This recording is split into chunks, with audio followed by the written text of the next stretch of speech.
So we are coming to look at consolidation and interpretation. This is going to be 40 marks. So consolidation is 20 marks, which is calculation, and interpretation is also 20 marks, which is question number 4. But question number 5, you always see a theory question on consolidation. What are the likely areas that theory 5 marks question can come from? It can come from the types of consideration. They can ask you to maybe state and explain them. So you have to really learn about those things. Okay, they can ask you about indicators of significant influence, where there's a material transaction between the investor and the investee. The investor has a representation on the board, those issues. And they can also tell you the indicators of control. So what are the indicators of control? You have power over the investee, you have the right to the variable returns, you also have the right to direct how those returns should be distributed. So they can also ask you about that one. They can even ask you the meaning of consolidated financial statements. They can also ask you that one. So please try to read about those ones. For today, we are coming to do calculations. Okay. For the consolidation, which will be the first thing that we'll be looking at, they can give you a question on, it's just like a funnel account. Okay. So they can give you a question on statement of profit or loss. They can give you a question on statement of financial position, or they can ask you to prepare both. Prepare profit or loss and statement of financial position. And last sitting was the one that students were asked to prepare the both. So this one, mostly the statement of financial position counts more than the statement of profit or loss, but you just have to prepare for the two. We can't do everything here. So we just solve questions, try to use a question to explain certain things. And maybe you also try those things on your own. Okay. If you are going to answer consolidation question, how do you answer this question? Okay. They are going to give you statement of 3 entities. One of them will be consolidated, and one of them will be treated as what? As investment in associates. Okay. As soon as you identify, I should not say as soon as you identify, the first entity, when you are giving the statement, the first company will always be the parent. So you have to know that you are consolidating, you are going to be adding figures of 2 entities as if they are single economic entity. So just go and bring the parent figures first. Just put the structure there. Bring the parent figures first. Okay. Then identify who the subsidiary is. You are not going to be having issues of disposal that the parent will be disposing the subsidiary. No. The second company will always be a subsidiary. So you can, if it is statement of financial position, you can start adding their 2 figures one by one before you go to the footnotes. But if it is statement of profit or loss, you have to ask yourself, what is the post-acquisition period? How many months or how many years has the parent controlled the subsidiary? Sometimes it can be mid-year that the subsidiary has done 6 months before the acquisition. The parent will have only 6 months share of the profit. So you only consolidate 6 months of the profit or loss items of the subsidiary. Okay. And it can also be a full year, or it can be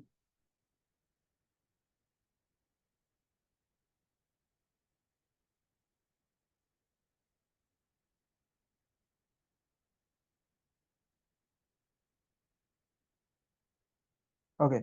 So it can be a full year, it can be 9 months, just if it is profit or loss. Please, if it is profit or loss, the prorating works for only profit or loss.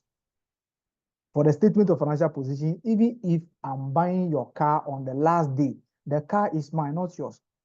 So even if the disposal or if even the acquisition is done 3 months to the end of the year, still the parent will still have the value or all the asset of the subsidiary. So statement of financial position, the prorating does not count there.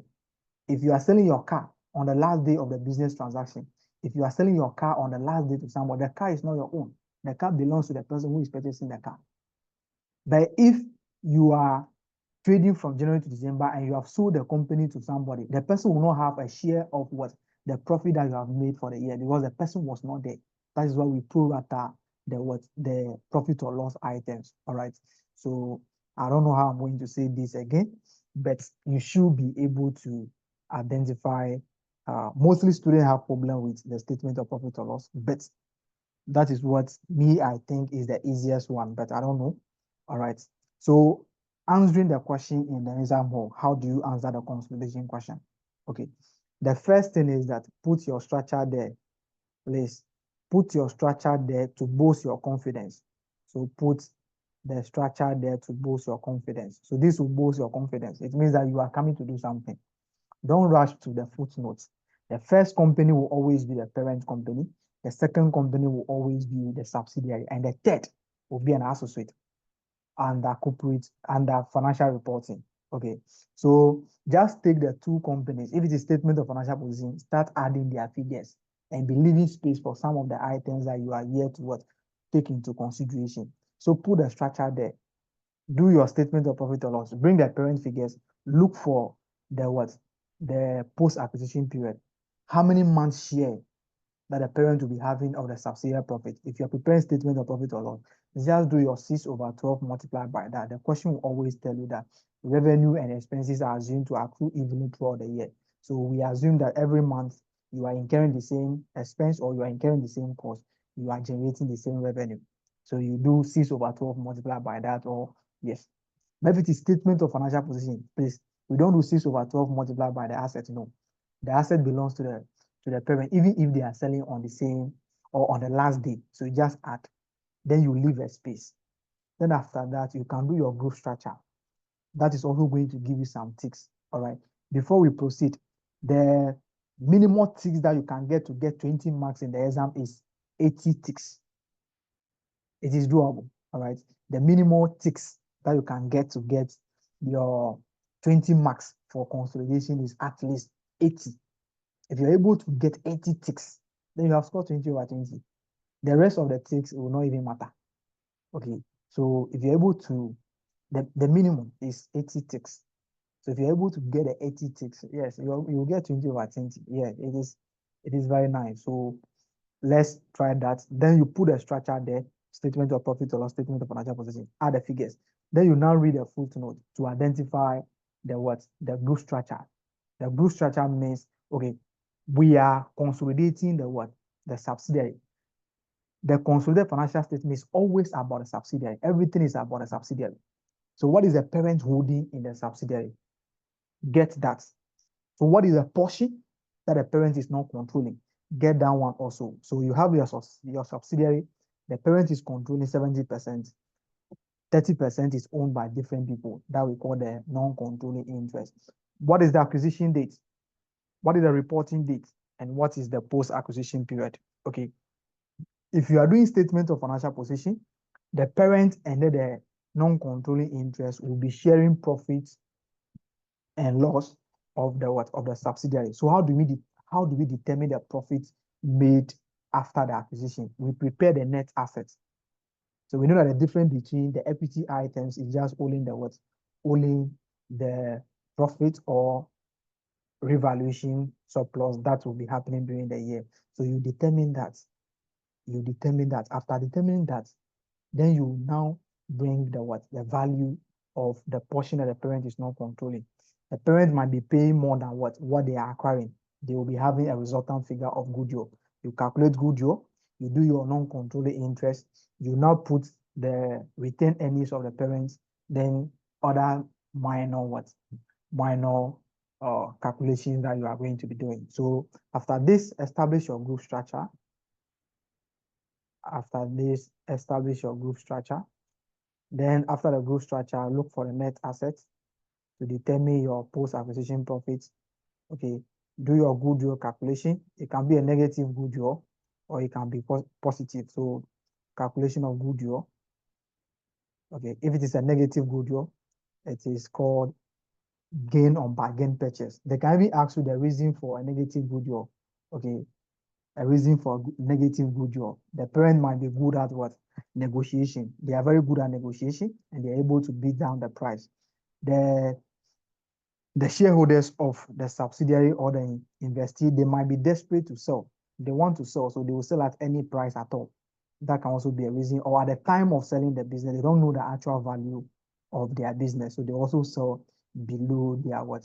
Their market value or fair value. So those can be the the reason for the negative goodwill. Do your goodwill calculation, do your NCI, and do your group retained earnings. So the retained earnings for the parents, establish that and move on. So these are the major things that you have to be doing there, and make sure that you do it very well so that at least you can get 15 marks or 12 or 13. Yes, it should be more than 10. Okay, so these are the things that you'll be doing. All right. As I said earlier, they can ask you to prepare a statement of financial position. They can ask you to prepare a statement of profit or loss and other comprehensive income. And they can ask you to prepare both. Okay, the both was last sitting, but anything can still happen. Okay, so these are the things that they'll be asking you to prepare. But we are going to be doing statement of financial position for the 2 questions. Okay, please, before we move on, the only share that gives control is the equity shares. If the parent is investing in preference shares, the preference shareholders are treated as what? As creditors. So if the parent is investing in preference shareholders, the parent is paying part of their debts, because after acquiring a subsidiary, everything about the subsidiary now belongs to the parents. So the parent is now the ultimate owner of the subsidiary. So the preference shareholders will now be seen as what? As creditors to the parent also. So if the parent is buying part of the preference share, it means that you are paying your creditors, or you are paying part of your debt. Okay, so the preference shares will be investment in preference shares in loan notes in the subsidiary by the parent will be treated as what? Settlement of what?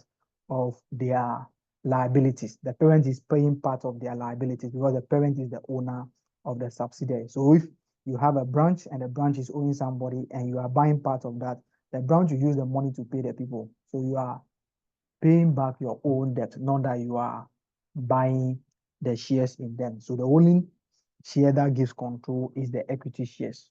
So they can tell you the parent is buying the preference shares of this. No, preference shareholders are not owners of what? The company. We are buying ownership. We want to claim ownership of the company. So it's only equity shares that will give you a control or ownership. Preference shares of any form, any caliber, does not give us ownership. All right, let's pick the question number 1, and then we see how we can go about it. All right, so yeah, which entity will be the parent here? Black Limited. Black. And who will be the subsidiary? White. White. So you don't have to waste your time. Please don't go. Yes, the examiner can look at you and say, what are you doing? Don't, the invigilator can look at you. Don't mind anybody. You are doing your own thing. Okay. So just take you are going to be having black group. So we have the black group consolidated statement of financial position as at, please, Sinabi, are you there? Also, Dennis. Yeah. Please, they can give you consolidation that can even be for 5 years. Okay. As far as a statement of financial position, they can give you consolidation that the acquisition will be done 2 years or 3 years or 10 years. They can give you that. You just have to prepare your statement to today's date. Determine your post-acquisition period over the 10 years, and you have a share. Okay. It is only profit or loss that you'll be giving for a year. Okay. You have to consolidate for a year because it is for the year. Statement of financial position is as at all the transactions that happen up to today. Okay, so yeah, he was saying that this is maybe 13 months or something months. It doesn't matter for statement of financial position. Okay, so let's come to us at 30th November 2020. Okay, 2020. Okay, so you have your currency sign. So the currency sign, if you want to make it two, depending on how the items has been arranged. So we have current assets. We have the other current asset also. So that one you can have that you can put a currency sign to be two columns here. Okay. So we have the assets. Okay, let's arrange it how they arrange their own. So equity is coming first, isn't it? Yes. Okay, but you can also arrange it the normal way, asset first before equity and liability. Nobody's going to do anything. Okay, so let's have the assets. Then we have the non-current assets. The non-current assets, we are going to be having PP. Okay, what is the value for the PP? 404,000 Okay, 404,000. for the parent. Okay, the subsidiary, we are adding the two. Okay, subsidiary will be 205,000. okay, 205,000. So do you have any other thing there? Yes. We have Intangible okay, we have asset. intangible. We have intangibles. How much is the intangibles? The intangible is 45,000 for the subsidiary. Okay, it means that the parent is having 0. 0. Okay, so what again? We have trade investment. Okay, we have trade investments. So trade investments. How much is it? 91,500 for the parent Okay, and 31,000 for the subsidiary. okay, and 31,000 for the subsidiary. What again? We have investment in White Limited. So the investment will be the investment in subsidiary, which will always cancel the equity item. So you always have to reconcile your investment. So that is, let's just, since they say investment in white, that is the amount that they are paying for white. So we have to just look for how that particular amount will be shared. Okay, so we can leave, you might be having goodwill. So you can write goodwill here, which you are going to be calculating. You might be having investment in associates. So just leave a space and go to maybe the next line. So the let's have the current assets here. Okay. What are the current asset items? We have current account. Okay. Hello. Black. Yeah. Is a Current trade account. investments. The figure is 31,000. I see you added 500. 31,000. Yes. For white. Okay. Okay. 31,000. Okay. The current account. Current account is what? Current We have account. into bracket black. Okay. The current account will always represent the intra-group balances. Okay. It will always represent the intra-group balances. And that is black. How much is that? 18,000. Okay. So Black Limited, okay, is what? 18,000. 18,000. Okay. So what we are saying is that we are saying that the white is saying that black is owing them 18,000, and black will also be having a corresponding current account under liability. We look at that and see what is the next one. Other current assets. Okay, so we have other current assets. So the other current assets will be cash and other issues here. Cash, receivables, inventory, and all those things will be under the other current assets. How much is that? We have for black, the parent 156,000 and then the subsidiary is 84,000. Okay, 84,000. Okay, so we have to move to equity and liability, isn't it? Yes. Okay, equity and liabilities.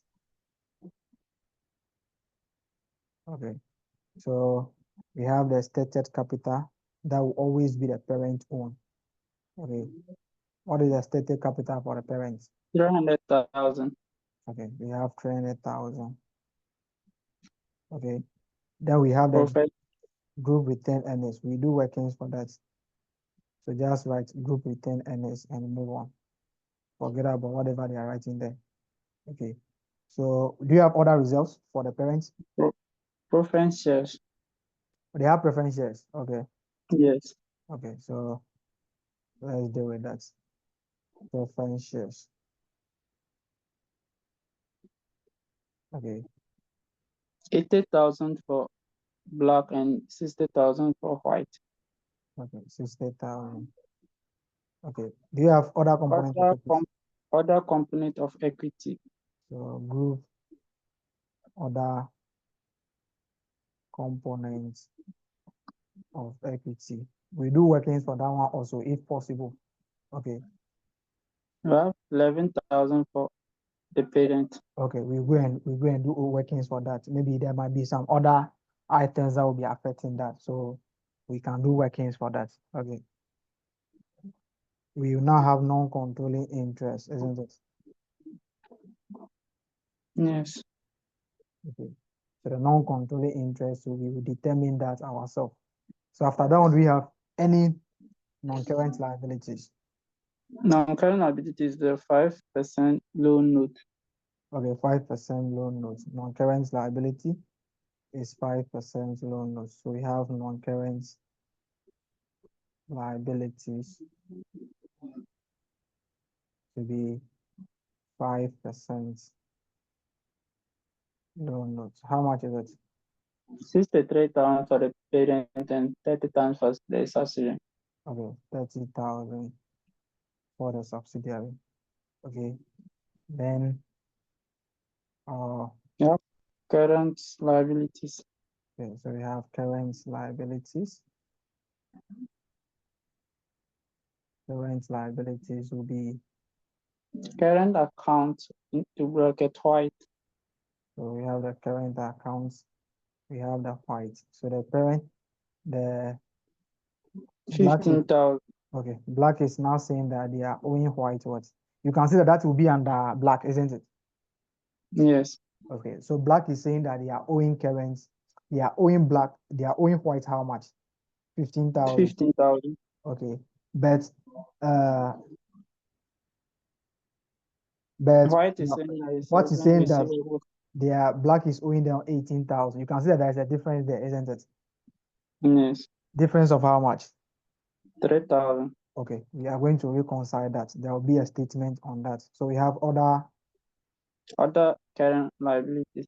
current liabilities. Okay, so how much will be that? 124,500 and plus 82,000. Plus 82,000.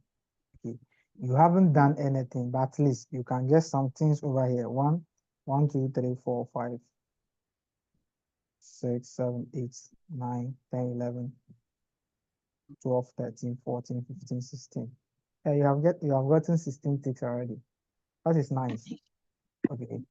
So now we come to our workings. Okay. So our workings, the first one, please put a group structure. It will also take some of the ticks.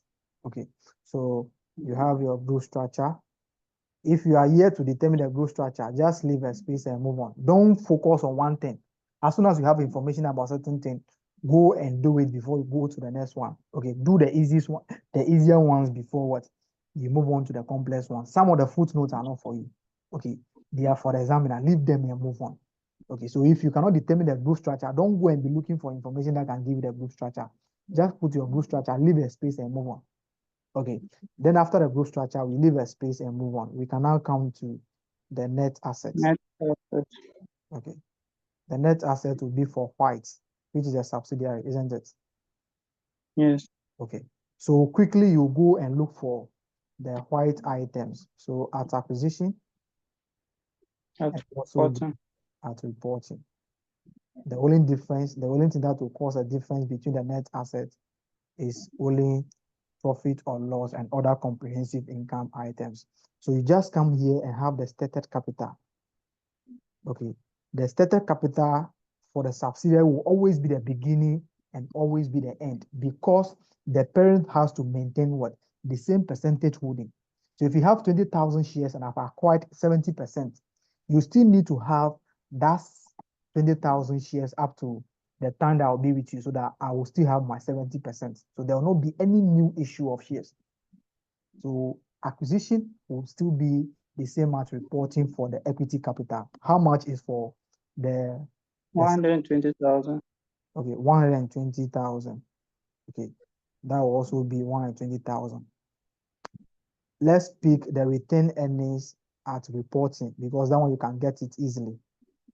Retained earnings at reporting, you can get that 90.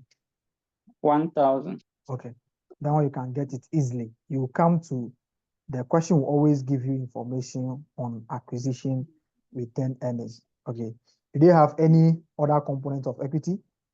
Okay, none is given. Yes. Okay, it will be in the footnote. Okay, they don't have any information about this one, so you don't have to close over there. Now, move on. You can now start tackling the footnotes one by one. You can now start tackling them one by one. So can we read from the top? There is an information that we need over there. Can we read? Please, sir, can you just open all the workings so that Okay. Thank you. It means that you have been in the system for long. Okay. So let me come to the goodwill calculation. Okay, that will be cool over there. So the goodwill calculation, you go and look for the amount that the parent is paying, which is the purchase consideration. Okay. Then we come to the NCI. Let's come to the NCI here, non-controlling interest. They also give you information on the non-controlling interest. So you go and get that. Then we come to the group retained earnings. Please take this thing serious if you want to, because if you come to corporate reporting, we will still do these ones, but we do advanced ones. So the parent figure, the group retained earnings is for the parent. How much is that? 204,000. Okay. So we have 204,000. Okay. So we can now do the group other components of equity. Okay, I'm sure that will be, so let's put a group other components of equity here. That will be 6. So group other components of equity.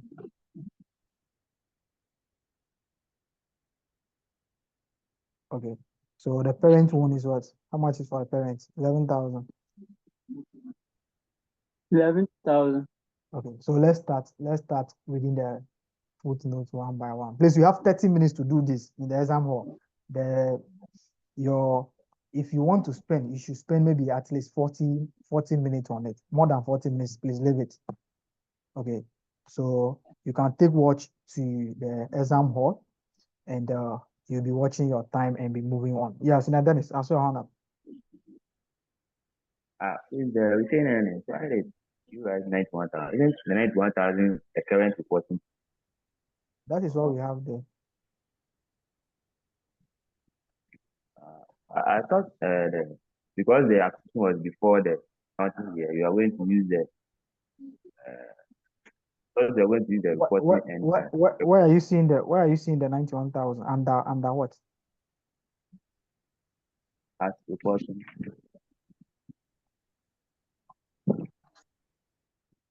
At reporting. Yeah. So at reporting. So what is your argument now, Senior? Like I'm saying, like because the acquisition was done before the accounting year, I was assuming the reporting you use the reporting date for the previous year's account. No, we are doing this at the reporting date, 30th November. So what is their reporting? What is their retained earnings at the date that we are preparing? That is 91,000. We will come and look for their retained earnings at acquisition, which we are here to have information on that. The reporting figure is just the date that you are preparing the statement of financial position. That is what we call the reporting date, 30th November. You don't have to say that it is from September to October. So no, they are reporting on 30th November. So it means that we have acquired them 2 months or maybe some months into the last year before this existing year. Our concern is not about that. From the date of acquisition to today's date, what is your reporting? What is your retained earnings? What was the retained earnings at the time that we acquired it? What is the post-acquisition period? We find our share and that is the end. So we don't pay attention to the reporting period, whether it is 1 year, no. For statement of financial position, they can give you 2 years acquisition. The parent will acquire 2016 and they will ask you to do this 2019. There is no problem with that. It's only statement of profit or loss that you have to prepare for the current year. That means we want to know the transactions that are happening for the current year. Statement of financial position, you can be given acquisition that will be for 3 years. So you do your acquisition and your reporting. What is the post-acquisition period? Post-acquisition profit. We find our share, we move on, we prepare the statement, that is all. All right. So let's, all right, so. Okay, can we, yeah, Senior K. Hello, sir. Good afternoon. Yes, please. It's good Yeah, morning. you're still morning. Sorry. Yeah, please happen that the question 1 and the question 3 demand a lot of time. And if what you are saying, you shouldn't use more than 13 days or, if possible, 14 days. If I may ask, is it advisable for you to use the 15-minute reading time on the footnote for question 1 and question 3? So I didn't get you. You made mention that you shouldn't spend more than 14 minutes on this question. That's question 1. Okay. So I'm asking, is it advisable that for our first 15 minutes reading time, is it advisable that you should spend it on the 15 minutes on question 1 and question 3? Because I've realized that those 2 questions it demand a lot of time. No, the 15 minutes you have, the 15 minutes your own. So you have the choice to use it. But for me, I will tell you, I use the 15 minutes to read all the questions so that you know where you start from. Okay. Okay, sir. Thank you. Okay. Use your 15 minutes to read all the 5 questions. So maybe if you are ready, you are looking at it. Okay. You just scan through. Okay. So you look at your question 1, scan through and see the footnote over there and have an idea about how you should do or should go about them. Then you also look at the standards. Okay. There are some standards there I can easily do. Okay. Question number 3, you look at it and see. Question number 4, please don't go to the exam and do ratio as the first question. It will always waste your time. Okay. Ratio should be at least maybe your last question or maybe your 4th question. Okay. That time that you are convinced that you are going to get a 15 marks already. So ratio should not be your last question. You are going to be wasting time. Okay. So you come to the question number 3 it is going to be final account full of the standards. So if you have a better knowledge or okay, at least 80% of the standard knowledge on the standards, you don't have problem with that. Okay, then you go to the question number 3. That will always be a ratio. It can be common size or it can be normal ratio. Okay, so that one, even if you don't read it, you know what you are going to be doing. Question 5, it will be about ethics or conceptual framework. Then some questions on standards. So you can read through all the questions. After you have read through all the questions, you know where to start from now. You have identified the one that you can do easily. So you can just gather some information about, okay, I've seen this footnote. So you can now have a clear idea about how to tackle the footnote. As soon as they say start work, then you go and tackle that question because you have a lot of information about it already. You don't have to think again. Okay, but if you want to limit your 15 minutes to some questions, you can be there and be thinking about how will you go with this footnote. If care is not taken, you'll get frustrated. You have failed the exam already. So just come through all of them. Identify the ones that you can tackle. Yes, not even identify. Identify where your 15 marks will be. Okay, you have 15 marks to pass the exam. So where can I get my 15 marks? That should be your focus. So during the 15 minutes, look for where you can get your 15 marks. Okay, if I have 10 marks in ratios to get my 15 marks, then I have to be very effective in time management. So I have to do everything possible that I will come and tackle the ratio analysis so that I can get my 10 marks there. Okay, for me, I don't have any problem. Me, I always answer the question the way it is given to me from question 1 to question 5. Okay, you can answer your own from question 5, question 2, question 3, question 4. Just that every question has to be on what? Has to be on a fresh what? Page. For me, I don't really answer the question the way I will just start question 1 to question 5. That is it. I don't have any problem with that. Okay, if I can't do the question 1 very well, I'll do my best and leave the rest. Move on to the other question that I can do. So, from experience, I can tell you that don't do ratio analysis as your first question. It will always take your time. Okay, so let's read the top now to see whether we can finish this question. Okay.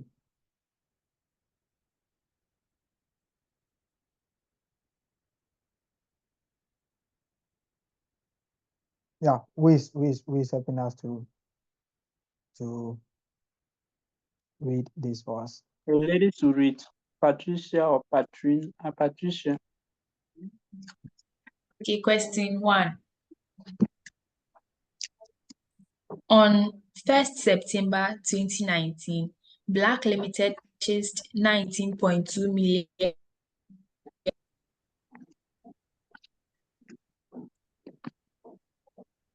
Hello, question 1.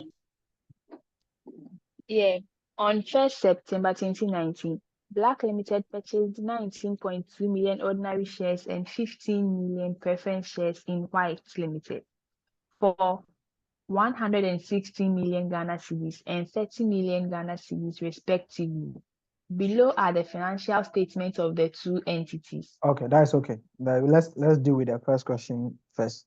Okay, we said that it's only what? It's only what? Equity shares that can give ownership, isn't it? Yes. Okay, so they are purchasing 9.2 million of the ordinary shares.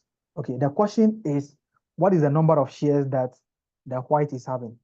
The subsidiary is having the number, what is the number of shares? The total number of shares that they are having in issue.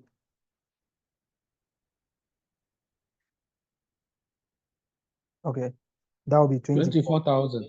Okay, that will be 24,000. So we can 24,000. so we can establish a group structure here, isn't it? Yeah. Okay, so we can have the White Limited. Okay, the White Limited now we'll be having, so we can have Black over here. So Black Limited. Then we have the NCI here.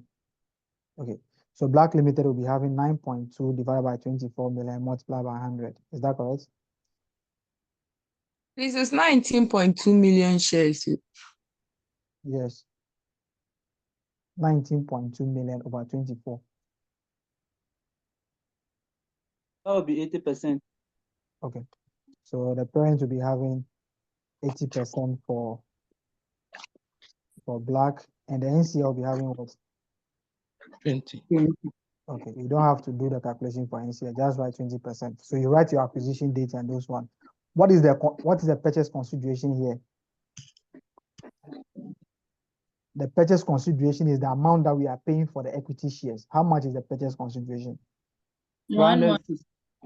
Okay, so you go to your goodwill calculation, then you have the purchase consideration over here. Purchase consideration over here to be 116,000.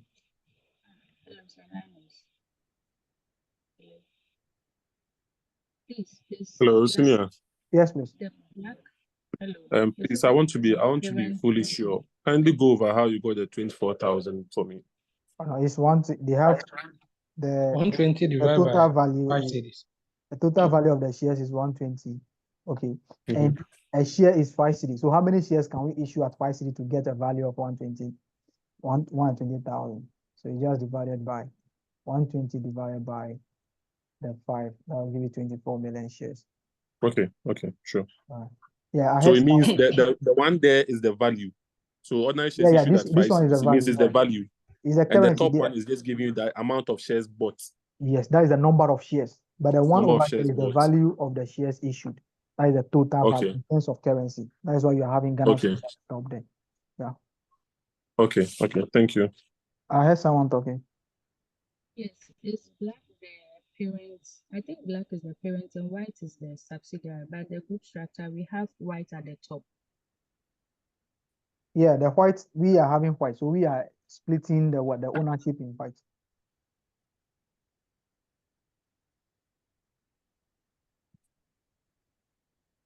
Thought black has to be at the top and then white has to be at where the The black group is. structure does not have any format. Okay, presenting a group structure does not have any format. Someone can do black limited 80%, NCI 20%. That is a group structure. They know what you are doing. Okay, so white limited, what is the ownership in white limited? Black is having 80%, NCA is having 20%. Group structure does not have any format.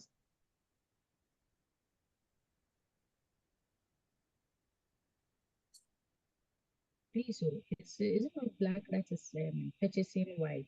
And I'm saying that we are only interested in the percentage holding. Okay, white is the limit. White limited is the subsidiary. White is 100%.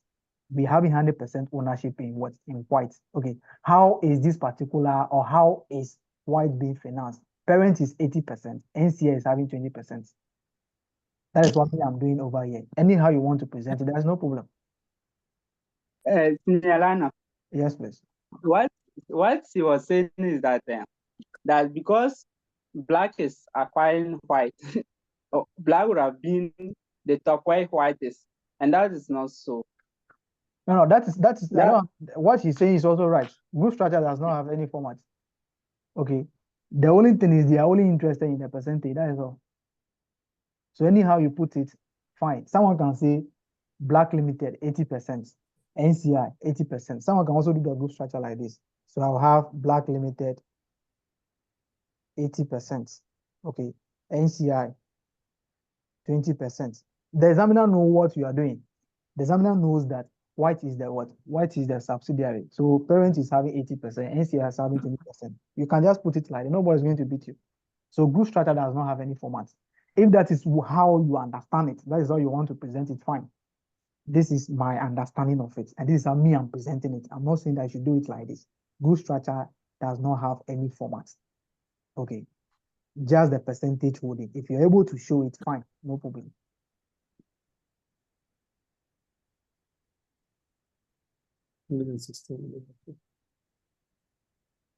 I hope I can move on now.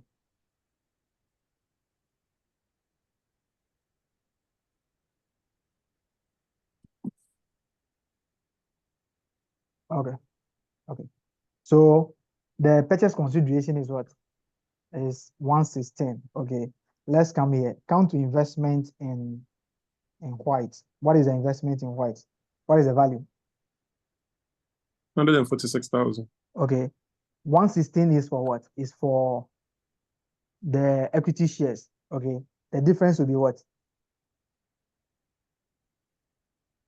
Preference. Okay. The difference will be the preference shares that we are paying for. Okay. Okay. We are paying 30 million for the preference shares. Okay. This 30 million is included in the what? Preference shares of the subsidiary, isn't it? Yeah. Okay. So the parent has to cancel the 30. So we are not bringing the investment. It means that we are canceling the investment. So we are going to be taking 116 from this place. Okay. And it will be remaining what? 30,000. We also take the 30,000 away.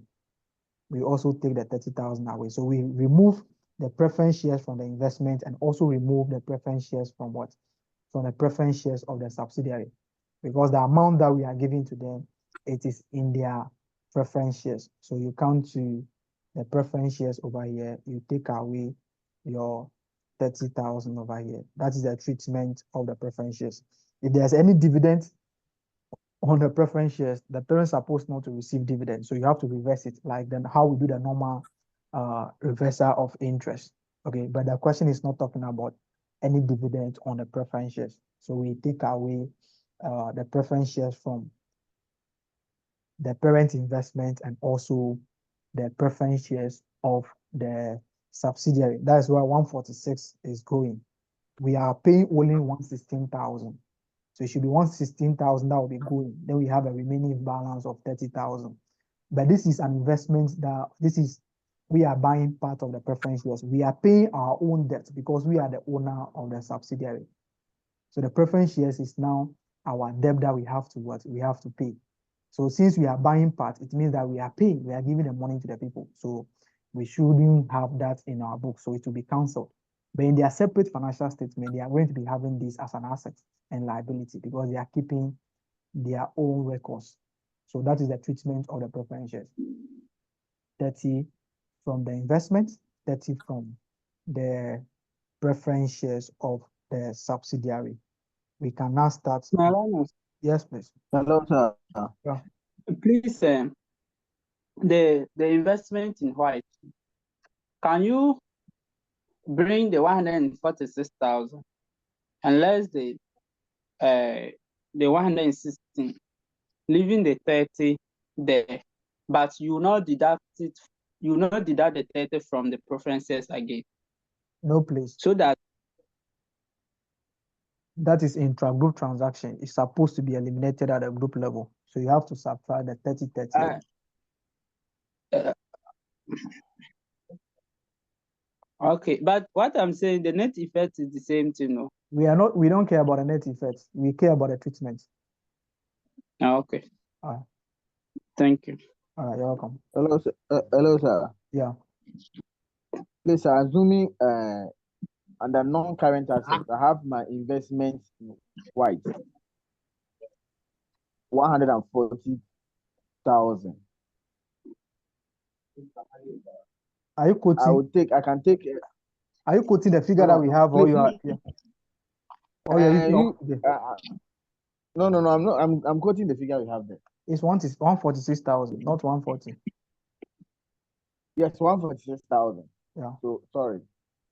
If I have my 146,000 there, Yeah. I can cancel. I can cancel by deducting the 116,000 and then 30,000 from that side to just cancel it out. Yes, please. So, and the 30,000 will be taken for the preference shares. All right. Okay. But I'm not bringing that one. So I'm removing the 146,000. Okay. So, but if you want to really understand it, then it means that you have to bring the investment in white 146. So the purchase consideration will be going, and 30 million also, which is 30,000, which is the investment in the preference shares, will also be going. Okay. thank you, sir. All right. Please, can I a little help here? Is when you are explaining some things that when you're not solving the questions, can you use the pointer to show us so that we can also follow? Because sometimes network can take a crash. So when we come back, we do not even get what, okay, personally, I do not get what you are saying. So if you could use the pointer to the mouse pointer to be moving around so that we can actually get, even when you're not solving the questions, so that we get what you are saying. Thank you very much. Okay. What I do is I used to share multiple screens at the same time. So even if I use the mouse pointer, if I come back to the next one, it will go again. Okay. So I share the two screens. I'm sharing multiple screens at the same time. Not that I'm solving the question on the same No, screen. I don't even mean marking it all. Like, I mean, just moving it around, not even just underline, like moving around. So I know that, okay, if you are talking about subtracting 30,000 from or 30 million from here, I know that, okay, you're talking about this aspect. That's what I mean, not not Okay. All right.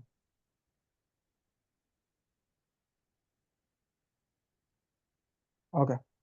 So yeah, so let's come here. So the preference shares, I'm saying that as soon as the parent is having control,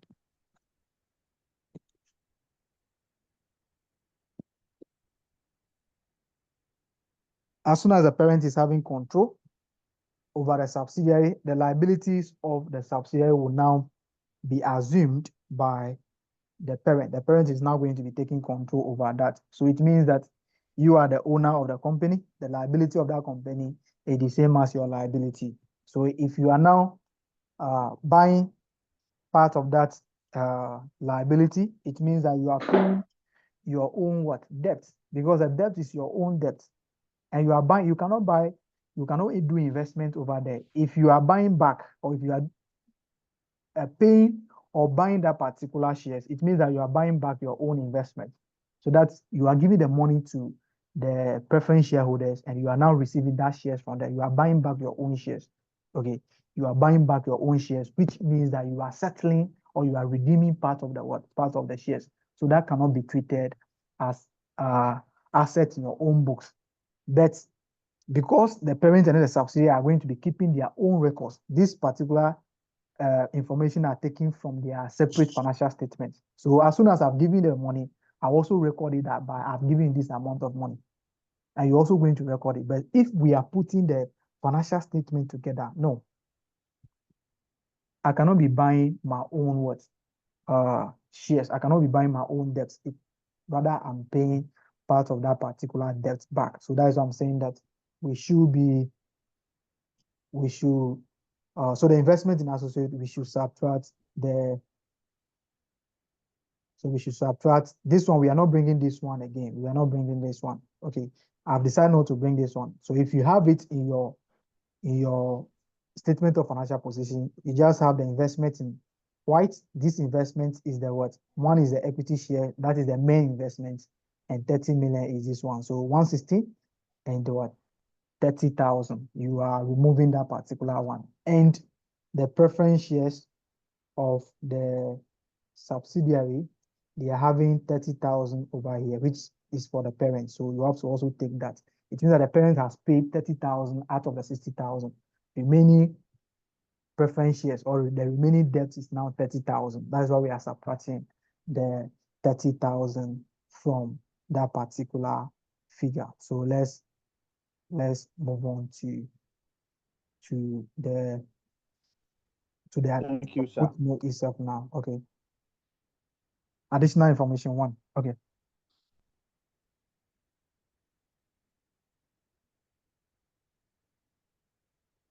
Madam Patricia. Additional information one. Okay. At acquisition, the balances on White Limited's retained earnings and other components of equity were 62 million Ghana cedis and 2.5 million Ghana cedis respectively. What do we need this information for? Net asset of subsidiary. Okay. So we have Acquisition. the acquisition net asset. So you go to your acquisition net assets. So we have retained earnings is 62,000, isn't it? Yes. Okay. Then we come to our other component of equity was 2,500, isn't it? Yes. But there was no other component of equity at reporting. Okay. Yes. What is the meaning of this? We have 2,500. We now have 0. What is the meaning of this? 2,000 was surplus. Now we are having 0.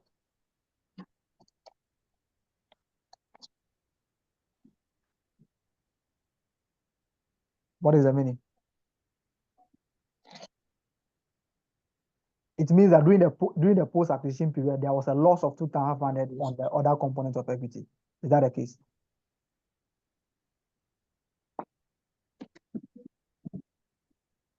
Think about it. We have 2,500 and you are now having 0. It means that during the post-acquisition period, there was a loss of 2,500 that relate to other components of equity. Are you buying that particular idea or you are still thinking about it? If it's post-acquisition, then why should it come to pre? The question is giving you the pre-acquisition of 2,500. Post-acquisition, they have 0. So why are we going to have 2,500 and we are going to be having 0 at the end? Okay, it means there was some loss at the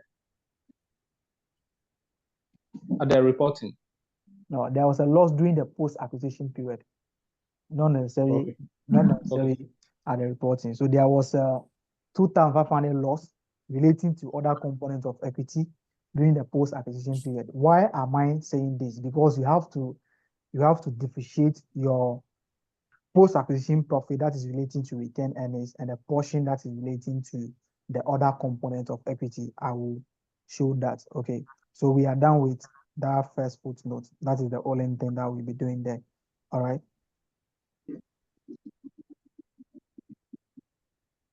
Auntie Patrick. Yeah, okay. So B, the fair value exercise conducted White Limited at acquisition shows that some inventories had their book value falling below their fair values by 4 million. 80% of these inventories have not been sold by the year end. Are you setting your own question? Have been sold. Oh, Has been sold. that's what I'm saying. I'm It reading is. the B. They have been sold. You said they have not been sold. Hey. Okay. So it means that there was a fair value adjustment at the date of acquisition, isn't it?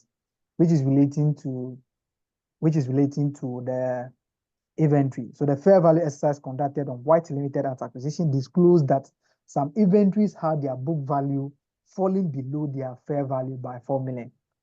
Is the fair value increase is the fair value higher than the book value, or the book value is higher than the fair value?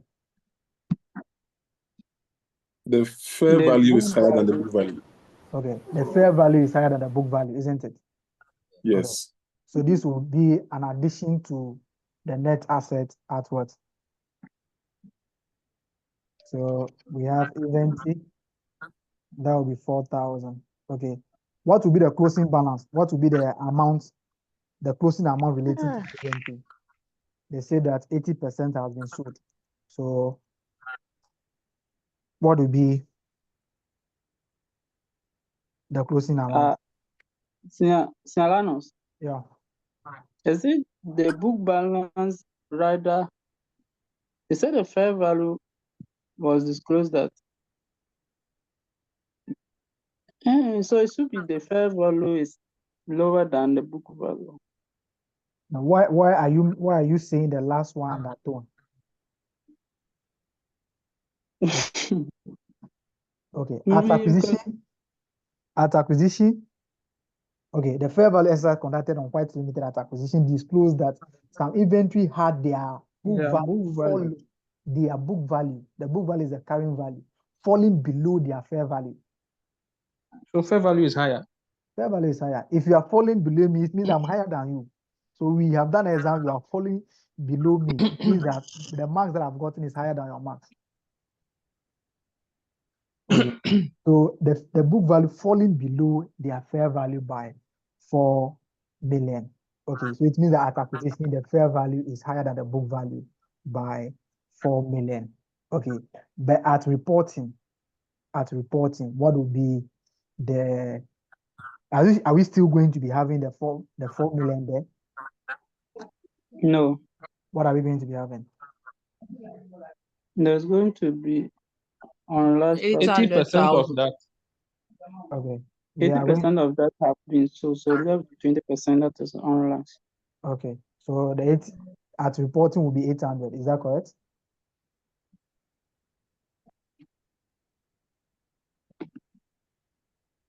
Yes.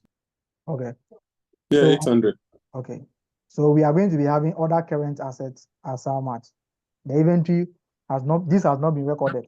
So we have to come and add 800 as the closing balance here. Or you can bring the 4,000 that is at acquisition, then you subtract the 80% that has been sold. At the end of the day, you are adding only the 800. Okay. So 4,000, 80% has been sold, and we are now having only 800. Please, if you are doing statement of profit or loss, the 80% should be added to our cost of sales. It means that has not been captured before determining the cost of sales. So the 80% that has been sold should be added to the cost of sales. That will be 3,200 should be added to cost of sales if we are doing statement of profit or loss. Okay.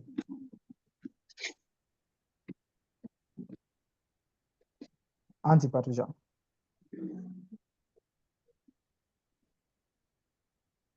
At acquisition, 2 restructuring plans relating to White Limited were considered.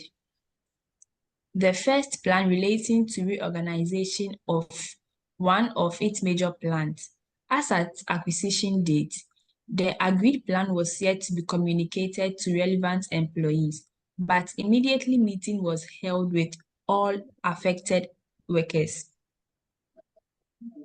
Then the reorganization followed and was completed within 2 months. Closure costs amounting to 2 million were duly provided for. Final settlement has been made, but White Limited has not recorded the payment. Okay, I'm coming.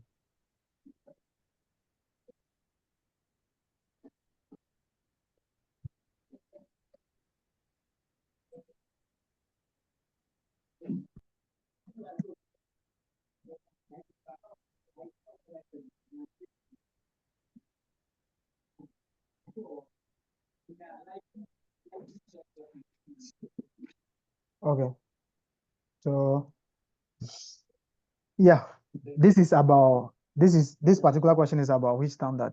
Provision. Okay, 37. Okay, the first plan relates to reorganization of one of its major plans. As at acquisition date, the agreed plan was yet to be communicated to relevant employees. But immediately, meeting was held with all affected workers. Then the reorganization followed and was completed within 2 months. Closure costs amounting to 2 million were duly provided for. Final settlement has been made, but White Limited has not recorded the payments. At acquisition date, do we have to make provision, Abi? Yes, Dennis. No. The one is up.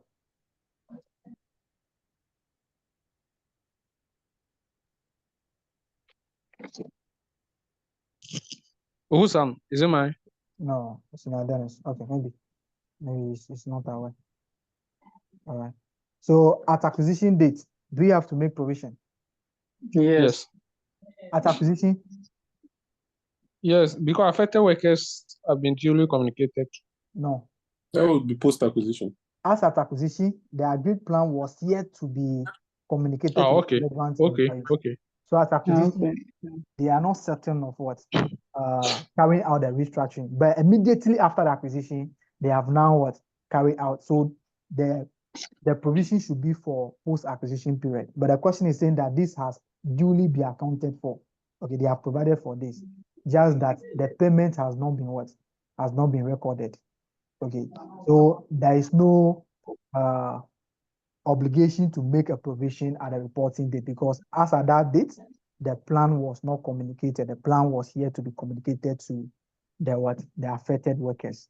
But immediately after the acquisition, they have done this and the provision has been what? Duly provided for. I hope we can see that part in the question. Final settlement has been made, but White Limited has not yet recorded the payment.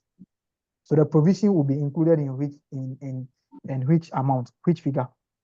In the statement of financial position. The 2 million will be where? It will be non-current liability. No, looking at the month, it will not be a non-current. Within 2 months, the reorganization Okay. follow and Then was it should be current. okay. So we have 2,000 in the current, isn't it? Okay. Yeah.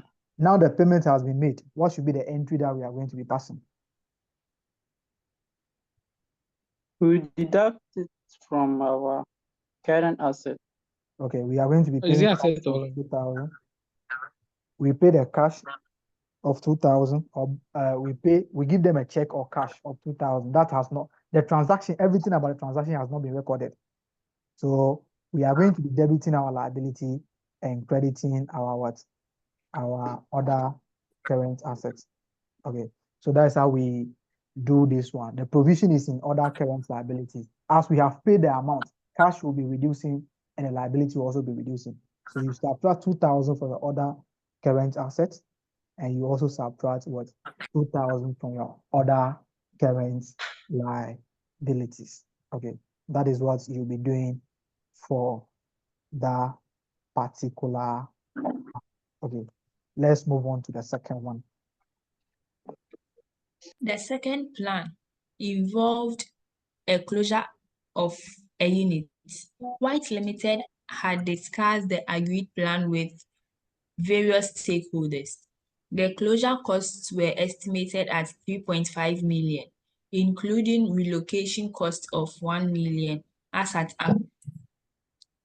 The closure was duly effected 3 months after White Limited's acquisition. White Limited has correctly recorded the final settlements. Okay. Okay.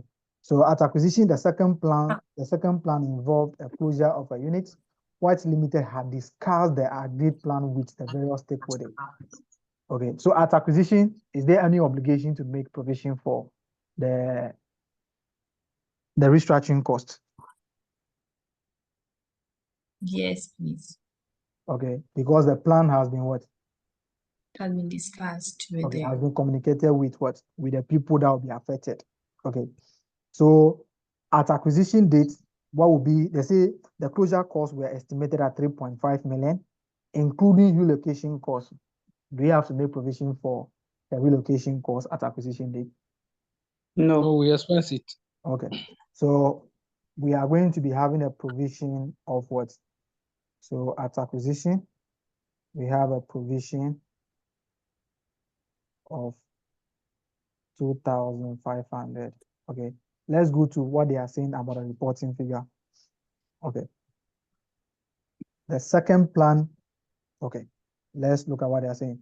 The Whites had discussed the agreed plan with the various stakeholders. The closure costs were estimated at 3.5 million, including relocation costs. Okay, any costs associated with the ongoing business activities of the entity, we don't make provision for that. Okay. As at acquisition, the closure was duly effected after 3 months. After 3 months after the White acquisition, White Limited has correctly recorded the final settlement. It means that every entry about the what? About the post-acquisition has already been done, isn't it? Or Yes. during the post-acquisition period has been done. So this will be dashed. We don't have any balance at reporting. That has been settled. The 2,500 has been settled. So there is no owings at the what? At the reporting date. So we will have only the provision at acquisition date. Yeah, Senior Dennis, I saw your hand up. I don't know whether it was I don't know. Please, the B, can you go over that one again? The BI. My network was not working when I was discussing that one. Can you The go over the statement again?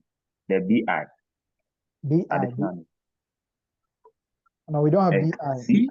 CI. Okay. Okay. The CI, the first part.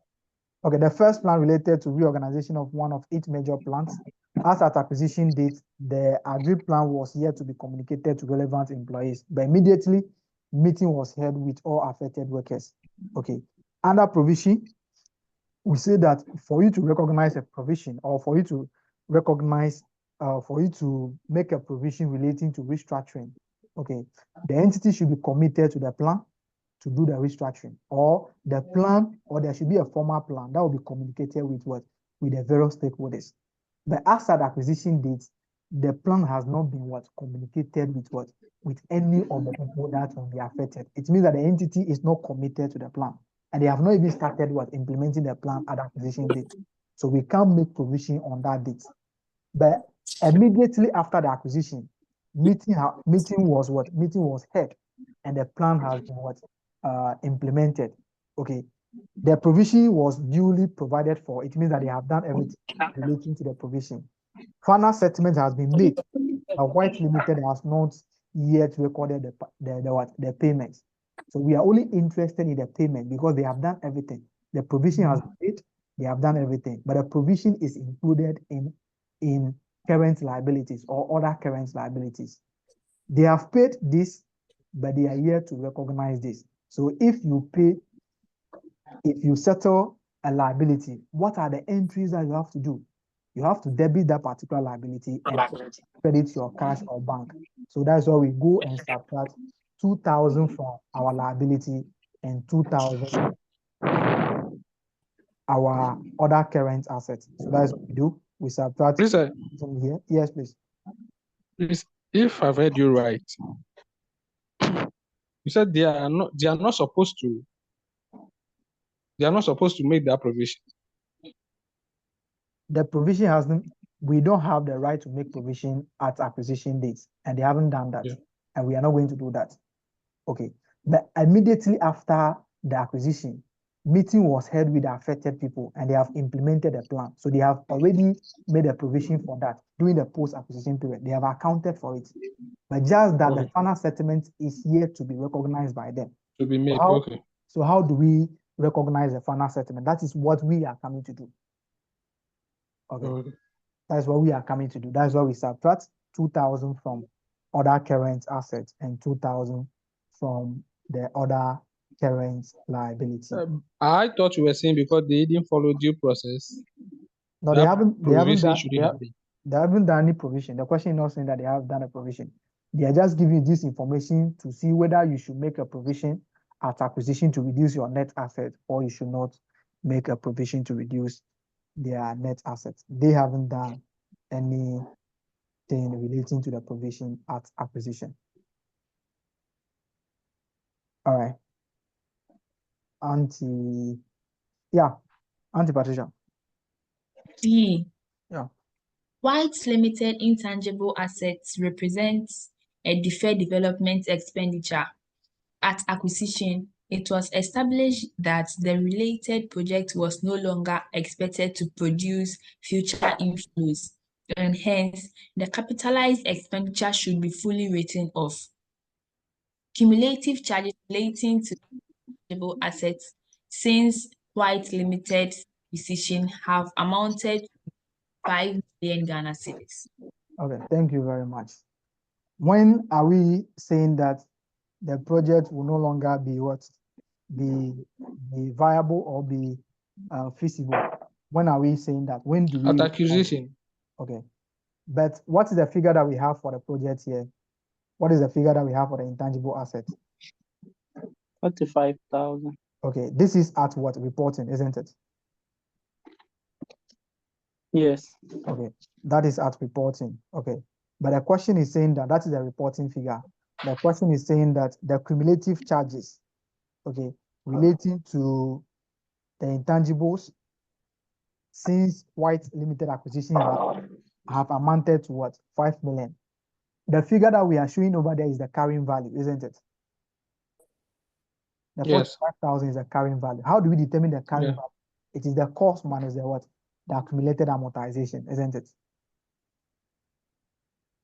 Yes. Yes, sir. Okay. Okay. So if our carrying value is now 5,000, but from acquisition to now we have charged an amortization of 5,000, what would have been the value at acquisition? 50,000. Okay. So at acquisition, that would have been 50,000. You come here and you write off the intangible. They are saying that it will no longer be anything. So that will be an asset being written off. We take our 50,000. At reporting, what are we taking? We are going to be taking 45,000. Because at reporting, the figure is 45,000. What is the next move in the statement of financial position? What will be our next move in the statement of financial position? We go and scrub what? The intangibles. It should not be in the books again. So we remove it. We now expense it. That is it. So the explain where will it be? Retain earnings or? They have already charged that to their retained earnings already. It has been taken away from post-acquisition profits. So the fact we're supposed to subtract 50,000.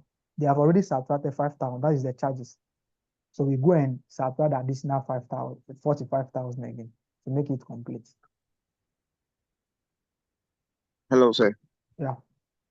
Yeah, can you please go over the intangibles again? All right. They say White Limited intangible asset represent a deferred development expenditure. At acquisition, it was established that the related project was no longer expected to produce future inflows, and hence the capitalized expenditure should be fully written off. Cumulative charges relating to this intangible since White Limited acquisition have amounted to 5 million Ghana cedis. Okay. The question is, what is the intangible value over here? 45,000. And this is going to be at their net book value, isn't it? Yeah. How did we get a net book value? It is the cost at acquisition minus the amortization, isn't it? Yeah. That will give us 45,000. So we don't know the cost, but we know that from acquisition to now, the amortization is 5,000. So 45,000. Finding the X, that will give you 45,000 plus 5,000. Then we are having 50,000. So 50,000 should be written against our Okay. net asset at acquisition. The same 50,000 should be written against at reporting, because the 50,000 is still included in the net asset. But they have already written off 5,000. It means that we have only 45,000 to be written off. Or you can ask yourself, what is the reporting figure? 45,000. It means that the 45,000 should not be there. So the net asset should reduce by 45,000 at acquisition. That's all. All right.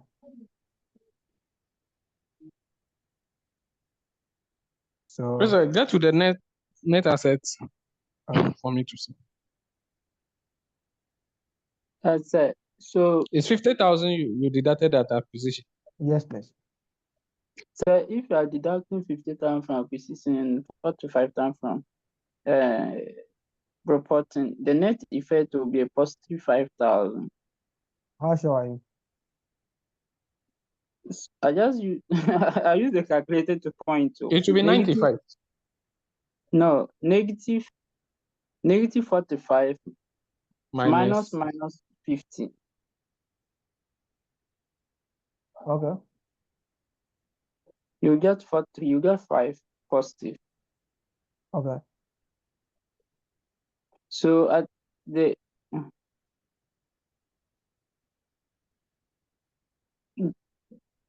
I think okay, let me see something.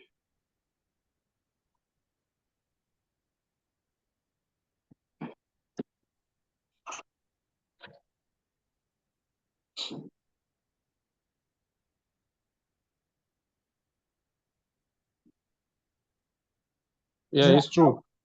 Yeah. Because Yeah. you need to get 5 in order to nail it. That's the amortization. Yeah, you need 5 to nail it, to clean it from there. So if at reporting you have 45, at acquisition you should be minus that 5 to nail it off. So it will be positive 5. Yeah, that's it. That's the 5 you need. The post acquisition profit will be positive 5.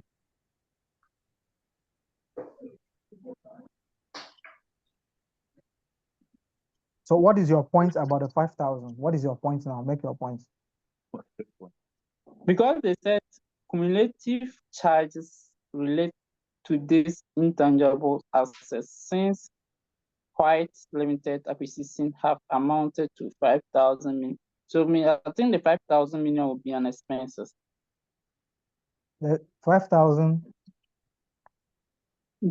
No, the 5,000 million will be on expenses. 5 million or 5,000. 5 million, 5 million. So that will be 5,000. As Okay.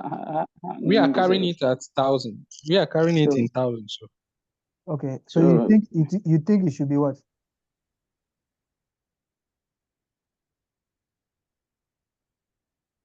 I think there's nothing wrong with the treatment. You think it should be what? It should be expense. That's what he said. But that has already been charged as an expense. Yes. That's amortization. That's all. All right. Senior Linus. Yes, please. I went off. I'm using the same phone and they are calling me. So would that one be a profit to you?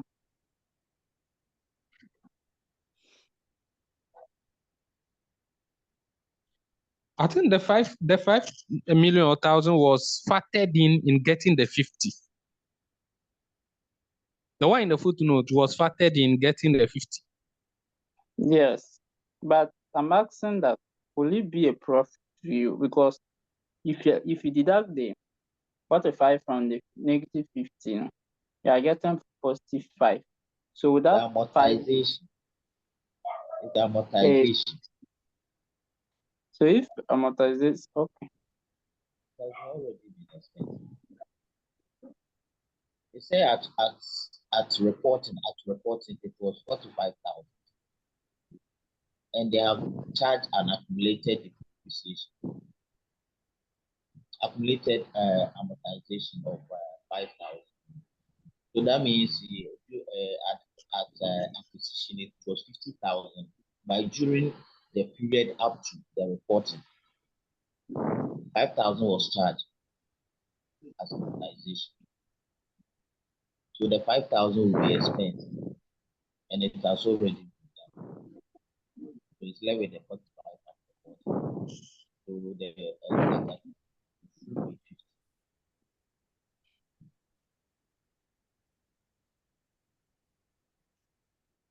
Can I move on? Let's make Is it that progress. the 5,000 will just be ignored, or how is it going to be treated? Because it should have effect. That's already been charged. Yeah, it should have effect on what? On the accounts. Just like we are bringing the 50,000 as a beginning figure. Okay. The after reporting or post acquisition, what is the effect? The difference between the 45,000 and the 5,000. How do we treat the 5,000?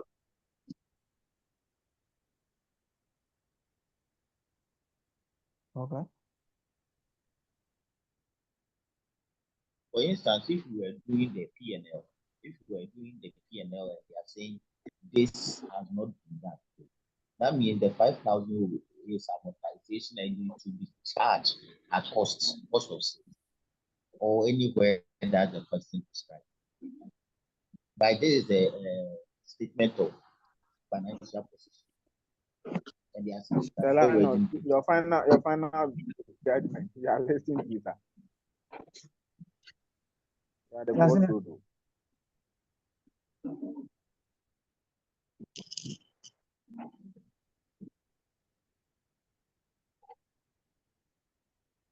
Yeah, Senior, you are saying something. So I'm saying that we are at the crossroad. We don't know how to. So Please, if we can explain first. Hello. Sometimes we need to allow people to talk. Maybe Hello. Yeah, Senior, I can hear you. When we okay, it's okay. I've seen hotter. Okay. Because the tool are being deducted, so Okay. Okay. But the net effect of that 5,000, that's why I'm asking. I don't know where we are going to use that 5,000. But when we are calculating our this thing. But he told us that the 5,000 has been applied already. It's been taken care of. So if you are to calculate your post-acquisition profit, will you include because this effect, it will affect the post-acquisition profit? Will that one be deducted from the post-acquisition profit? The 5,000 is relating to what? It's relating at to acquisition. The 5,000 is relating to intangibles, isn't it? Yes. If you are writing off the intangible at the date of acquisition, would there be any amortization during the post-acquisition period? So when you write the total of, you didn't have anything. But you have charged amortization of 5,000 already. So what do? You have to come and add it back to your profit. If you are writing the intangibles at acquisition date, it means that you will not have any intangibles to amortize. So we are writing off the total 50,000 at acquisition date. It means that there should not be any amortization on the intangible. But you have charged an amortization of 5,000 on an asset that has been written off at acquisition. You have to reverse the 5,000. So, Senior Linus, okay, let's make a progress. I think I'll get it by the end of the question. What I need by the end of the question, I think I'll get the effect. So let's move on. The question is, the intangible is at which date? It's at the acquisition, isn't it? 50,000, isn't it? Yes. Okay. Their question is saying that you should write off the 50,000. If you write off the 50,000 at acquisition date, would there be any amortization during the post-acquisition period? Oh, you don't have anything to amortize. But you have charged amortization of what? 5. So what do? That one has to be taken off. It has been taken from our profit already. This is You relating have to to an reverse. intangible You that have has to been. reverse it. You have to reverse it. Reversing means that you add back to your profit. The asset that Increase you your are profit. charging amortization on has been written off. The asset is not there at acquisition. So what are you amortizing? The asset does not exist at acquisition. You have written it off. Nothing is in the books. Now you are charging what? Amortization on what? It means that amortization should not even be charged during the post-acquisition period. So you have to what? You have to reverse it because there was no intangible at acquisition date. So the impairment should be what? Should be written off. It's just like you have an asset that has been disposed of, but you are still charging depreciation. Depreciation on what asset? The asset is not there. So what are you charging the depreciation on? You have to now reverse all the depreciation that you have charged because the asset was not there. You haven't used the asset, but you are charging depreciation. You have to reverse all the things that you have done on that particular asset. So the 5,000 should be added back to our profit. That is why we are having a positive there. All right, let's move on. Okay, thank you. All right. So we are done with the D. You see, if you are okay, it's good that you should understand things, but the more you ask questions, the more you waste your own time. Because I said 3 p.m. we move on. Okay. So there's no problem with that. You can actually pass the exam and come and understand later. That is also another issue there. All right, reconciliation. E. E. Yeah. Relation between the two current accounts revealed there was a delayed of one invoice issued on 29th November by White Limited for some goods dispatched to Black Limited. White Limited transferred the goods at a margin of 331/3%. Okay, so that is that time here. Who is selling the goods? Who is the seller? White. Okay, White, which is a subsidiary, isn't it? Okay. So they say there's a reconciliation between the current accounts. So what is the reconciliation here? The 18,000 and the 15,000. Okay, under the White, what is saying that they are going to be receiving 18,000 from Black, but Black is saying that they are going to be paying what? White Limited 15,000. There's a difference of what? 3,000. Okay, and they are saying that 3,000 is relating to goods in transit, isn't it? Yes. Okay, you have two ways of doing this. You can assume that the goods has been received at the reporting date, then you adjust it. You can also assume that the goods has not been sold at all. So we have solved a question like this. We have solved a footnote like this before. So I'll just do that. Okay. So let me just show how you do this. So you have two options of what? Of dealing with this issue. You can assume that the goods has not been sold at all. Okay. If the goods has not been sold at all, it means that why should not recognize the 3,000 as the sales? Is that correct? The goods has not been sold at all. The people have not received the goods. So you assume that the goods has not been sold at all. So if the goods has not been sold at all, there should not be sales. This is the entry that White Limited has passed. They debited receivables with 3,000 and the credit revenue of what? 3,000. Is that correct? At the time that the goods has been dispatched. This is what they have done. White Limited. They are the seller. This is what they have done, isn't it? All right. But the goods are yet to be received. Since the goods are yet to be received, you can assume that the goods has not been sold at all. The goods are still with you. If the goods are still with you, then it means that this entry should not be passed. This entry should not be what? Should not be passed. Okay. So you now credit your receivables. You credit your receivables of 3,000. Then you now debit your revenue. Okay. Don't forget that cost of sales will also be there. So you debit your revenue. You debit your revenue of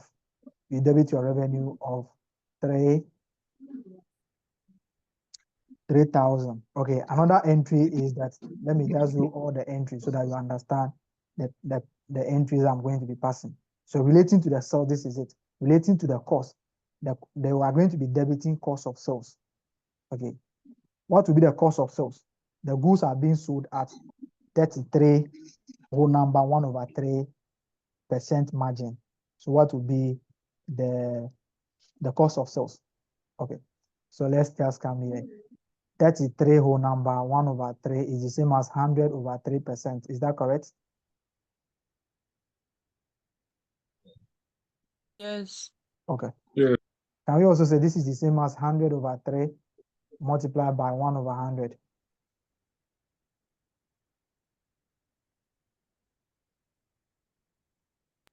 Yes. Okay. So the margin is what? 100/3 or 1/3. Is that correct? Yeah. Okay. Yes. Each margin is, if the profit element is 100/3, the cost element will be 200/3. So what will be the cost of sales? Cost of sales over here will be 2,000. Do you agree? Okay. And they are going to be crediting inventory. The inventory will not be in store again because it has been dispatched. So these are the entries that they have done. These are the entries that they have done relating to the goods in the books of white. They assume that they have sold the goods, they have debited what? Receivables, and they have credited revenue. They have also debited their cost of sales to recognize the profit on the what? On the item of 1,000. Okay. And they are also crediting the inventory of 2,000. Okay. The question now is that the goods has not been what? Received by these people. If the goods has not been received by them, it means that you assume that the what? The goods has not been sold at all. So you haven't, there was no sales because the people do not have what? The goods in their possession. And even this is intra-group trading. So you should not, since the goods were not sold, there should not be any profit on it. So in this case, assuming that the goods has not been sold at all, you have to reverse everything over here. Reversing means that you are going to now be crediting your receivables. You have to reverse the receivables that you have recognized of 3,000. Then you also have to debit your revenue. You have to debit your revenue of the 3,000. Okay. Then you have to credit your cost of sales. Okay. You have to credit your cost of sales of 2,000, and you have to debit your inventory of 2,000. This is the new entries that you have to now what? You have to reverse everything that you have done. So reversing means that you have to take the 3,000 from the receivables. 3,000 will be taken from revenue. 3,000 will be taken from cost of sales. Revenue has been added to what? Added to their retained earnings, and the cost of sales has been subtracted. So if we are adding and subtracting back, you see that we are only going to be subtracting, revenue will be subtracted, 2,000 will be added. We are only subtracting 1,000, which is the unrealized profit. Okay, so you subtract 1,000 from their retained earnings, which is subtracting revenue of 3,000 and adding what?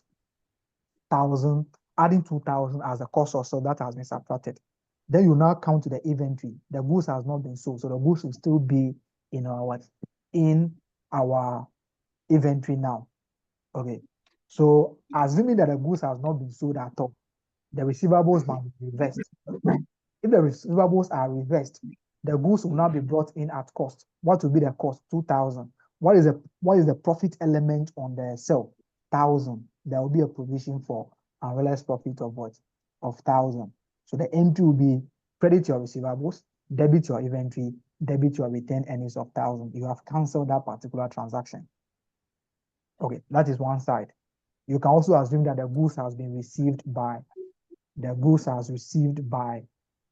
Black Limited. If the goods are received by Black Limited, Black will debit their inventory, okay, by 3,000, and they will credit their liabilities. They are going to be owing by 3,000. Okay, this is the entry that will pass. Okay, but this goods has not been sold, so it means that white will be having provision for unrealized profit. So provision for unrealized profit on this item will now be 1/3 multiplied by 3,000, which is we have calculated the 1/3 over there, and that will give us 1,000.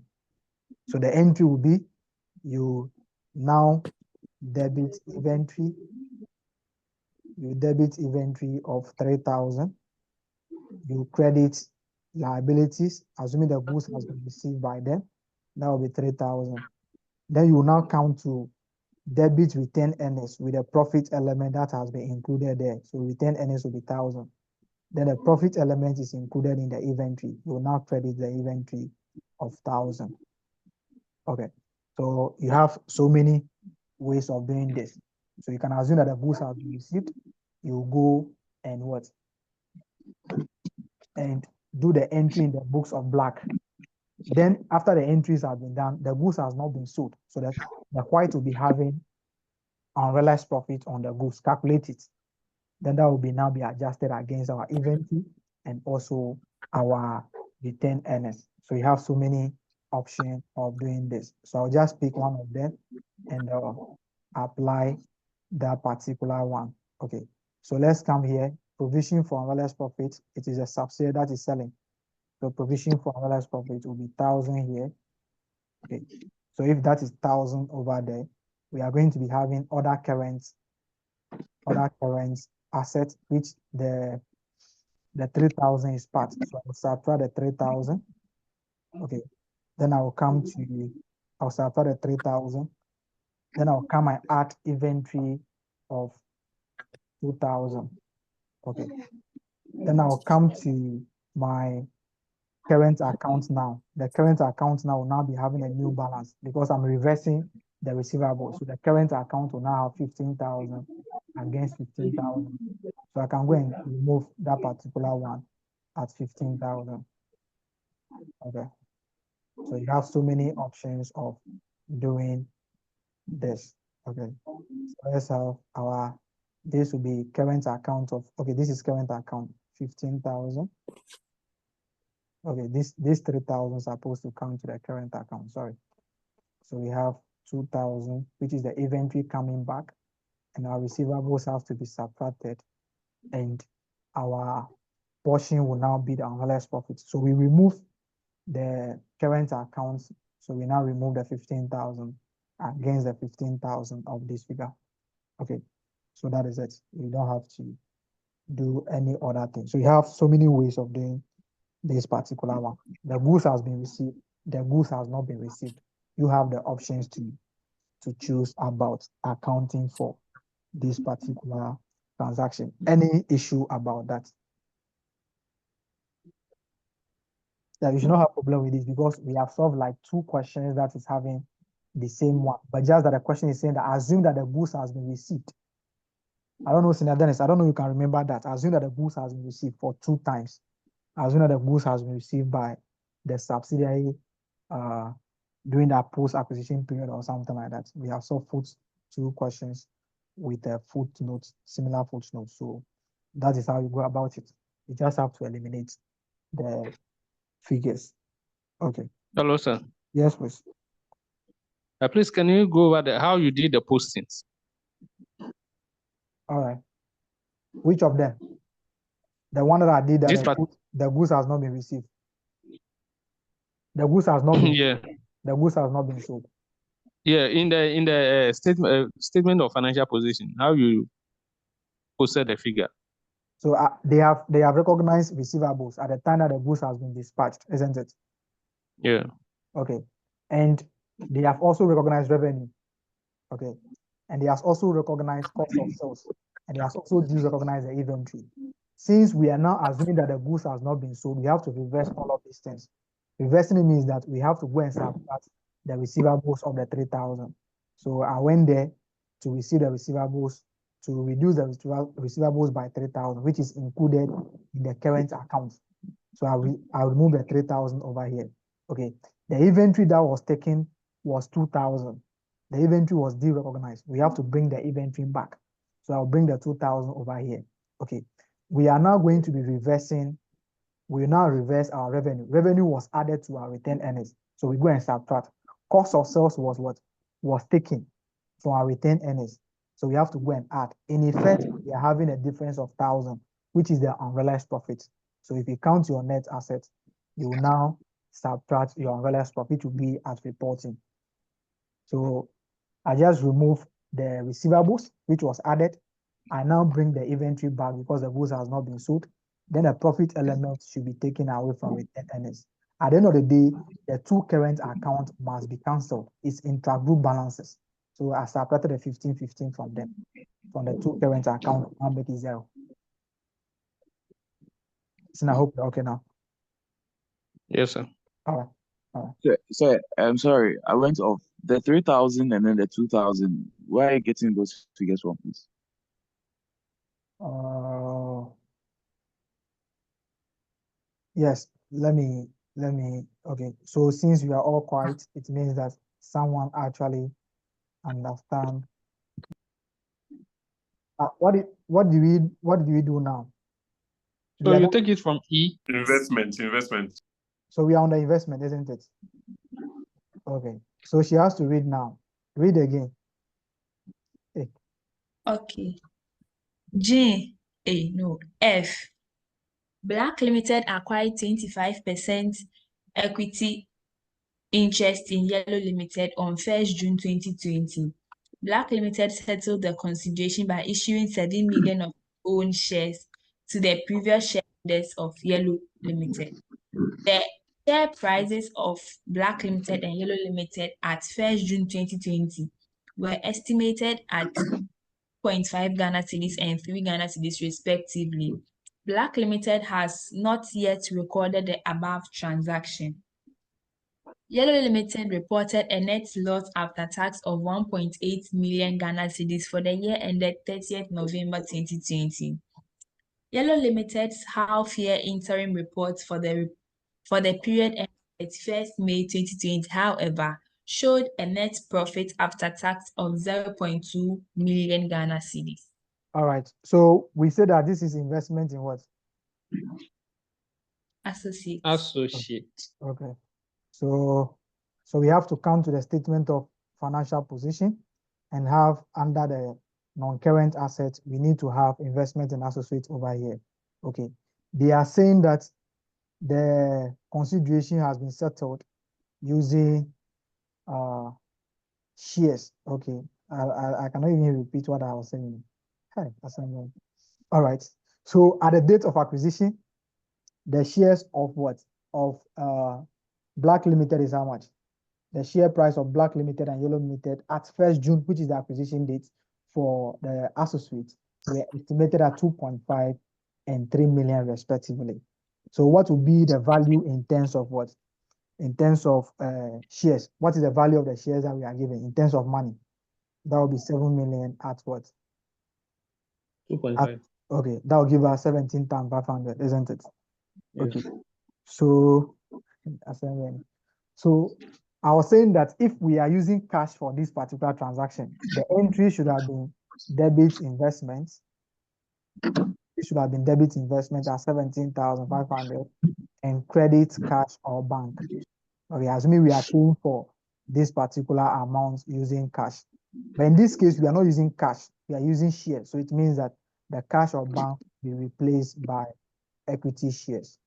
So you go and add the 17,500 to your equity shares. This is just like a share exchange. So you come here and add your 17,500 to this particular figure. So 17,500 here. So I hope this is the place that we stopped. Okay. We can move on. Okay. So so what about the investment in associate, the one that you wrote there? We do workings Under and the send the final figure there figure. already. We do workings and send the final figure there. Okay, that's fine. All right. Okay, let's come here. They say Yellow Limited reported a net loss after tax of 1.8 million for the year ended 30th November 2020. So they have a loss of 1.8 for this year, isn't it? Okay. Yellow Limited's half interim report for the period ending 31 May 2020, however, showed a net profit after tax of 0.2 million. Okay. When did we acquire them? It is 1st June, isn't it? Okay. They are saying that we acquired them on 1st June, but their reports, their interim report, 6-month report for the period ending 31 May 2020 is showing a profit of what? A profit of 0.2 million, isn't it? Okay. Yeah. From June to November is how many months? 6. It's 6 months, isn't it? Okay.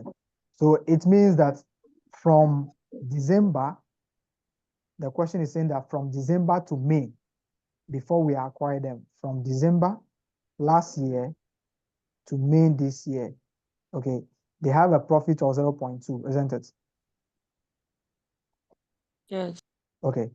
But after doing December, okay, from December last year to November this year, which is the full year profit, how much was shown? We have a loss of 1.8 million, isn't it? Yes. Okay.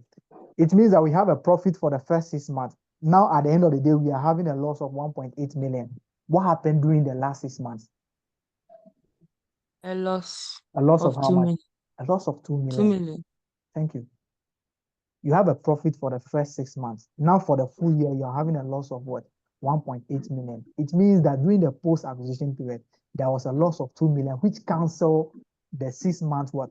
Profit of 2 million, 0.2 million to have 1.8 million now. So we are going to be having the post-acquisition profit of the associate is a loss of it's a loss of what? So we have a share of post-acquisition loss relating to the associate. This loss of 2 million is relating to what? The post-acquisition period, June to November.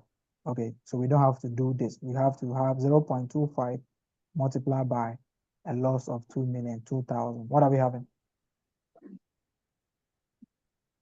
500.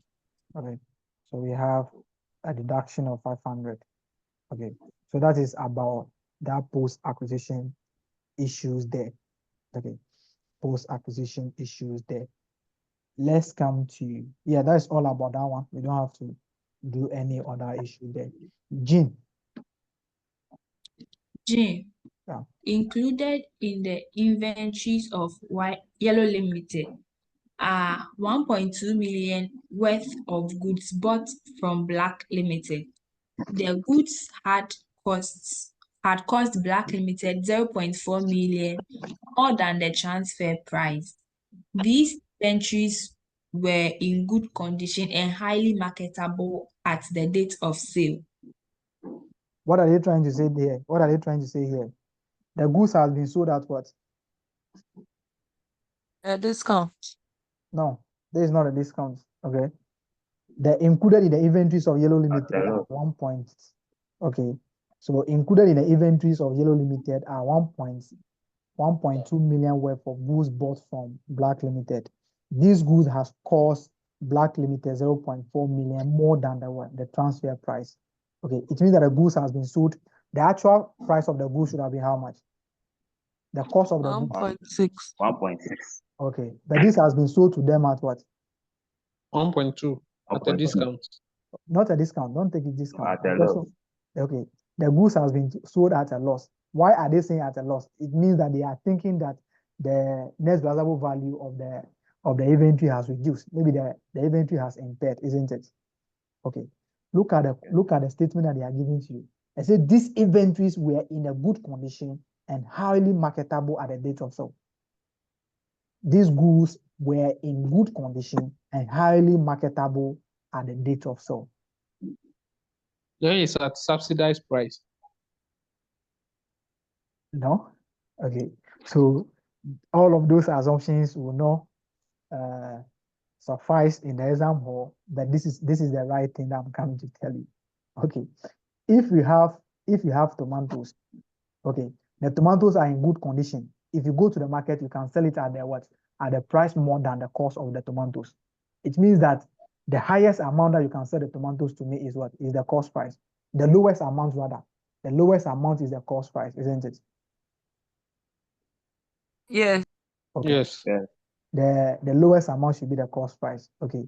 If you are giving a tomatoes to me at 1.2, it means that, okay, the tomatoes that you are giving to me is actually 1.2, but not a tomatoes that is 1.6 that you are giving to me 1.2.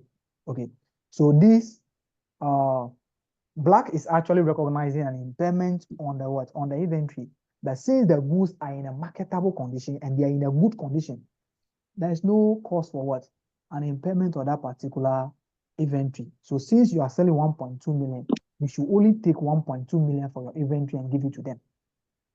Not you take 1.6 for 1.2. So the impairment of 0.4 million must be reversed because there is no indication or indicator for the 4 million loss. So they have to reverse the 4 million loss, the 0.4 million loss in their what? In their books. That is it. So this is about impairment, and that must be reversed because there's no indicator of impairment for the inventory. The inventories are in good condition, and the inventories are in good condition and are highly marketable at the date of what? Date of sale. Okay.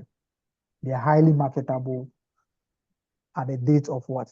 So you don't have to think about a provision for unrealized profit on this. Okay. It's not, we don't have provision for unrealized profit because the goods are actually sold at a loss. We don't make provision for a loss. It's in Philip. Do you make a provision for a loss? Please no. Okay. So there will not be any provision over here. But just that they are giving the goods to those people at a price lower than that. And the question is saying that if this statement should not be added, these inventories were in a good condition and highly marketable at the date of sale. It means that the least amount should be the cost. The least amount that you can sell the inventory is the cost. There's no cost for what? Carrying out an impairment test on the assets because there's no condition of the what? The net realizable value being lower than what? Being lower than the what? The cost. The cost will be lower than the net realizable value because the assets are highly marketable. They are highly what? Marketable. It means that the selling price are going to be very high.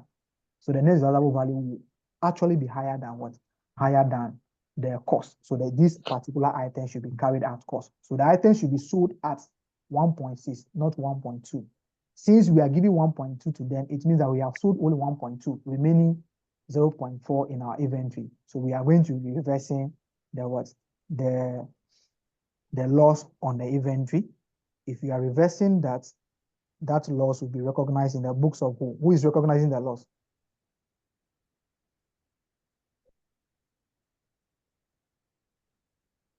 Black. Okay, that will be the parent, isn't it? So we reverse the loss of 400. Then we go and increase our inventory also by 400. So that will be order.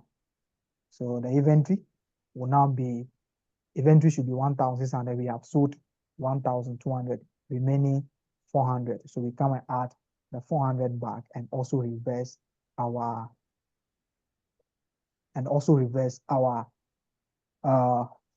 loss in the group retained earnings. Okay. H. Please, the reversal of the Can you loss. go back the treatment again? Yeah, is. Can you restate what you just said? I didn't hear you. I'm saying reverse the loss. The loss was charged to retain earnings. It's the parent that is selling. So they are going to be charging the loss as an expense to their retained earnings. So that was a deduction. Reverse it means that go and add back. The loss was subtracted. Reverse means that go and add back. Then the inventory, what we have deducted 1,600 for the inventory. It should have been only 1,200. So go and add the 400 also back to the inventory to now bring the what? The 400 that will be remaining after you have given the 1,200 to what? To Yellow Limited. That is it. All right.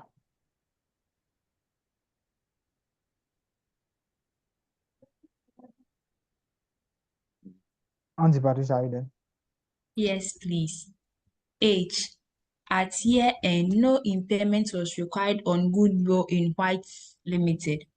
However, due to the reported losses, investment in Yellow Limited was attributed with impairment loss of 0.25 million. Okay. Please, if you are talking about associate, we have two forms of impairment. Okay, we have two forms of impairment. Okay, the impairment can be relating to the associate as a whole, and the impairment can be relating to only the investment in associates. If the impairment is relating to the associate as a whole, the parent will only take each share of that. Because if it is relating to the associate as a whole, so that is 100%, we only take our share of it. if the impairment is relating to only our investment in associates, then it means that it is our investment that will be impaired about that by that particular amount. In this case, the investment in yellow is the one that is impairing, not yellow is recognizing an impairment loss of 0.25. Okay, so this is an impairment loss, which will be a reduction to our investment in associates. So we have impairment. Okay, please, share of associate loss to go to group retained earnings. I don't say my book. Share of Don't use my book. Don't use my book. That will be 500 here. So share of associate loss should come to retained earnings. Okay, sorry, we didn't do that. Okay. So we also have the impairment loss in the what? In the associate. That will be give us how much? 250. And that 250 will also go to the group retained earnings. Impairment loss on Yellow Limited. Okay, and that will give us 250. So you debit your group retained earnings and credit the investment in associates. Okay, that is about that one. All right, can you please take the last statement and we. I. Yeah. It is the policy of Black Limited Group to measure non-controlling interest using proportion of net asset method. Required. Prepare. No, we have done a requirement already. Okay. Are you hungry? Okay. So let's do our, good afternoon. Okay. Let's do our fair value. Okay. So the fair value of the NCI is to be proportionate to 20% of the net assets. Can we find the net asset figures? Senior Linus. Yeah. The impairment loss of 0.25 million. Yeah. Is it all going to? Are you not going to share it with the 25%? Okay. What is the question saying? I hope I have explained that the situation where you share and the situation where you will not share. Did I say something like that? Yeah, you say if it is related to the subsidiary as a whole.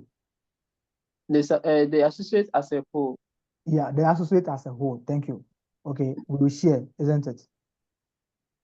Okay, but if it is relating to only our investment in associates, that is, it is only the portion of our investment that is impairing, not the total investment that is in the associate. So look at the question over here. Say, however, due to the reported losses, investment in yellow was attributed with impairment loss of what? 0.2 million. It is only our investment that is impairing. So we are going to suffer the impairment loss of 0.25 million. Then they say the associate report recognize an impairment loss of 0.25 million. Then it means that the impairment is for all the investments there. So we only take our portion of it. All right.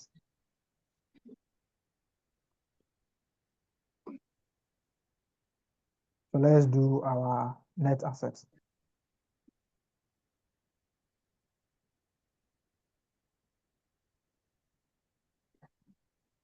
I'm getting at acquisition 136,000 and at reporting 165,800. 136,000 at acquisition and then 165,800 at reporting. Okay. Okay, I am getting at reporting 167, so someone should confirm. But acquisition is 136. 136, yeah. Okay. You can be arguing with over reporting figure. I'll be using my acquisition figure for something. Let's count to goodwill. Okay. The goodwill will be 0.8 multiplied by 136,000. Is that correct? The net assets for the parents. The net asset portion for the parent will be 0.8 multiplied by the 36,000. Yes, 136 at acquisition. That will give us 10, 8. Okay. 10,8,800. Okay, what are we getting as a goodwill?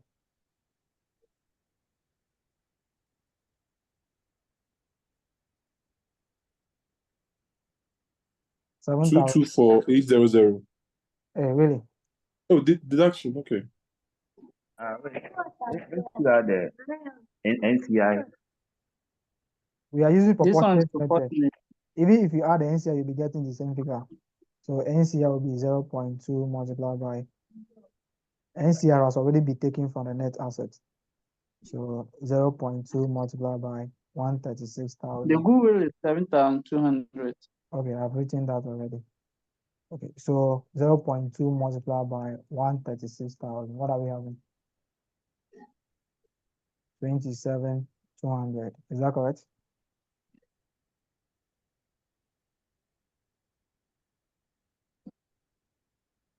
Yeah. Yes. The 27.2. Okay, so let's calculate our net asset are reporting now. 120,000 plus 91,000 plus 800 minus 46,000. I'm getting 165,800. Is it 45 or 46? Okay. Okay. Okay. Minus 1,000. Okay. 165,800. This is 45,000 and 1,000. No. So it's 46,000. Yeah, that's what I've subtracted 46,000. Oh, that's not what. 165,800. So I've added 45,000. That is 46,000. Plus 800 minus 46,000. It's 165,800. Is that correct? 165. Yes, it's Yeah, correct. 165,800. What is the post-acquisition profit?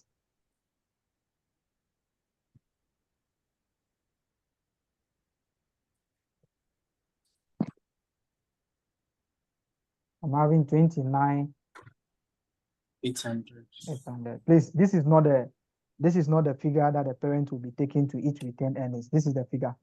Okay, come here. Come to the other component of equity. You can see that during the post-acquisition period, there was a loss of what? 2,500 relating to other components of equity, isn't it? Mm-hmm. And that has been netted against the closing figure over here. So it means that the actual post-acquisition profit relating to retained earnings would have been this. Okay. So would have been 25 plus this. It would have been 32,300. And we have other components of equity of a loss of 2,500. So that if you net the two, you'll be having the difference between the net asset of 2,900. Think about it.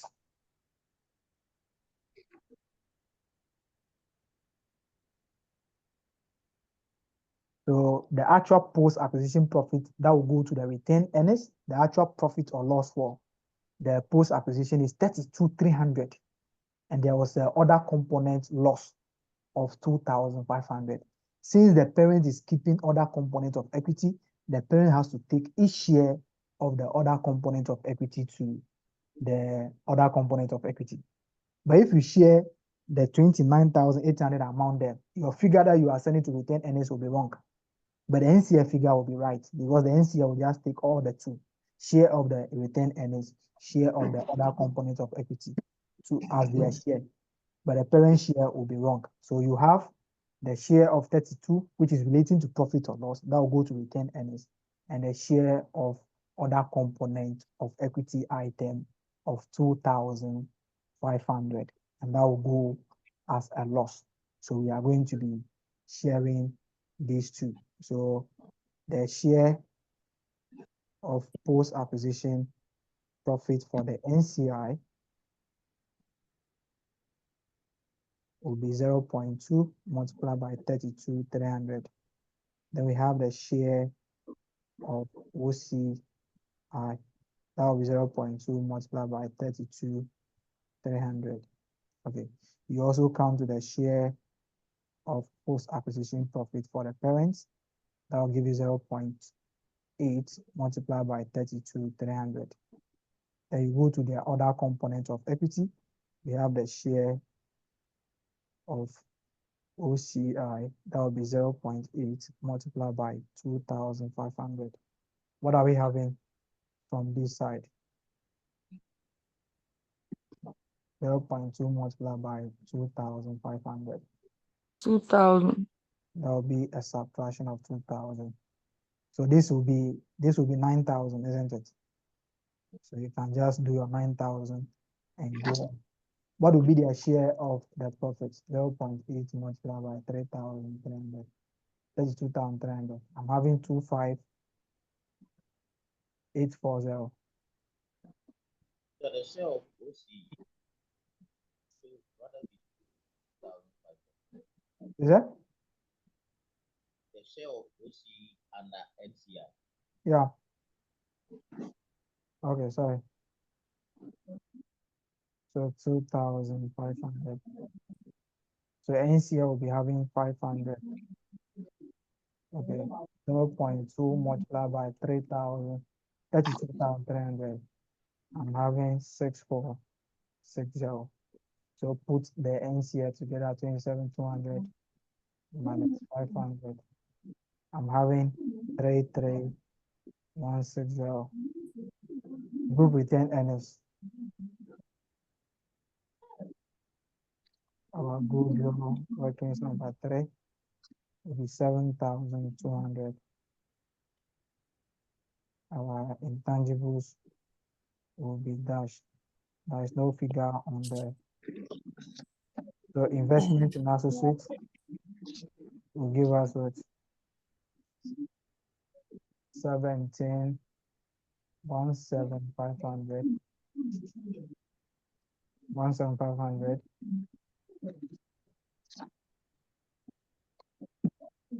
16,750. I'm having 16,750. Okay, so that will be investment in associates.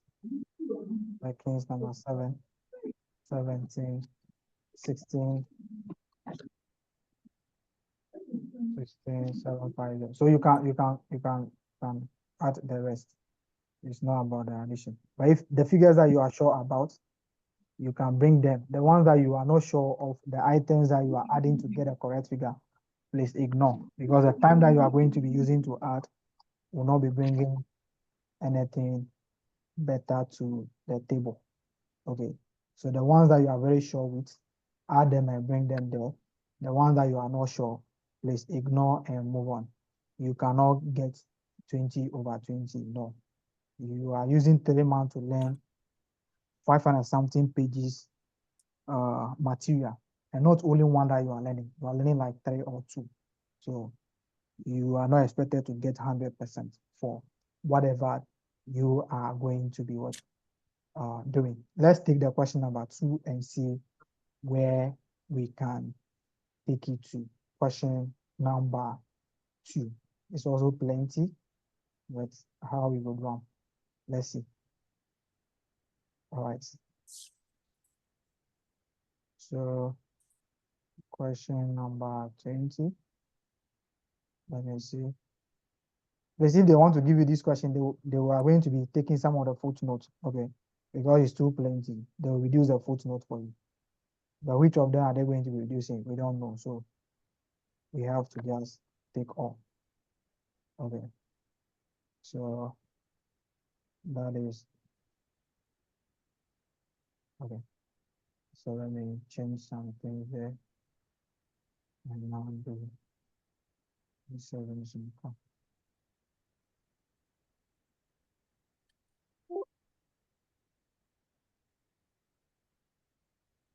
All right.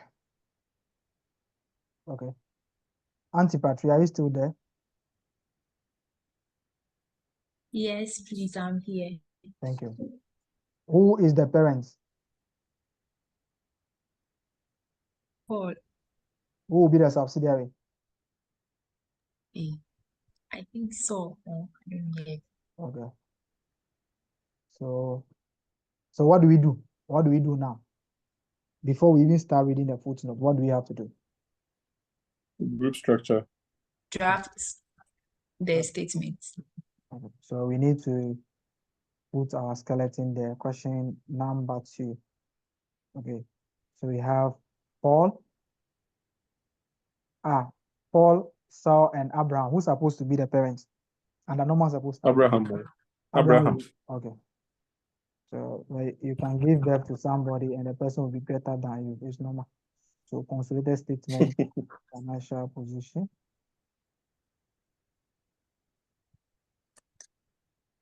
Financial position as at 31 March. 31 March. Okay. 2018. So we have the assets. So we have the non-parent assets. The Abraham will be a subsidiary, isn't it? Okay. Yes. You can't have two subsidiaries at the financial reporting level. But corporate reporting level, you can have that. But financial reporting level, you can't have a company that you'll be having two subsidiaries. No. All right. So we come to our PPE. Okay. We have to add the two figures now. Okay. So PPE, what are we having? 47,200, 427,200, 427,200 plus what? 400. Okay. Plus 400,000. Okay. So let's go to the next item there. There's also some. So we have other investment and investment also. So this investment will be investment in the associate, but the other investment will be maybe we acquire 10% of the shareholding, or maybe we acquire liability instrument or debt instrument in other entities. So we have other investments. How much is the other investment? 100,000. 100,000. Okay. 100,000. So the investment, which is note 1 and note 3, what you do is that we are going to reconcile that. That might be the investment in the subsidiary, and then the associate. So Associates. you have your goodwill over here. Since you have that, there will automatically be investment in what? Associates. So it will automatically be investment in associates. You can leave the whole of that particular space, then you count your current assets.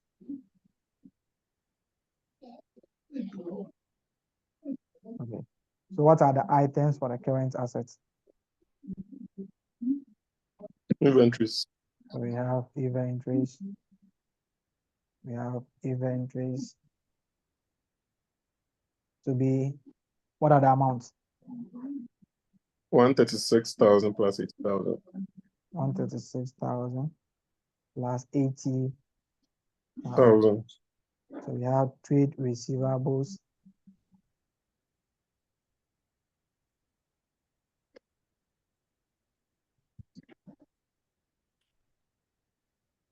$120,000 plus 72,000.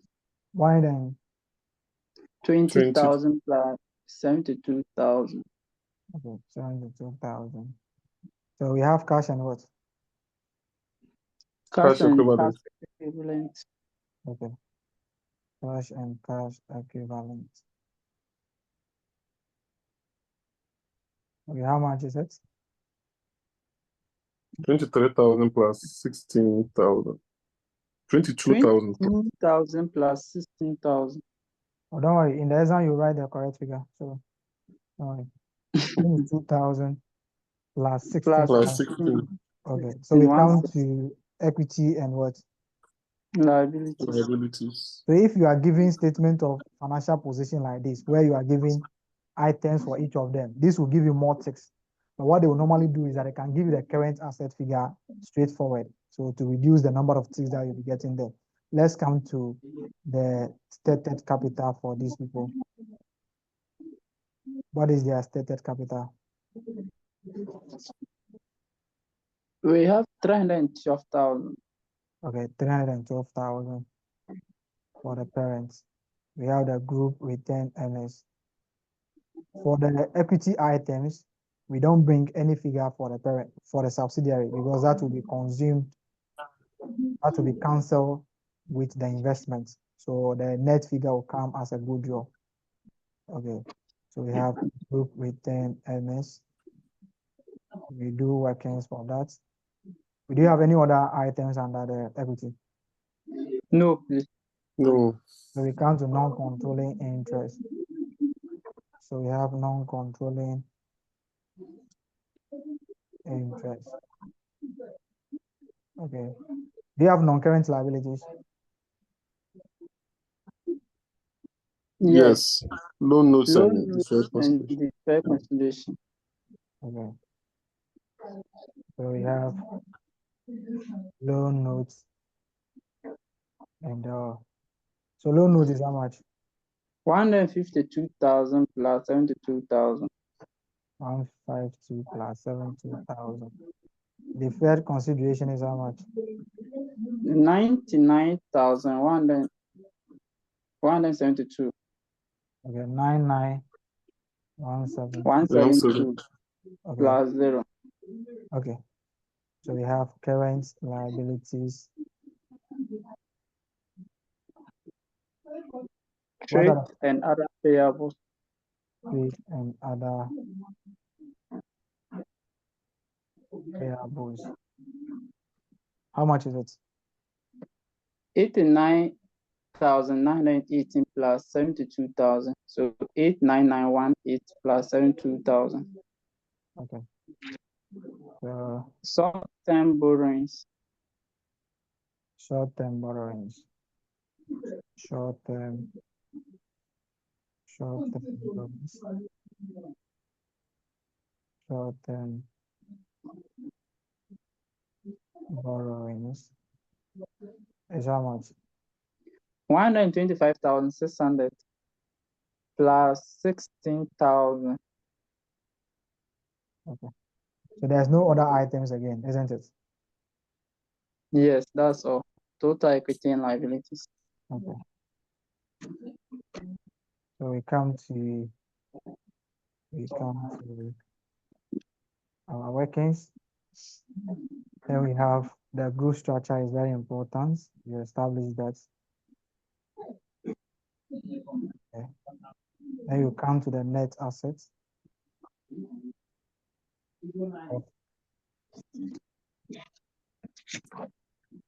So okay, at acquisition and at reporting.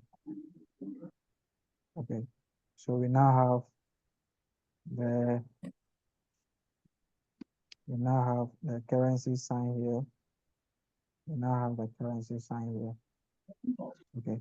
So let's come to the stated capital. Can we pick the figures for the stated capital from the statement of financial position? 160,000. 160,000. 160,000. Okay. So please, sometimes you do the net asset for the associate also to know their post-acquisition profits. Okay. We haven't done any question like that. So thank you. Thank God that we have a question like this. So we have a net assets of the associate also. We have to know their post-acquisition profits. We are not consolidating them. We are only interested in their post-acquisition profits. So at acquisition and at what? Reporting. What is their stated capital? We have 128,000. Okay. So 128,000. Can we pick their Retained earnings at closing. okay retained earnings at closing for Abraham is what? 248,000. 248,000. What is for Saul?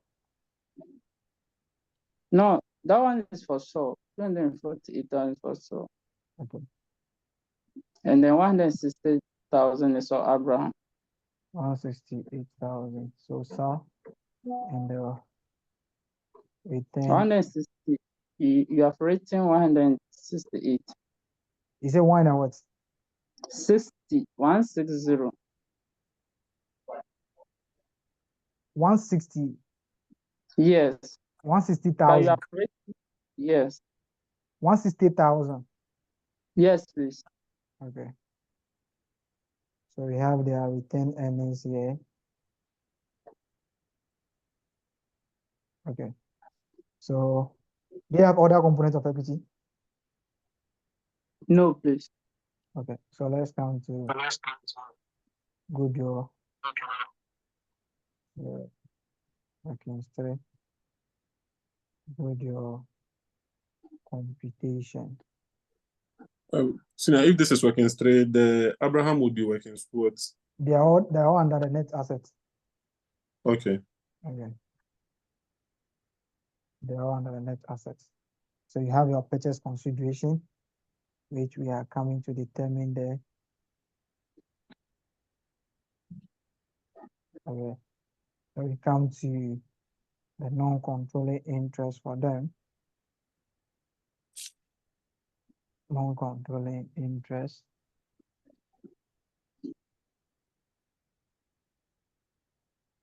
We'll come to the group retained earnings.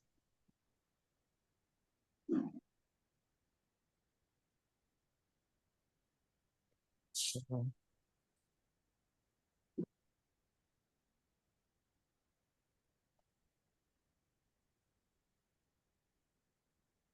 So what is the parent earnings? 449,868. 868. So 449,868. Is that correct? Yes. Okay. So we come to, did they have other components of equity? No. Okay. No. So the next one will be investment in associates, isn't it? So we have investments in associates. So we also determine that and bring the figure here. So we have investments in associates. Let's now start reading our footnotes. Auntie Patricia.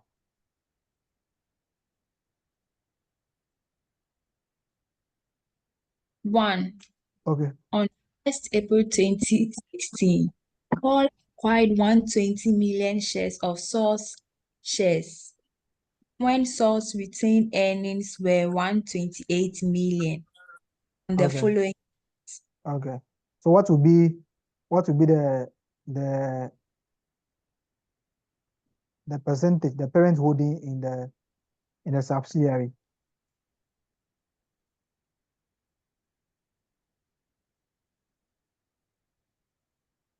What will be the percentage holding of the parent in the subsidiary? 80%. Are you sure? 75%. Okay, that will be 75%. 75%. Okay, so that one, the group structure, you can do the group structure. But what is the retained earnings at that date?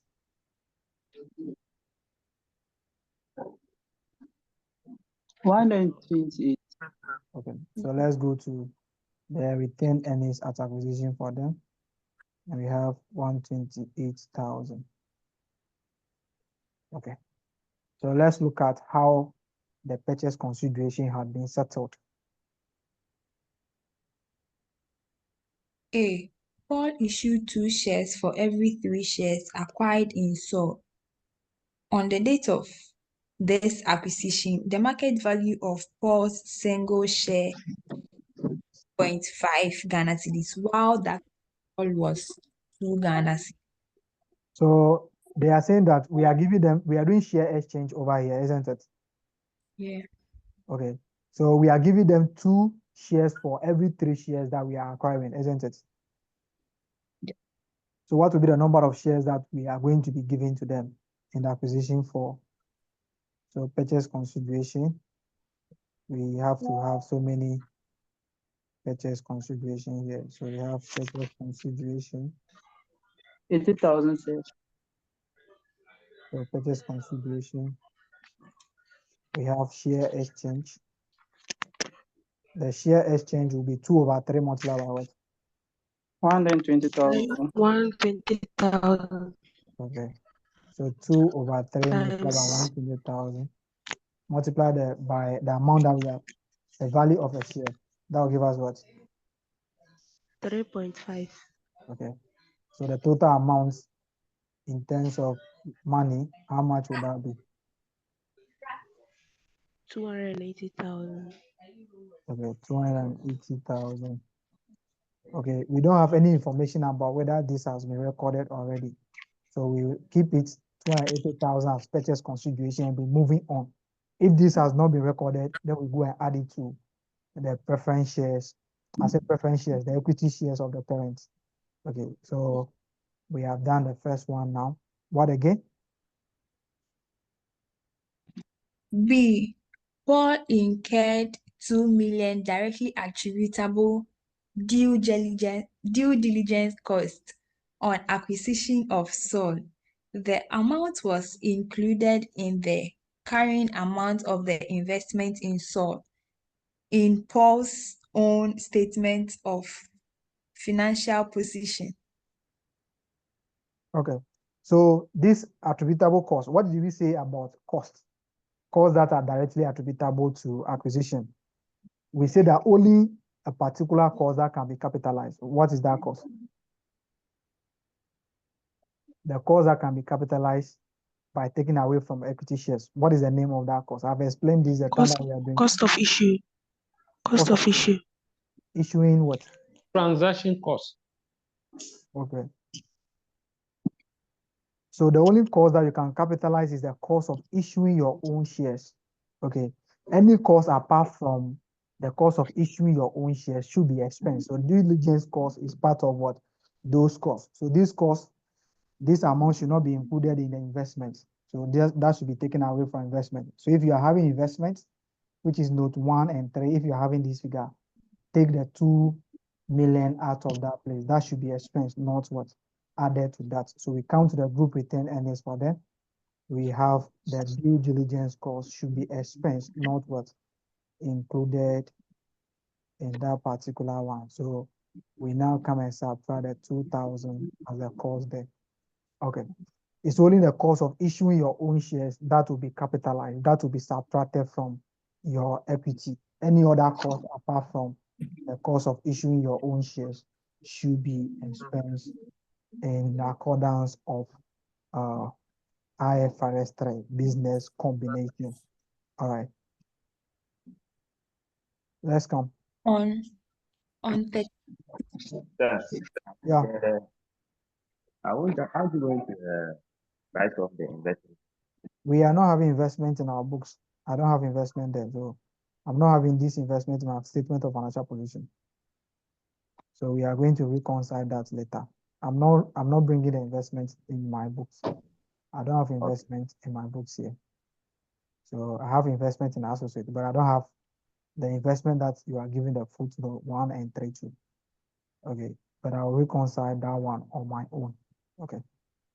Yes, let's move on to that. But if you have if you are bringing the investment, then you have to subtract the 2,000 from it if you are bringing it into the statement of financial position. Since I'm not bringing the equity items, it means that the equity items will cancel that particular amount over there. C. On 31st March 2019, Paul was to make a deferred cash payment of 1 cedis per Sol share acquired. Sol's required rate of return at the date of acquisition was estimated at 10% per annum. Okay. What is this? The fair consideration. Okay. So when are we, the reporting date is 31st March 2018, isn't it? Yeah. Okay. The acquisition was done on 1st April, 2 years ago, isn't it? Yeah. All right. Let's come here. At the date of acquisition, what should be the what? What should be the present value of the deferred consideration? We are going to pay this in what? In 3 years' time. So at the date of acquisition, please, you can see that you are giving the subsidiaries rate of return, isn't it? Yeah. Okay, if the parent one is not given to you, the subsidiary, their money is their money that are with you. So they will be giving you the interest rates. So if you're not giving the parent own, you use the what? The subsidiary borrowing rate or the cost of capital of the subsidiary. They will say that since you don't want to pay us right now, every year we are going to be charging you interest of this amount. So we are going to be using the subsidiary figure as the cost of capital. What will be But the, sir, is there any way they can give the two? if you give the two, then it will be agreed on the parent one. So you use the parent one. Okay. Okay. But now they cannot, I'm not sure. I haven't seen that before, but if you are Like, to use the parent, like you were saying that is their money that is with us and they have to give us the terms. because If the we are parent, using the parents one, then it means it's the parents that is dictating to them.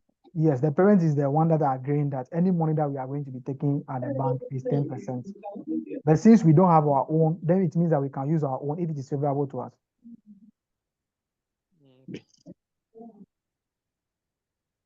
Okay. So you use the if you are giving the parent or use the parent own, because we don't have the parent own, we have to use the subsidiaries own. All right. So what would be the present value at 1st April? What will be the present value? What will be the discount factor first? 10%. 10. No, the discount factor, if you change it 3 years, Oh, okay. 1 over 1.1 exponent 3. What are we having?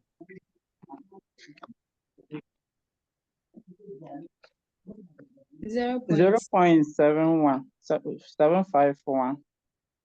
Okay, so we come to deferred consideration. We come to deferred consideration. Okay, 0.751. 751. Okay, how much are we paying to them? We are paying 1 cedi per share, isn't it? Yes. Okay. Yes, yes, And that's the value of the share. we have acquired what? 120. 120,000. So we'll be paying them 120,000 at the end of the 3rd year. So what will be the present value of that? 751 multiplied by 120,000. I'm having 90,120. Okay, so that is the present value, 120. We are not aware whether they have recognized this or they haven't recognized that. So we read the statement up to the last and see whether the deferred consideration has been recognized. But we can see deferred consideration in the statement, isn't it? Okay. Yes. So that might be relating to the portion that has been recognized. Okay. So we have done a deferred consideration now. What is the next one? Agreed to pay a further amount on 1st April 2025, contingent upon the post-acquisition performance of SOL. At the date of acquisition, the fair value of this contingent consideration was assessed at 5 million Ghana cedis, but by 31st March 2018, it had become clear that the amount due would be 6 million. Ignore discounting. Okay. Okay. So if they say you should ignore discounting means maybe this 6 million will be paid at the end of April 2015. So we have to present value it at today's date. But they say you should ignore. But what is the present value or what is the fair value of the contingent consideration at the date of acquisition?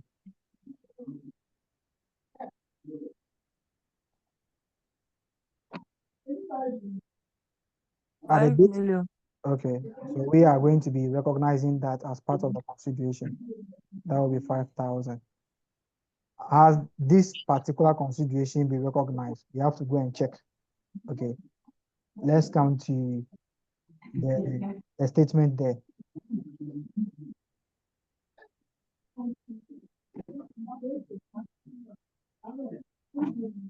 Paul, so should I continue? Yes, please.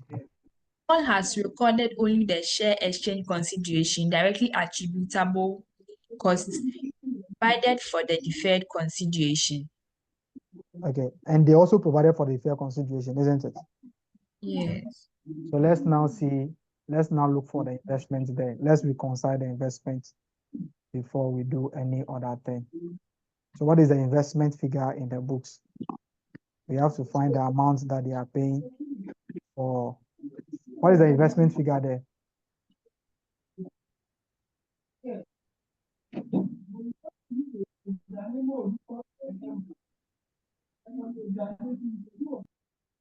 What is the investment figure there? 123,358. Okay, 400 and okay, 423, 423, 352. okay, 358, isn't it? Okay, so let's come to the share exchange that was recognized. Share exchange that has been recognized. So share exchange that has been recognized. What is the amount of the share exchange? 280,000. So that will be subtracted. Okay, then we have what? The due diligence cost has also been added. So we subtract that due diligence cost. That was 2,000 should also be subtracted. Then we come to what? The deferred consideration that has also been recorded. So we have the deferred consideration of how much? 90,120. Okay. So let's be moving now to know our investment that we have in associates. So we have to reconcile that and see. So we have done a purchase consideration, but the contingent consideration has not been recognized, isn't it? The contingent consideration has not been what? Recognized. They only recognize the share exchange and only the share exchange and the deferred consideration. So the contingent consideration has not been recognized. That will be recognized as what? Current liability or non-current? Non-current. Okay. Because of the date, that will be non-current consideration. Contingent consideration. That will be how much? What is the today's value? That will be 5,000 plus 1,000. Is that correct? So from the 1,000, sir. At acquisition is 5,000. At reporting now is Okay, 6,000. So what is okay. happening? The amount has increased by what? 1,000 cities. So that will be a loss on the contingent consideration. Okay. And that will be taken to group return earnings. That is increasing. So that is a loss to the parent because that is a liability. Okay. So, all right. If you can have a seat, let me call her. Have a seat, let me call her. Have Okay. a seat, let me call her. 2. Yeah. The directors of Paul carried out a fair value exercise to measure identifiable assets and liabilities of Saul at 1st April 2016. The following matters emerged. A. Plant and equipment having a carrying value of 160 million Ghana cedis had an estimated fair value of 176 million Ghana cedis. At the time, the estimated future economic life of the plant was 5 years, and this estimate remains valid. Saul disposed of 20% of this plant and equipment since 1st April 2016. Okay. So this is a fair value adjustment, isn't it? Okay. So what is happening here? Is the carrying value higher than the fair value or the fair value is higher than the carrying value? The fair value is higher than the carrying value By how much? by 16 Okay. million. So how do we treat that?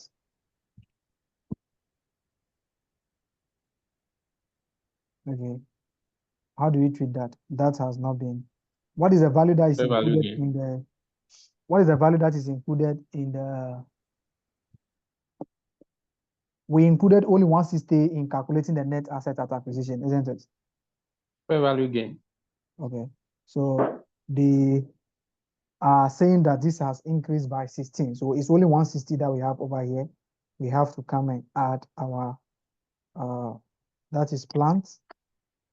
So plants, we are going to be having 160. Okay. But what is happening? Are we going to be having the 160?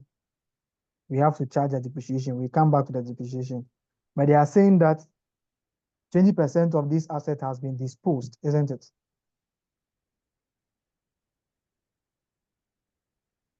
So this is supposed to be 16,000, not 160, sorry. Yeah. Okay. So we come and add the 16,000 to the PP, isn't it? Okay. Yes, They are saying that 20% has been disposed. So what will be the remaining asset now?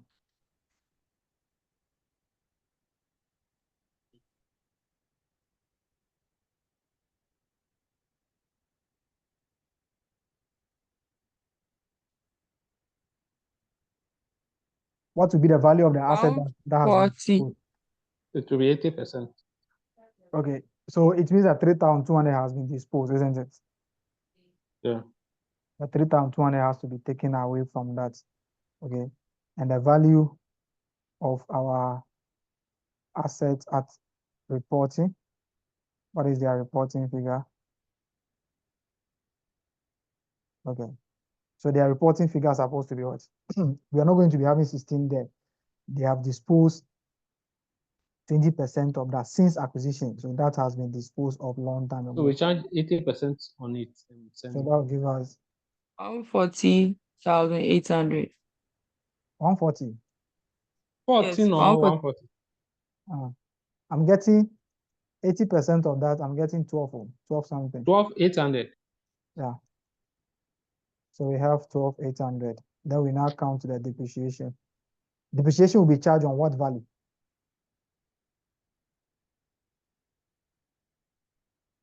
Yeah, It should be scenario. on the 16. No, the asset has been disposed since acquisition. Yes, now Dennis, answer your hand. Okay. I wanted to ask if you can slow down because how you are moving there, I can't keep up. Marathon. But Please, can you get to the non-current asset on the this for me to see something?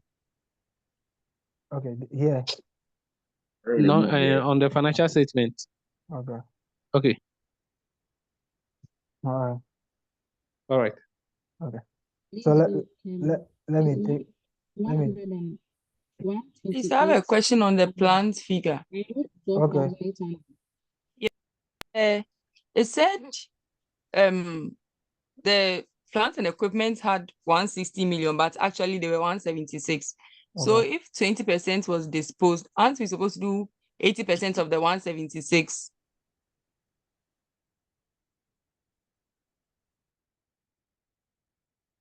Okay, I'm coming. So 0.2 multiplied by 176.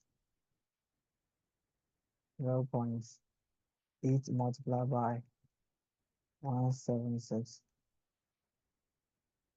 I'm coming in. So plant and equipment having a carrying value of 60 million had estimated fair value of 176 million.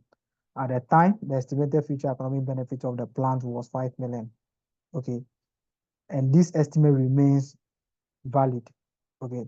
So dispose of 20% of this plant and equipment since 1st April 2018. They are carrying the asset at carrying value, isn't it? They are doing the entry at carrying value. Okay. So if they are disposing the 20%, it means that they have recognized that the 20% of the carrying value. They are aware that the asset has been disposed and they are taking that disposal on the carrying value. Okay. They are not aware of the fair value, which is the 16,000. So the disposal for the 160,000 has been done because they are carrying the asset at 160. So the disposal is done. They are going to account for it. They have already accounted for the disposal on their carrying value. But what about the increase in the what? In the carrying value of 16,000. They are not aware of that, and they have disposed of those equipments, and they have recognized only the sale on the carrying value. They are aware of the sale, so they are going to be removing the asset at the carrying value. But the actual value of the asset should have been increased by 16,000. So they only taking 20% of 160, which should have been 20% of 176. It means that they didn't take 20% of the increase, which is 16,000. It doesn't mean they haven't recognized this transaction. They are carrying the asset at carrying value. So they will recognize the disposal at carrying value. Okay, it's clear. Thank you. All right. So let's come here. They are saying that 20% of these plants and equipment dispose of, they saw dispose of 20% of these plant and equipment since what? 1st April 2021. So after the acquisition date, they dispose the 20%. So you just take it, 20% has been disposed. Okay, if 20% has been disposed, if 20% has been disposed, it means that after the acquisition, the value of our equipment will be 0.8 multiplied by 16,000. I'm getting 12,800. Okay, that will be the value available after acquisition. Okay, and this will be used for 5 years. Okay, this will be Senior used Linus. Yes, please. Yeah, if they say the 20% was disposed of, the 20%, is it not on the current amount? And the current amount was 160. Because if you are disposing an asset, it will be written down on your the current amount, not the fair value, right? Is a question for me, or you are making a statement? It's a question and a statement too. So the question is, 160,000 was the current amount. Okay. And then And 176 was the do they have this carrying value in their books? Between these values, between these values, which of them do they have in their books? Between these, their books, they were having 160. so how sure are you that the disposal has not been recognized by them?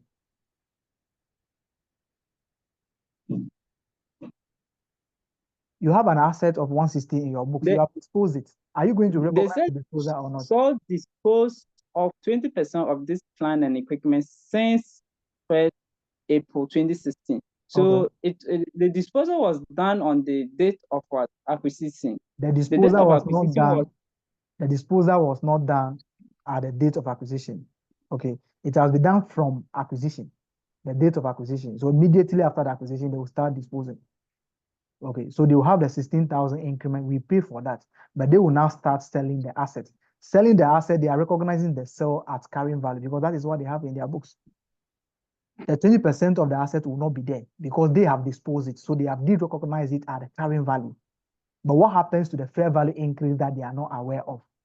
20% will also not be there. So we also have to account for that particular 20% that has been disposed. And that's what we are doing. Okay, thank you. Okay. Okay. All right.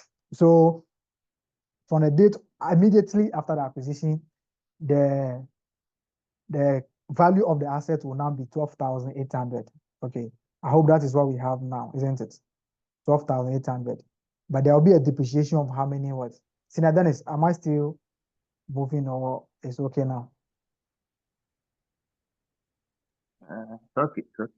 Okay. So what will happen? This is a depreciable asset. So from the date of acquisition to now, how many years is that? 1st April to 31 March 2018. How many years? How many years? 3 years. Are you sure? 4 years. 2 years. It's 2 years. Oh,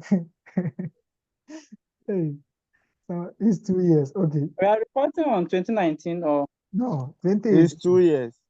Okay. 2018. It's 2 years. So our depreciation will be what? 17. Okay. Depreciation will be calculated on the 12,800 divided by what? 5, isn't it? Multiplied by 2. Multiplied by 2.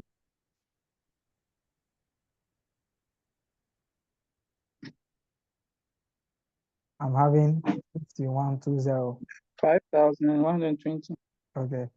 So that 5,120 should be taken from the post-acquisition profit. So the asset will be reduced by the depreciation amount, 5120.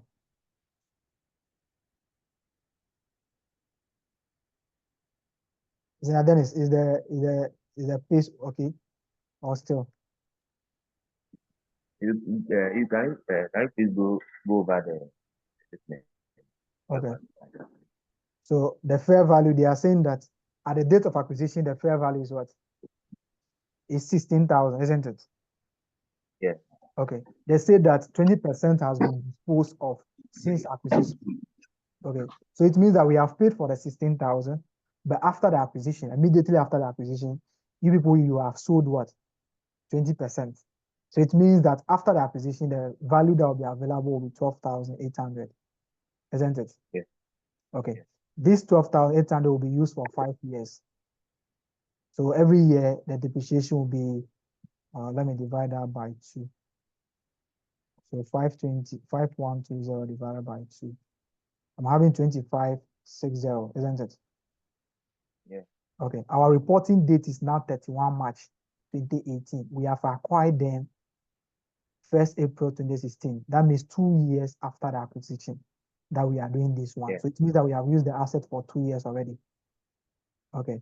So the depreciation should be taken away from our reporting, which is the taken away from our post-acquisition profit for 2 years. Then the asset will also be reduced by the 5120. The value of the asset that we have is, we have added a 16,000, we have subtracted the disposal. So we are having 12,800, but the 12,800 we have used 5120 out of it. So we have to now bring it to the new amount now, which is the I'm sure that will be 76 something. Tina, are you okay now? Yeah. But how did you arrive at the 3,000? The 16,000. No, 3,000. No, 20% of the 16,000. They have disposed of, the fair value adjustment is 16,000. Okay, and they have disposed of 20% of that. All right. So you would account for the disposal. The disposal, they have done it. They have done their disposal at the carrying value. Already. They are carrying the asset at carrying value. So as soon as they dispose it, they have recognized the disposal in their books, but just that they haven't taken the 16,000 into consideration.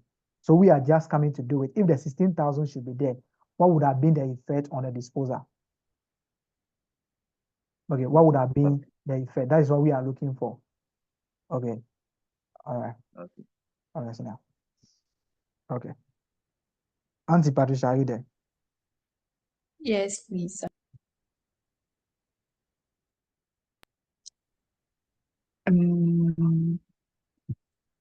An item of inventory carrying value was 4.8 million Ghana cedis, less than its estimated market value.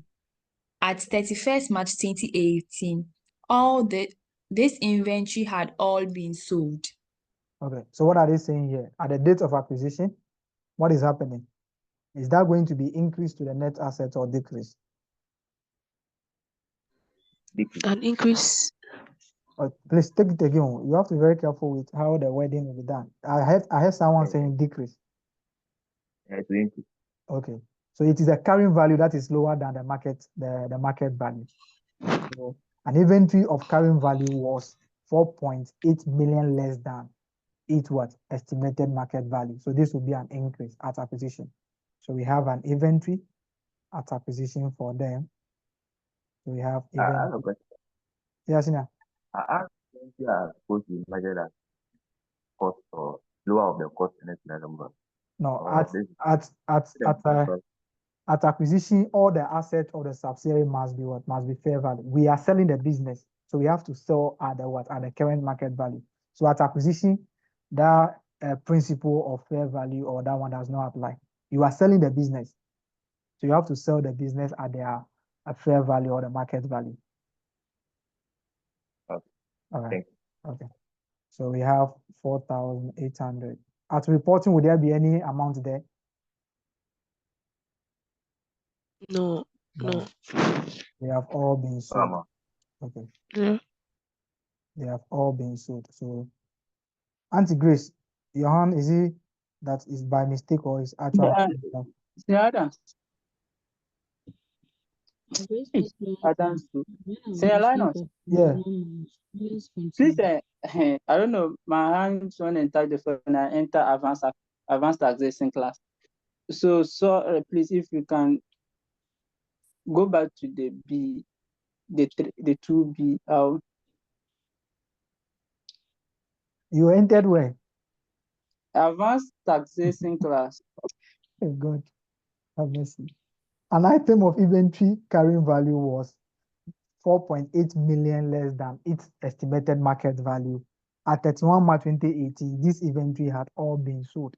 So they are saying that at the date of acquisition, the carrying value of an inventory is 4.8 million less than its market value. The meaning is that the market value is 4.8 million higher than what the carrying value of the inventory. So that is an increase in the inventory. So at acquisition, our net asset will increase by 4,800. But at the reporting date, all this has been sold. So there won't be any figure at reporting date. The inventory, none of the inventory will be left at reporting date. So that will be dashed. Okay, thank you. All right. Let's come to the okay. Let's come to the 3. 3. Wow. Paul acquired 51.2 million equity shares of Abraham at its date of incorporation and paid a consideration of 51.2 million in cash. This investment is recognized in Paul's draft financial statement at cost and no goodwill was computed. Okay. For investment in associates, we don't calculate goodwill on that. Let's calculate the percentage of this one that we are buying. So their number of shares is 128, and we are buying 51,200. So we are buying Abraham. Each year is 1 cedi, and we have 128 there. So what will be the percentage that we are acquiring?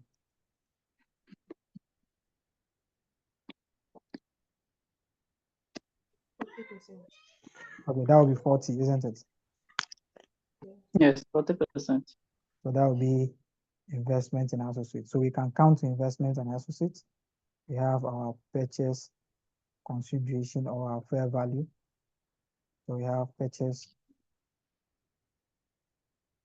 consideration of 51,000. Let's see how much they are paying. Okay, how much are they paying? The question has given us the amount there. Okay. We are paying 51,200. So that is 51,200. Okay. 51,200. Okay. Let's now reconcile our investments. So we have investment now in associates. So investment in associates, all these figures have been included in the investment figure there. So that will be 51,200. What will be the difference? Let's find the difference there. 423358 minus 280,000 minus 22,000 minus 9120 minus 51,200. 38. Okay, please just do the discounting. Do the discounting without finding.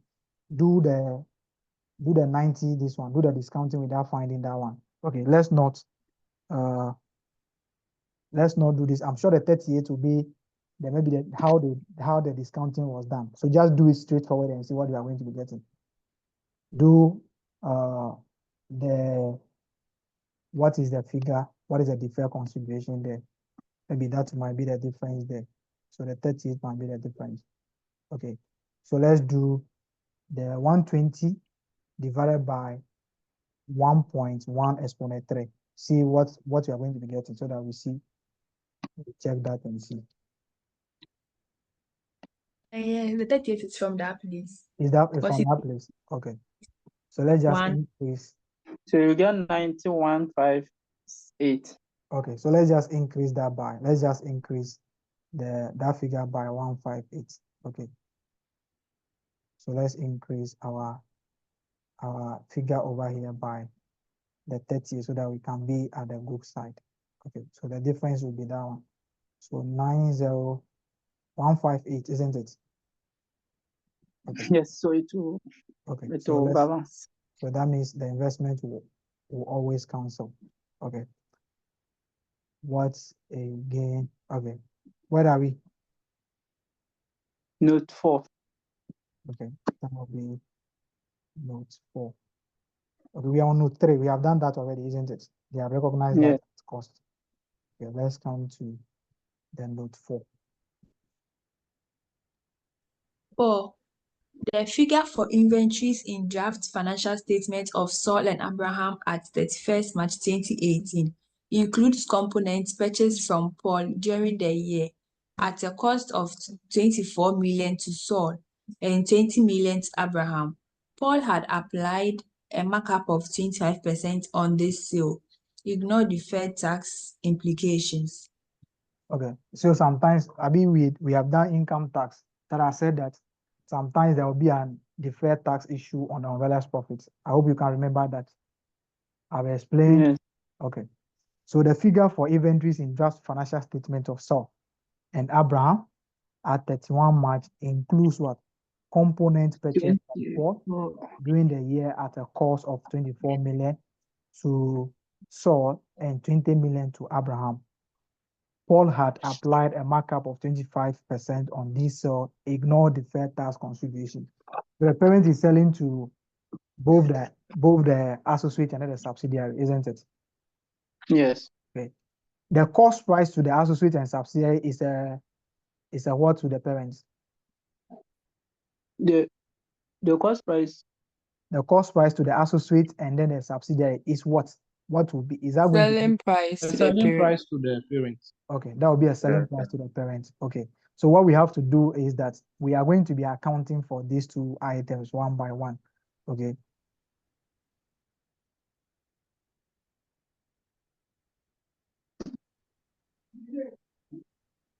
Okay, so we are going to be calculating the unrealized profit on these items one by one.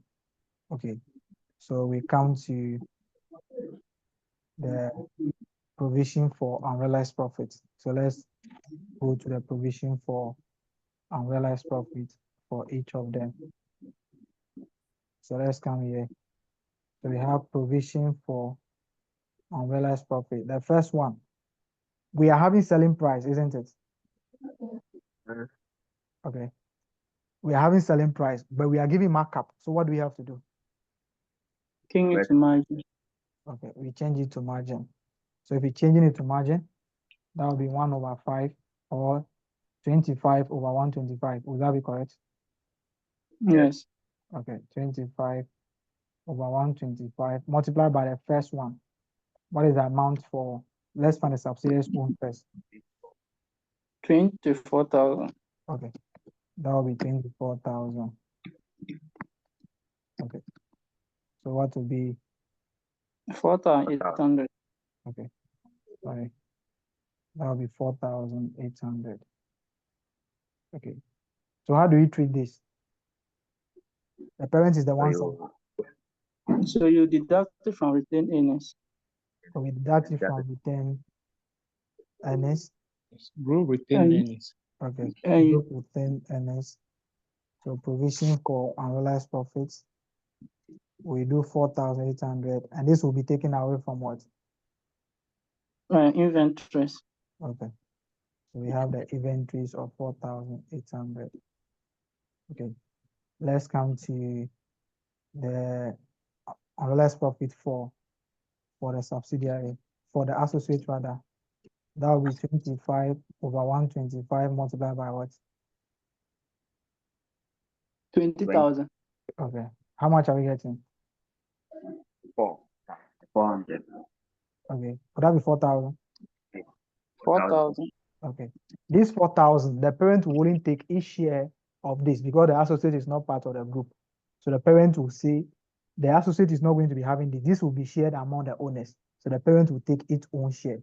So the parent share of this will be 0.4 because the parent is having 40% in the what? In the okay. That will give us how much? 1,600. Okay. So we have 1,600. Okay, how do we treat this? So subtract it from your retained earnings. Okay, and subtract it from where again? Inventories. No, if the subsidiary inventory is not part of the group, we are not consolidating the subsidiary. We are not consolidating the associate rather. You subtracting from the Investment in associate. Investment in associate. So we debit the group return earners. We debit the group return earners with 1,600. If you are doing profit or loss, you debit your cost of sales. Okay, if you are doing profit or loss, you add it to your cost of sales. Then you credit the investment in associates. Okay. Investment in associate of 1,600. So let's go and do that. So let's have provision for unrealized profits. If you like, okay, if you like, let's do this. If you like, let's do this, okay? We are doing net assets of the associate, isn't it? We are doing net assets of the associate, isn't it? We are doing the net assets of the associate. Is that correct?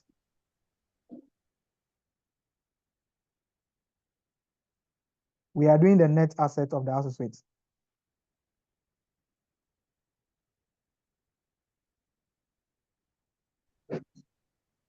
Okay. Is it the management page? Okay, we are doing the net asset of the associate, isn't it? Yeah. Okay.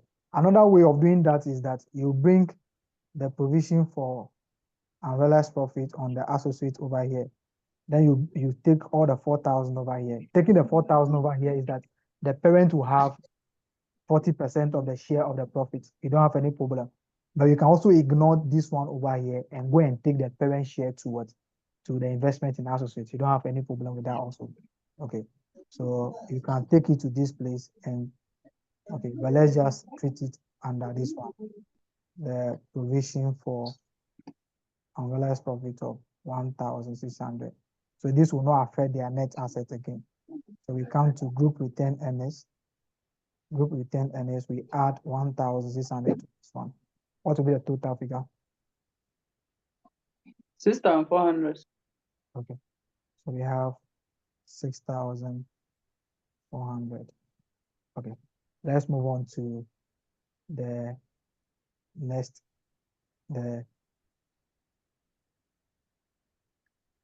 Are we giving the retained earnings of these people at acquisition?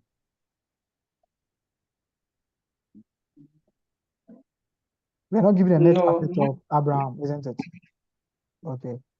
Let's be moving on. We might see.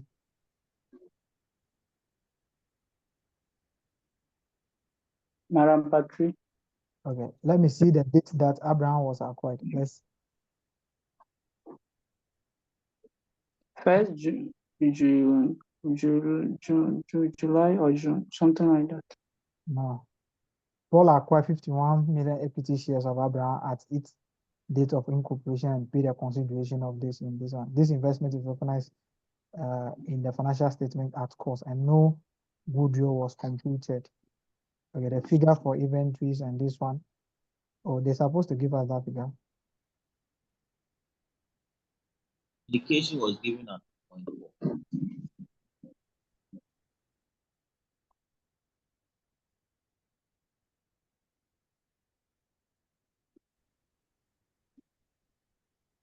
Oh, why? You were given an indication of 0.4. Points. 4. Where? 4, number 4. Number 4. Okay. It's saying the figure of inventories in draft financial statement for Abraham asset. Okay. Okay, that is what we have. That is what we have adjusted now.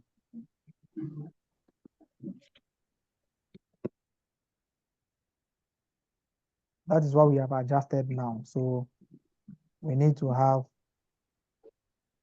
12.8 million minus 9.6. So we need to give us, we need to have a value for,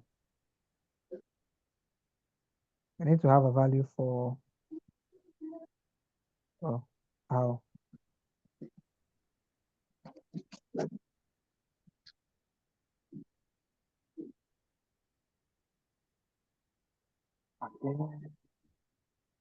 They have to give us the value. Paul acquired 50 million equity shares of Abraham at its date of incorporation and paid a consideration of 51.2 million in cash. This investment is recognizing. I think because it's very incorporate means at the day that it started, they didn't have any. Okay, you have a point. Okay. Huh. Okay, so that means at the time that they started working, isn't it? Yeah. Okay, so it means that they are going to have a share of all the 160,000. Huh. Yeah, you deserve 1 minute silence. No. I see a 4 money time max. Okay. At each date of incorporation, so that is for the date of. Thank you. Is English. Okay, so we need to cancel the net asset of these people because they're supposed not to have any net assets. Okay, so okay, it's okay. That is okay. Okay, so let's come to the share of their profits now, because they are carrying this at cost. So share of the profits will still be 0.04 multiplied by 160,000. Is that correct?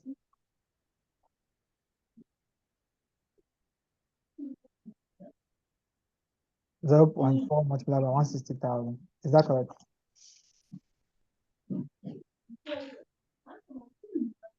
0.4 multiplied by 160.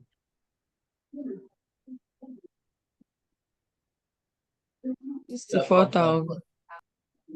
But there is a 160 correct. So Please say from the 160,000. 160,000 is the retained earnings of Abraham. So retained earnings of Abraham is what? 160,000. Okay. And they are saying that these people, they are acquired. Okay. Paul acquired 51 million equity shares of Abraham at its date of incorporation. That means the time that the company started. The time that they started afresh. So we were with them at the start of their activity. So the profit that will be made over there, we were there before all these profits were made. So the 160 is the retained earnings. We just have a share of the 160 there. Okay. That will give us the 64,000. Okay. And this will go to where? The share will go where? Retained earnings. Okay. Share of post-acquisition profits. That will be Abraham. Okay. That will be 64,000. Okay. Okay. The 64,000. So let's come to this place.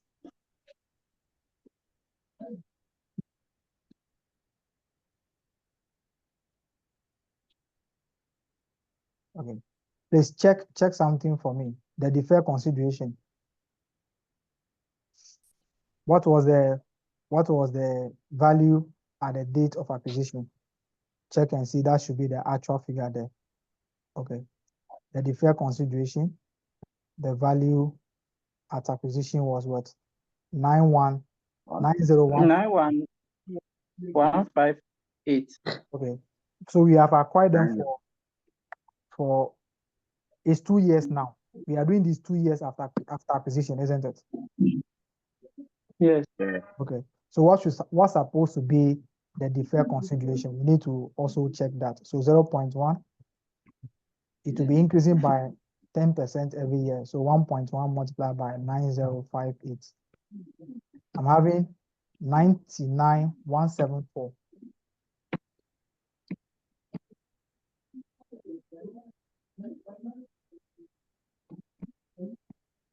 Yes. 99,174, isn't it? Okay. Yes. So it means that this figure over here, the finance cost for this year, this current year has not been charged. Do you agree to that?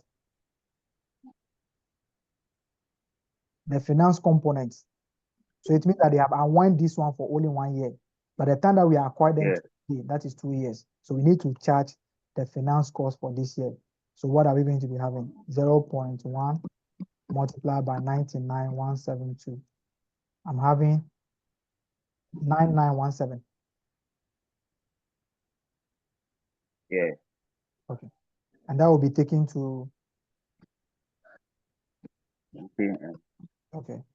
So that will be a finance cost of 0.1 multiplied by 9972. So that will be 9917. And this will be added to what?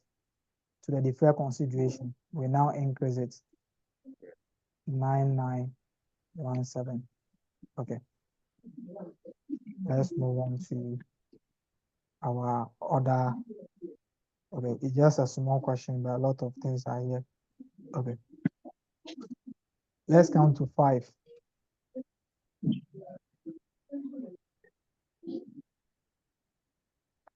Lana. Yeah. If you are unwinding it, you are getting 99,174. No, you use the For the figure that first they have year. reported. Use the figure that they have reported here. So they are using 99,172. So you just charge the 10% on this one. Listen, can you get back to the postings for me?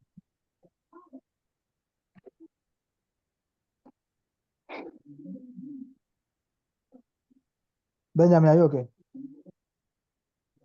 But if you are using this one, Yeah. it means that if you are using this one, it means that the consideration that we were recording, the 90158, it is not like that, because That is if you what are they using that one, that is what they have recorded. They have done the interest. They have unwind it for the first year. This is the figure that they have gotten. So just multiply 10% on the figure reported. okay. All right. Don't do what you have to. This is what they have done in their book. So just calculate your 10% on this figure. Okay. So that will go to return. Is the parent that is owing them return earnings of 9917, and we have the deferred consideration will now increase. They are winding, so that will increase by the 9917. That's a defect. Yeah, that is a finance component of the deferred consideration. Okay. Sorry.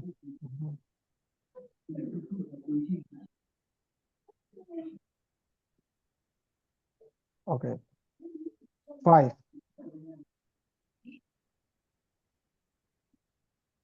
Auntie Patricia, number 5. Trade receivables of Paul include 12.8 million Ghana cedis and 9.6 million Ghana cedis due from Saul and Abraham respectively, while trade payables from Saul and Abraham include equivalent payable to Paul. What are they talking about here? Intragroup. Okay, intragroup. Which one are we going to be eliminating? What value are we going to be eliminating? 12,000. 12,800. The subsidy, the associate is not part of the group, so we can't eliminate their figures. Okay. So the associate is not part of the group. So we only eliminate our 12,800 from payables and our 12,800 from the receivable. That is the intra-group balance. The 9,600, the associate is not part of the group, so you ignore that. It is only between the parent and then the what? The subsidiary. Number 6. An impairment test at 31st March 2018 on the consolidated goodwill concluded that it should be written down by It will be written down by what? 5 million. Okay. So the question now is, how are we determining the NCI? Read the 7th. It is group policy to value non-controlling interest in subsidiaries at the date of acquisition at fair value. Okay. So it means that the impairment will be shared among the what? The NCI and then the parent, isn't it? Yes. So what is the parent? Parent is having 75%, isn't it? Yes. Okay. Let's come here. What is the number of shares that the parent is not controlling? What is the number of shares that is for the NCI? 25%. 40,000. It will be 40,000, isn't it? Okay. Mm. They are Yeah. saying that we should calculate the NCI at fair value at the date of acquisition. So we know that they are having 40 million shares. Okay. How do you think the NCI should be calculated at the date of acquisition based on the information given to us? Okay. Look at this one. The first one. How do we calculate the NCI from this place? If we are using the fair value at the date of acquisition. You multiply the 40,000 by 2. By 2. Okay, thank you. That is the best way that you can calculate the fair value. Look for the fair value or the market value of the shares at the date of acquisition, multiplied by the number of shares that the NCI is having. So let's have our fair value of the non-controlling interest over here. So we have the fair value. Okay, the fair value will be equal to 40 multiplied by 2. Would that be 80,000? Yes. Okay, then we have the share of impairment, isn't it? Yes. Mm. And that will be 0.25 multiplied by 5,000. 1250. 1250. So we go to the parent figure. Share of impairment. Payment. That will be 0.75 multiplied by 5,000. What do we have? 3,750. Okay. Please, you can also decide to bring the impairment to reporting figure. You subtract it from the reporting figure. If you subtract it, it means that you cannot share the impairment again. It has been taken away from the profit. Why are we sharing it? It means that it has not been written against the profit before we share the profit. With the share of the profit, including the impairment. So we have to take the impairment from that. Okay. So let's come to, we are done with the impairment there. Let's come to this. Okay, let's come to question number 8. 8. Neither so Sir, Yeah. will the impairment affect goodwill? Yes, we are here to find a goodwill. So we will go and after we are affecting the goodwill, we take it from there. Okay. Okay, thank you. 8. Neither Saul nor Abraham. You are reading the question from your phone. I'm reading. Neither Saul nor. Should I read? Yes, I want to recommend you for having a retentive memory, but you can move on. Neither Saul nor Abraham issued shares in the post-acquisition period. Further, no dividends were paid during the year by any of the companies. Okay, that 9. we don't have anything to do with this one. If there is any share of dividend, or if there's any dividend declared during the year, the dividend will be given out of what? The post-acquisition profit. So you just take the parent share of the dividends and take it to their retained earnings. If they are receiving cash, you pass the cash entry for that. The dividend will be out of the post-acquisition profit. Okay. Senior, Yeah. so with that, if at the end of the year the reporting date, that is 31st March, the dividend has been declared.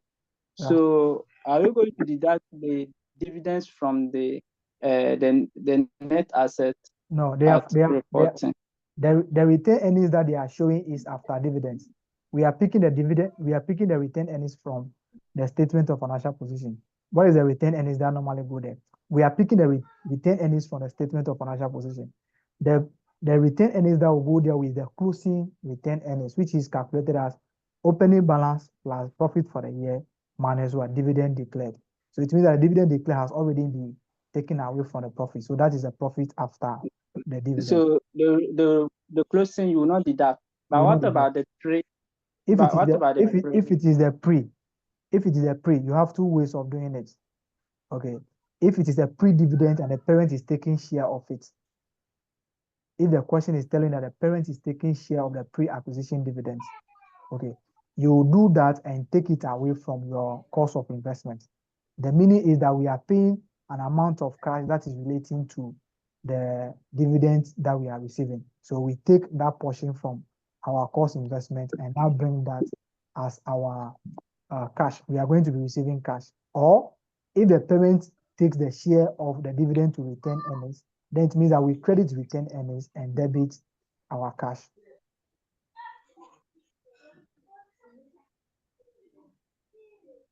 Okay. Let's move on. There is no so you are not confused. I know that you are not confused. Okay, so let's move on. 9. 9. No.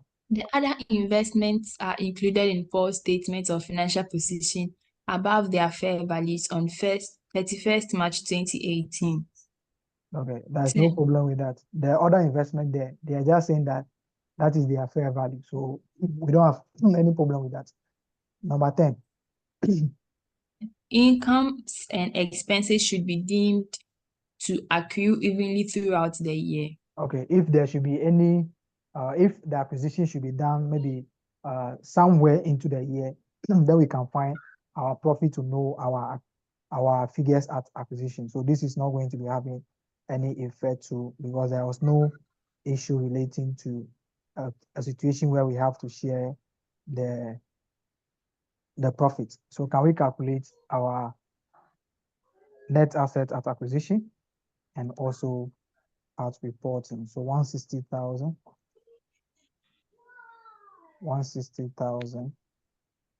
plus 128,000 plus 16,000 plus 4,800. I'm getting 308800.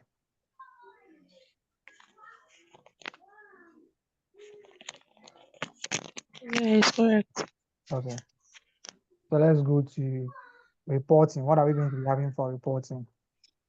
16,000, 160,000 plus 248,000. 248,000 minus plus 12,800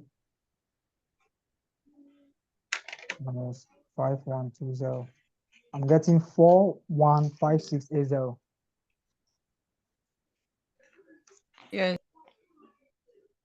Okay. What is the post-acquisition profit?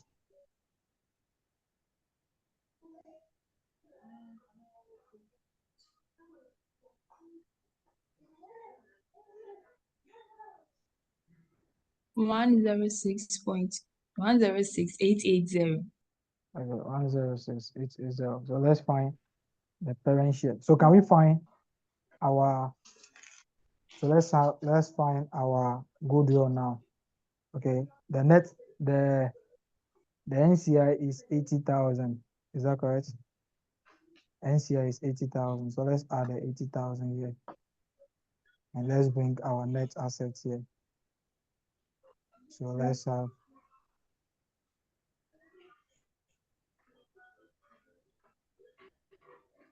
so we have the net assets here. Okay. So the net assets that we have calculated is 3880. What are we having as a goodwill?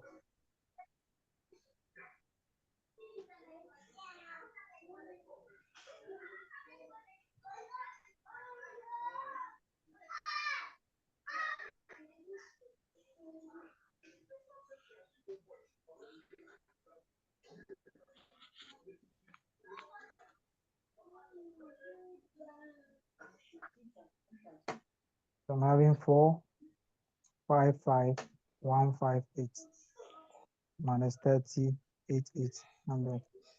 I'm having 635. 1,468. There was an impairment of what? 5,000.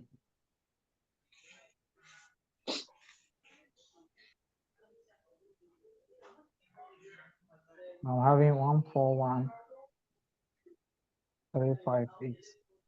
So that will be the goodwill that will be shown in the statement of financial position. So you have a goodwill of 141,358. Okay, let's show our share, the parent share of the profit. So let's show NCA share of post-acquisition profits. That will be 0.25 multiplied by what? 10,680. What are we having?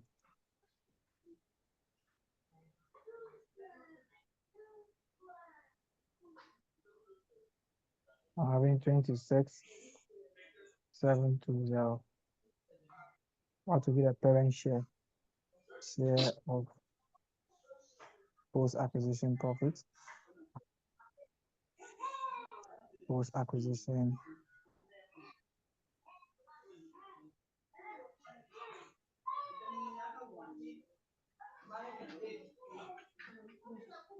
of post-acquisition profit. We have 0.75 multiplied by 10,680 now. Let's say a POS in screen. So look at this one. 680. So I'm having 80,160.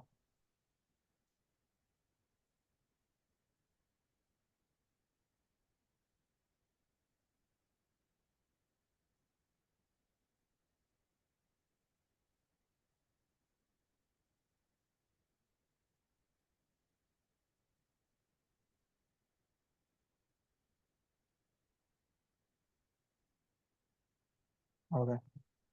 Please, can you confirm the figures for me?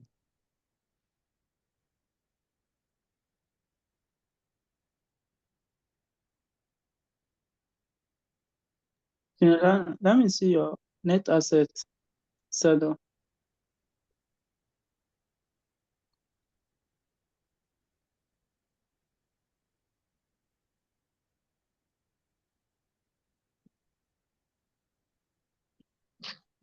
Okay, thank you.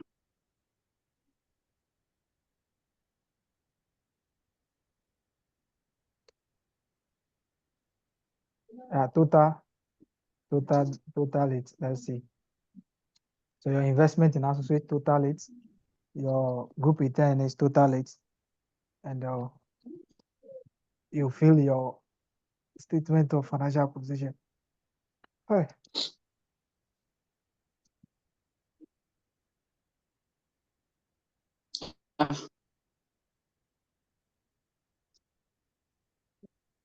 Please, you go back to the net asset. Let me see something. It's like I'm getting different figures. 160, 128, 16. The inventories, is it not less? Are you setting your own question?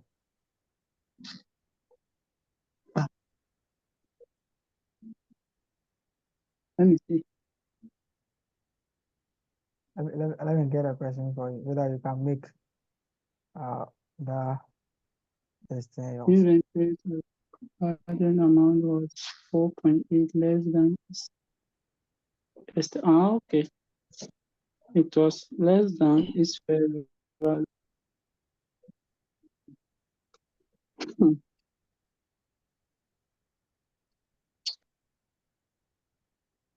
You do this and so you have named the paper. You have killed which paper? I said in next one you do like this and you think that you have scored me while you have gotten 0. So it will be only 2 ticks or 3 ticks. It will not affect you. Okay. So let's come to interpretation. Let's say something about ratio analysis, which is also going to be for 20 marks. Let's look at something. Okay. So let's look at the interpretation. Okay. So the interpretation, we want to just measure the performance of an entity. So we can measure the performance by using what we call the ratio analysis. Okay. We can do this by doing ratio analysis. We can also do this by ratio analysis. And we can also do this by doing what we call common size. Okay. Up to now, common size has not been examined under financial reporting. So it's normally the ratio analysis. Okay. So the ratio analysis, they will be asking you to compute. We don't consolidate associates. Associates, we only consolidate when you have a control. So if you have more than 50% of the shareholding, that is the time that we consolidate. So we don't consolidate associates. The parent does not have control. Different person is having control over them. So that person will consolidate them. The people who are the owner of the 60% will consolidate the associates. Okay. So they can be asking you they'll ask you to compute certain ratios, or they'll ask you to do a common size analysis, which you have a fair knowledge about. Okay. So for the ratio, they can be asking you to compute certain ratios and measure the performance of the entity, or comment on the financial position of the entity. So they can say measure the performance of the entity, or evaluate or analyze the financial position of the entity. Performance has to do with the profit issues, and the financial position has to do with the gearing and then the liquidity ratios. Okay. So the question can ask you to compute certain ratios. The ratios will be the ratios that you'll be calculating will fall under the profitability ratios, which has to measure company's financial performance in terms of profitability. And under this one, you'll be looking at what we call the net profit margin ratio. Okay. The sales that you are making, what portion is being retained to cover your interest and tax? That is the net profit margin. So this is always calculated in this is always calculated in percentage. We also have the gross profit margin. So they can ask you for gross profit margin. So after settling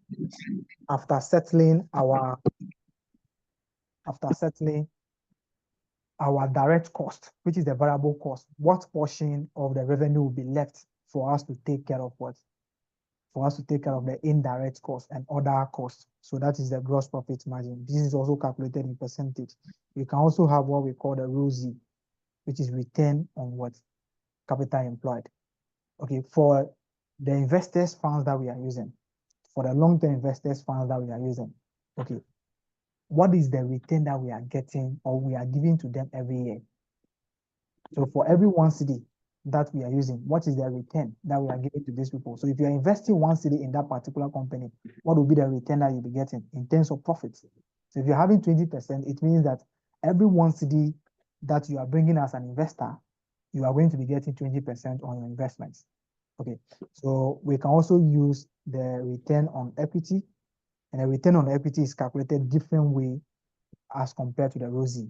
The return on equity, we are just talking about the amount that the return that we are giving to the equity shareholders. This is calculated for the equity shareholders. But for the ROSI, it's calculated for all the investors. So that would be your shareholders fund plus your long-term liabilities. It is calculated on the capital long-term capital. So let me put it long-term capital. The items that are not cash items like deferred tax. Deferred tax, you are not using the deferred tax to generate any revenue. So deferred tax will be excluded. But if you have lease liability, you are owing somebody, the person's money is with you. So you are using the person's asset to generate revenue. So the lease liability will be captured. If you have debentures, you are using the money to operate. So you have to give a return on that particular amount also. So it will be the shareholders fund plus the long-term liability. Or the examiner can define that for you as as shareholders fund plus all interest bearing liabilities. So if they say all interest bearing, if you have short-term loan which is under current liabilities, that will also be captured because that is an interest bearing instrument. If you have bank overdraft, that will also be captured because bank overdraft is also an interest bearing instrument. So from this place, you'll be looking at the liquidity position. Liquidity position has to do with the company having cash, ability of the company to settle its obligations.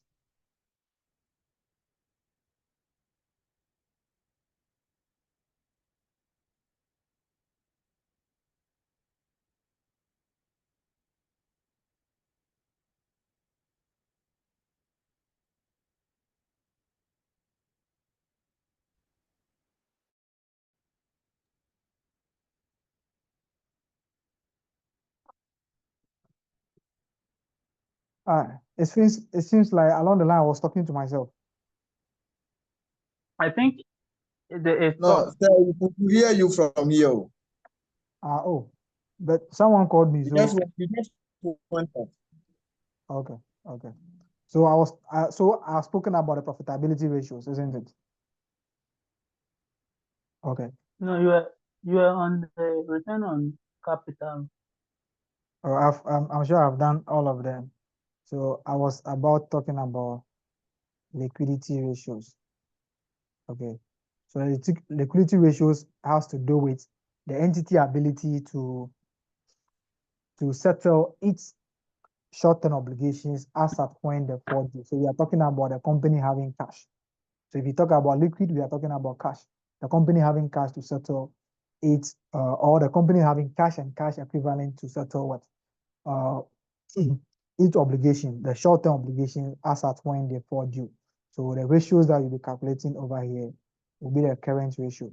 The current ratio measures the number of times that a company can use its current asset to settle its current liabilities. So the proportion, the settlement proportion of the current asset is to the current liabilities. So you'll be looking at that. So the company has a current asset of 20,000 and a current liability of 5,000. We can settle these 4 times. So this will be the ratio 4:1. Okay. So the number of times that the entity can use its current asset to settle its current liability, the proportion. That's what we look at the current ratio. So we also look at what we call the asset test ratio or the quick ratio. Okay, so we look at the asset test ratio or we look at the quick ratio. They can give you any of them. Okay. This one we use quick assets. What do you mean by quick assets? Those assets that you can easily, if I say easily, I mean easily. Those assets that you can quickly convert into cash when the need arises. So this one we always use our receivables and also our cash. But for inventory, we have to go and get a buyer. That will be very difficult for us to get the cash. But those that we can easily convert into cash and get the money are the trade receivables and also the cash and cash equivalent. If you have short-term investment, you also include it. But we don't include prepayments because prepayments are not actual cash. It's an amount that you have given or you have paid in an excess, which for a service that will be that will be enjoyed in the future. If you pay your electricity bill to ECG and you have overpaid, they are not going to refund the money back to you. Okay, the only thing is that you will be consuming that particular amount in your next, whenever there is a time, your electricity bill will now be consumed using that particular amount. So we don't include prepayment over here because they are not actual cash that you'll be receiving. So prepayment will not be will not be included. So this one, use the quick asset, which will be our cash and cash equivalents. Then we use our trade receivables. Okay, if you have receivables in the question, you have to ascertain whether that particular receivables is a prepayment or it just, if they say receivables, okay, it can be you have sold a fixed asset on credit to somebody and that will become a receiver, not trade receivables. So the receivables, which type of receivables? But if nothing has been said about receivables, you can add it so that you have total receivables. But if they were able to define the receivables for you, you look for the component that will be a quick asset and the component that will not be a quick asset. So it is just the current asset minus the inventory, which will be the closing inventory, divided by the current liabilities. We want to know how quick we can be able to convert our cash in times of difficulty. How many times can we use our quick assets to settle our current liabilities? You will be given a question, maybe 2 firms or financial statement, 2 different years for a single entity, and they'll ask you to do a comparison. So you just compare the figures. This company is doing better than this one. Okay, in this year, what might be the cost? This is as a result of the proportion of the increase in revenue is lower than the proportion of increase in cost. That is the reason the company is having the receivable collection period of the company has reduced in the current year as compared to the last year. This will happen that if you are now tightening your receivable collection period, you are now discouraging people not to buy. The company might also not be using their assets up to the efficient level. Then you have to talk about asset turnover ratio. So if you have asset turnover ratio, use it to support. Please don't state anything that you don't have a fact to. Okay, whatever you are going to be stating as the possible cause, at least you should support few of them. If you are talking about the increase in revenue as a result of the company doing more of advertisements, what is the proof? The proof can be the increase in the revenue. So at what rate is the revenue increasing as compared to the cost? So advertising must possibly be a factor contributing to that. So you can use the increase in the revenue. So we can also look at what we call the working capital management ratios or the efficiency ratios. So we have the working capital management ratios or efficiency ratios. So working capital management ratios. And under this, we have the stock turnover, the stock turnover period, which is, okay, how long does it take us to convert our inventory into cash?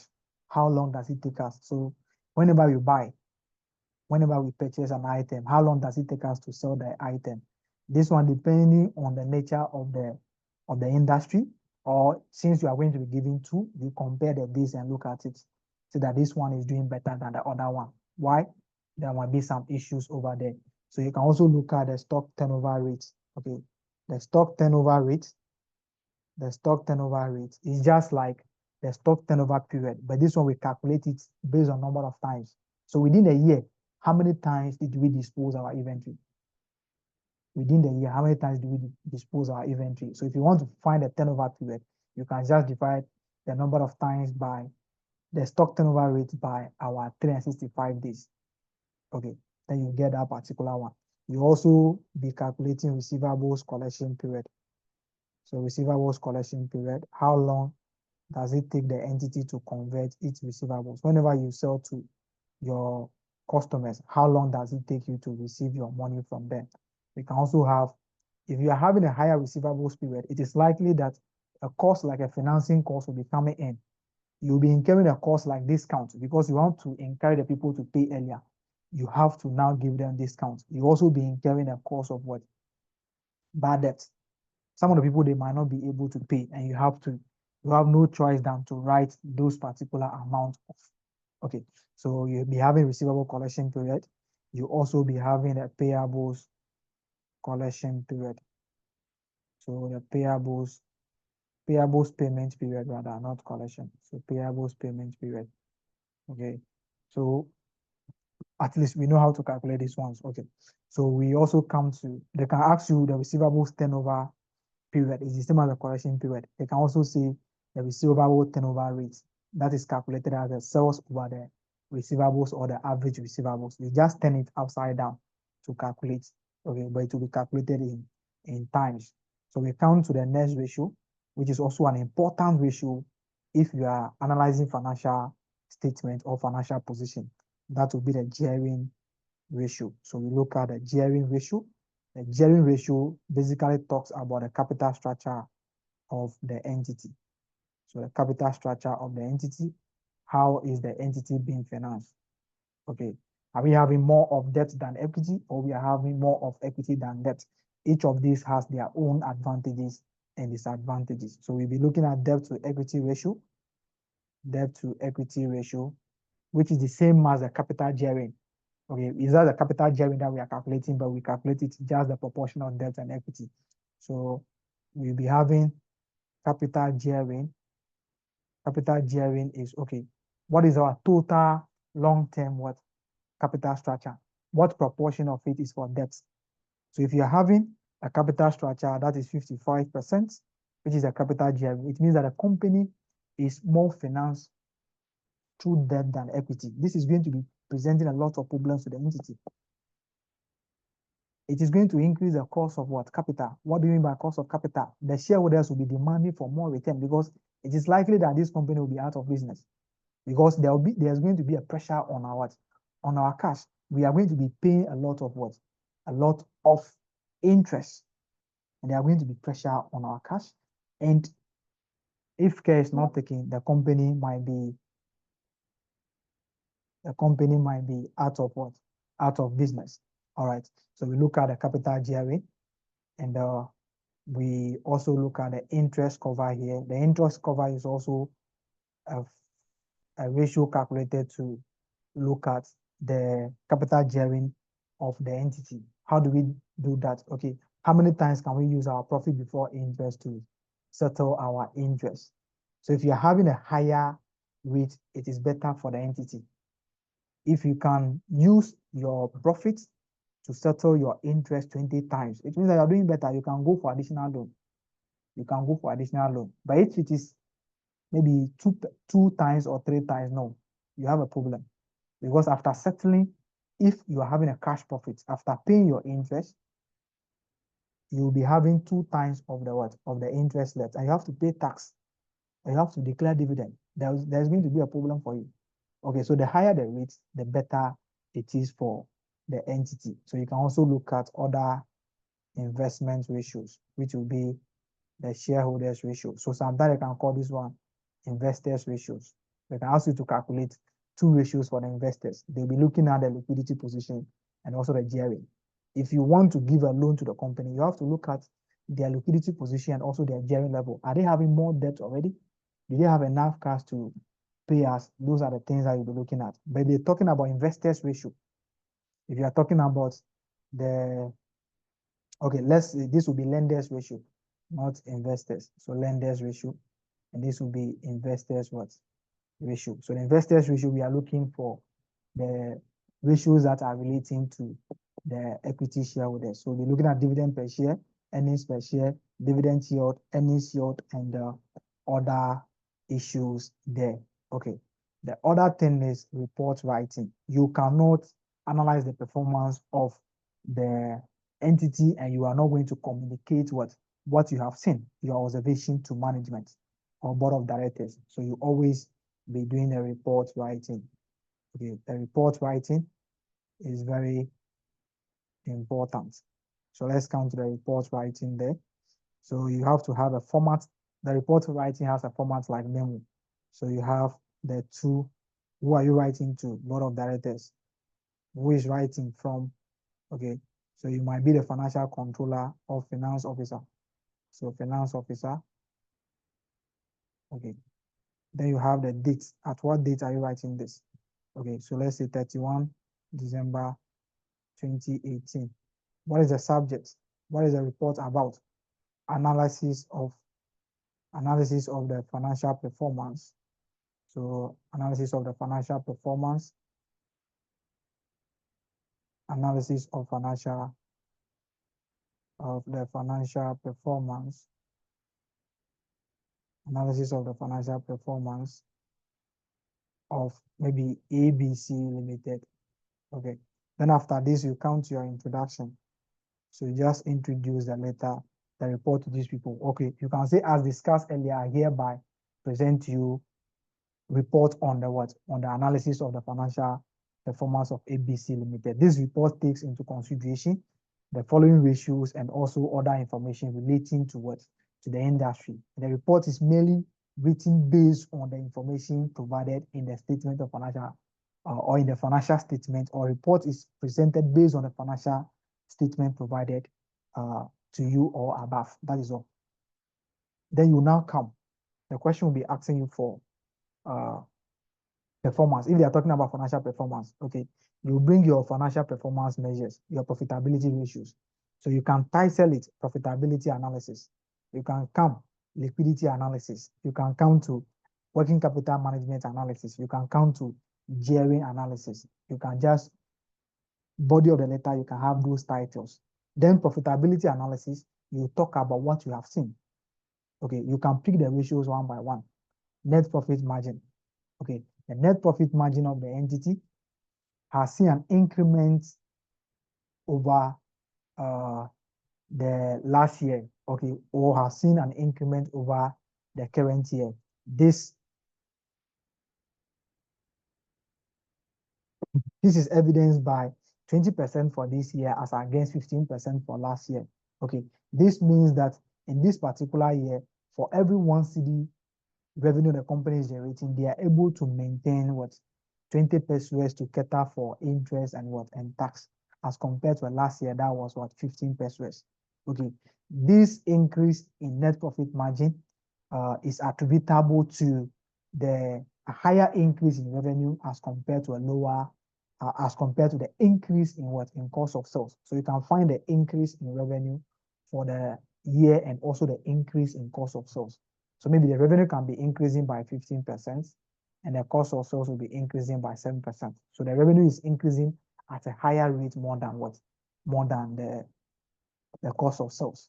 So that can attribute to the increase. You can also say that the increase is also as a result of the entity utilizing their assets very efficiently in this year as compared to that year, as evidenced by the asset turnover being 4.5 times this year as compared to maybe 2.5 times last year. So if you are utilizing your assets very well, your revenue will be increasing. You are generating, for every 1 cedi that you are using, you are generating 4.5 Ghana cedis on that. That is an abnormal, but it can be possible. You don't have to go into why that is an abnormal. No, you are doing analysis in the exam. Just talk about what you have seen. The increase in the net profit margin can also be as a result of what? The increase in our collection period. We have now extended our collection period from maybe 30 days to 45 days. We have added 15 days to it. This will encourage people to buy. So if the people are buying more, it means that our revenue will also be increasing. If there's any issue about a reduction in the what? In the price that is causing the demand to be higher, you can talk about that. But if you don't have any information about that and you cannot back it, that should be a last point that you should be stating. Whatever you are going to be saying is the attributing factor for the increase. You have to be able to adjust. You have to be able to justify some of them. Okay, so you count your gross profit margin too. You look at it. What is the cost? You talk about it with some supported facts. Your return on capital employed. What is the figure there? What is the issue there? You talk about it with some supported facts. You can count to liquidity position. You can say, okay, the liquidity position of the company for this year is better, is far better, or is quite better than what last year. This is because the current ratio of the entity has has moved or has increased from 0.91 or 0.9 is to 1% to 1.5 is to 1 what for this year. This means that the entity was able to settle their liabilities. So you look at the liabilities for the 2 years. If there's a decrease in liability, that is why our current ratio is now increasing, because the liability is the denominator. So if the liability is higher, our resultant figure will be very low. Or maybe the entity is now doing more investment in inventory, cash, and all those things. That might be the cause of that. Or the entity might now be financing some of its short-term assets from what debts, what long-term what sources. So they are going to be using the debentures to buy inventory and those ones. So that will not be having a greater effect on our current liability. So you can talk about the possible cost by supporting with certain facts. Okay. Then you come to the quick ratio. Why are you saying the position is better? The quick ratio has also been better for this year as compared to the last year. What is likely to be the cost? If the trend increase, if the trend should continue like this, what will be the possible implication of that? If you have any idea about that, you can also talk about that. Okay. Sometimes if you look at the profitability ratios and it is increasing abnormally, please, you have to talk about issues of what professional skepticism, because the accountants can be manipulating the figures. So you can ask the entity to investigate that, because the increments seem to be abnormal. The accountant might be manipulating these particular figures to get something better. Efficiency, you can also talk about the debtors collection. Are we efficient in collecting our debts? Our payables, are we efficient in negotiating? Okay, are we efficient in negotiating as compared to the years? So you having this figure now, what is the implication on the operations of the entity? If your collection period is reducing, that is likely to affect our revenue. That is likely to affect our revenue. That is likely to cause what a damage to the relationship that we have with the existing employees. Maybe we might be using an aggressive system to collect the money from them. That is going to be preventing those people from making further sales from us or making further purchases from us. That can also be an issue. So you just talk about those things. After that one, you conclude on what you have seen. Okay, from all indication, you can conclude, or I can conclude, I can confidently conclude that the performance of the entity in all respects or in all regards is better than what for this year is better than last year. Then if you have any recommendation about some things that they have to do to boost their position, you also put it over there. Then you sign. That is it. If I'm saying you should sign, doesn't mean you should put your signature there. You can say sign, then you put your name there. If you like your signature, you can put your signature over there. Very fine. Let's pick one question and demonstrate whatever we are talking about. Okay. So let's see within the 30 minutes if we can talk about certain things over here.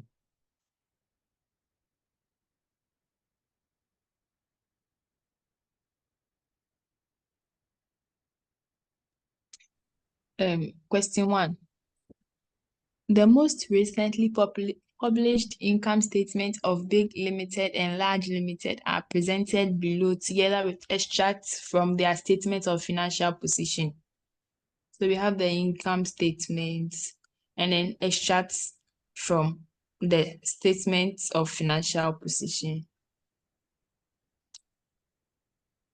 Sir, please, can you scroll up? Oh, sorry. So required. Prepare vertical common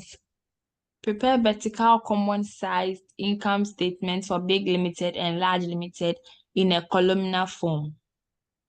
For each of the companies, Big Limited and Large Limited, calculate the following ratios: current ratio, quick ratio, return on capital employed, interest cover, debt to equity ratio. C.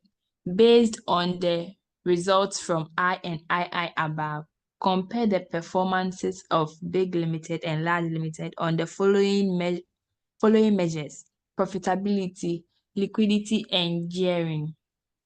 D. Outline any 5 limitations of ratio analysis. This I'm done. But we are not Daniela.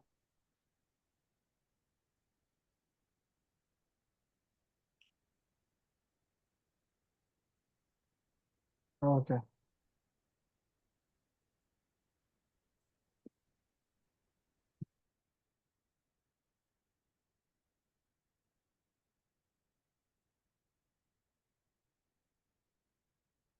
All right. So, Senator Dennis, are you there?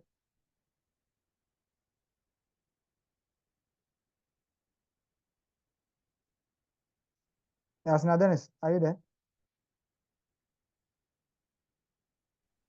Yeah, I'm here. Okay. So last time you were asking if the common size analysis can be done, isn't it? Yeah. So were you able to do it? We are looking for the net. We use the net asset. So how do we get a net asset? You can do your net asset over here. That will be your non-current liabilities, or you can use the total asset. So, okay, we use the total asset. So that will be your total equity plus your non-current liabilities plus your current liability. That is all. So that will give you a total asset.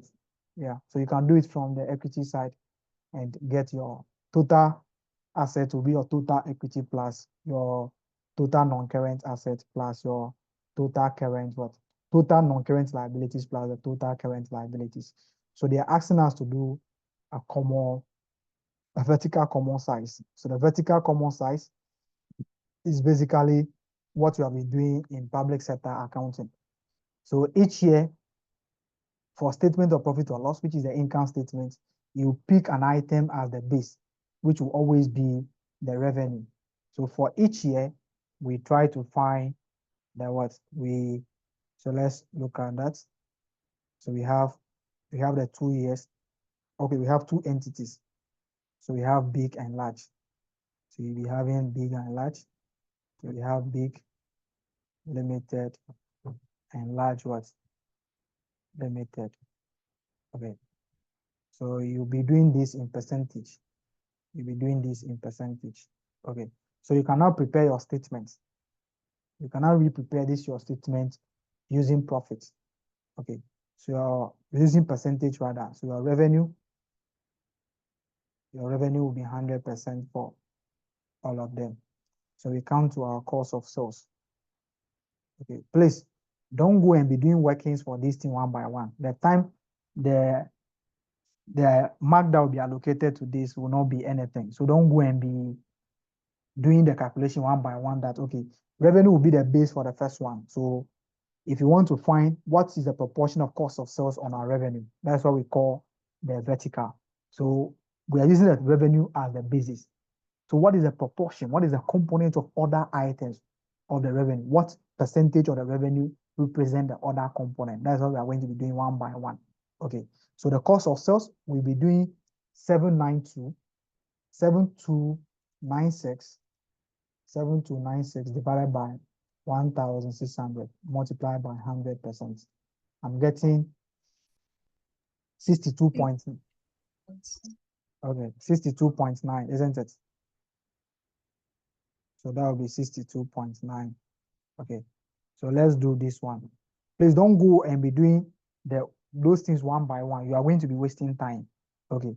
So let's count to the large limited. That will be 7314 divided by 10,600 multiplied by 100. I'm having 69.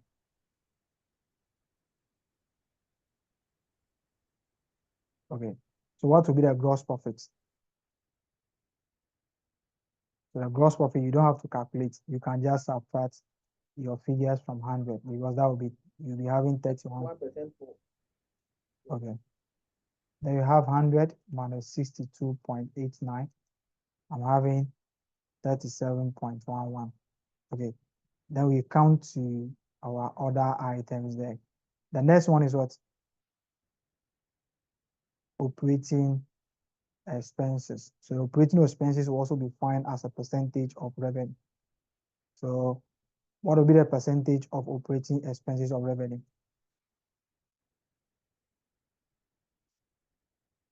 We are having 1838 divided by 1,600 multiplied by 100. I'm having 15.84.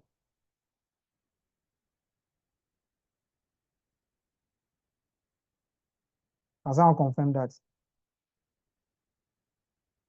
Confirmed. Okay. So 15.64 divided by 13,600 multiplied by 100. I'm getting 14.75.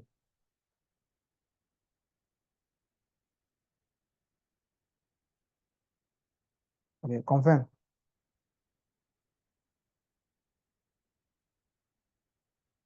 Okay. Then we have our finance. Yeah. The second one, 1564 divided by 10,600, right? Yes, please. It should be 14.75. 15.64 multiplied by, Over 10,600. yeah, I'm having 14.75. Yes. So this is a 7. This is my 7 here. Okay. So what do we have? What is the next item? That will be operating profit. Okay, the operating profit will also be calculated as a percentage of the revenue. 1.27 and 15.5. Is what? 21.67. 21.67. 27. Okay. 16.25. 22. 16.25. The second one. 16.25. Okay. So the next one is a finance cost, isn't it?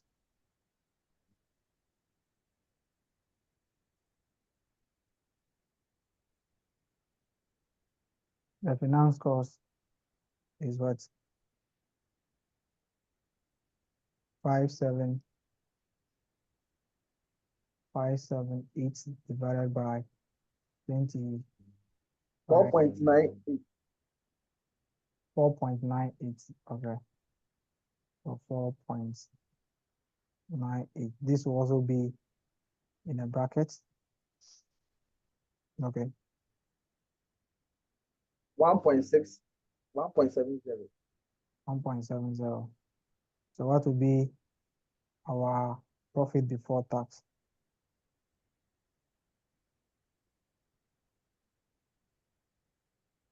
Profit before taxation. What are we having? First one, okay. 16.28. 16 points. 29. Okay. And the other one is what? 14.55. 14.55. So we do have tax there? Yes, please. Income tax expense. So income tax expense. What are we going to be having?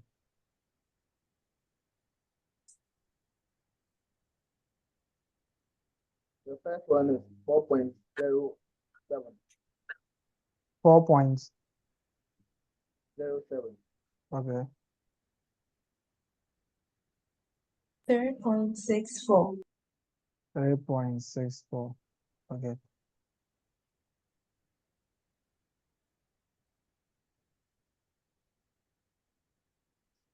Adam, Linus, Yes, please. please, my network distract me small. I want to ask this under common size financial reporting. Yeah. Is it the same thing like how we do it under PSA? No, we have two types of common size. So if they are asking for vertical, vertical is what we do under PSA, but horizontal is different.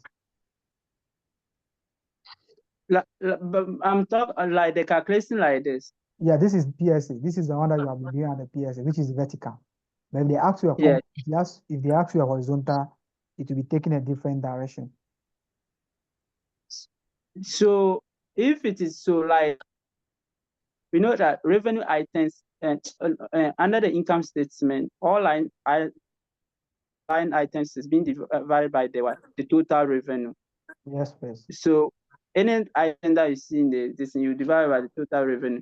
So Yes, this one, if you are doing that, let's take operating profit before taxation. yeah. Profit before taxation, if you use the figure that figure to divide by the total revenue, you will not get the 16.29, you get 16.28, not 16.29. Not 16. Maybe the person approximated the figure into 1 point. So they will, since you're not going to be getting exact figures, okay, we'll give allowance for that distance. That approximation. You know that if you are subtracting each of the figures, you'll be getting this one. So this, you can find the remaining figures by doing 37.11 minus 15.84. You'll be getting this one. Then you come here, 21 point, this one subtract this, you'll still be getting the same thing. Okay. So you can, after getting one, you can subtract and get the other one. Okay. So the only difference is the 0.01. That is the difference over there. So there's no way they are going to be penalizing you for that. Are you okay? Okay, thank you. All right, all right. So it's just a decimal. So the difference has to do with Willing decimal. So it's not a big deal.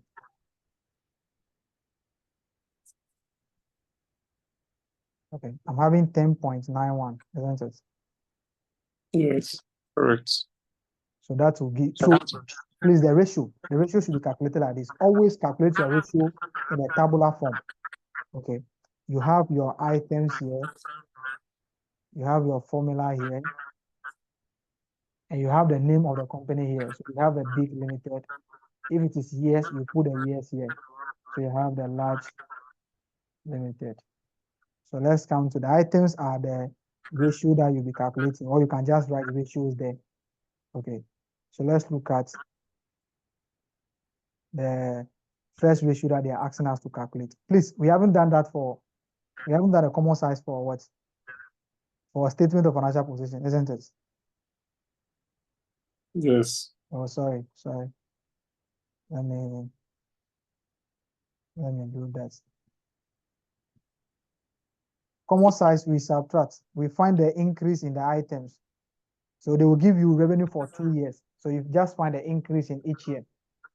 Okay. So 20,000 in 2019 to 25,000. What is the increase that we find increase in each of the line items? That's how we do the common size. So they can give you 2019 and 2020. The revenue, they can give you 15,000. They will give you this one 17,000. You find the increase. How do you find the increase? It is the change in the revenue over the original revenue, which is, let me say, RO, which is the 2019. That will be calculated as R1 minus R0 divided by R0 multiplied by the what? The 100. What is the R1? Is the current revenue of 17,000 minus this one. The change over here is 2,000. So what percentage of the original revenue is the change? That's what we are looking for. So 2,000 divided by 15,000 multiplied by 100. That's how we do the common size. We find the increase or the decrease in each line item. That is a horizontal common size. Let's do that on the assets. Let's do that. So we are dividing it by R1. Sorry. Supposed to be R0. Okay. So that's supposed to be R0. Okay. So for now, up to this sitting that this various sitting that the syllabus will be over, they have not seen anything about common size in financial reporting. It is always corporate reporting. So let's calculate the big and large limited for using assets. So the base will be total assets, isn't it? So the question is, how do we calculate total assets? Total assets will be total equity plus, we know that total equity and liability is the same as total assets, isn't it? If you are preparing your statement of financial position, we have total assets and total equity and liabilities. Is that not what we do? Yeah. Okay, so just add your total equity and liabilities over there. This will be 7,000 plus 3850 plus your 1240. So that will give you your total assets. So we have total equity over there to be, so what will be the percentage of that? What is our total assets? So it's 12,090. Okay, that is the total asset, isn't it? Yes. So find the equity as a proportion of that.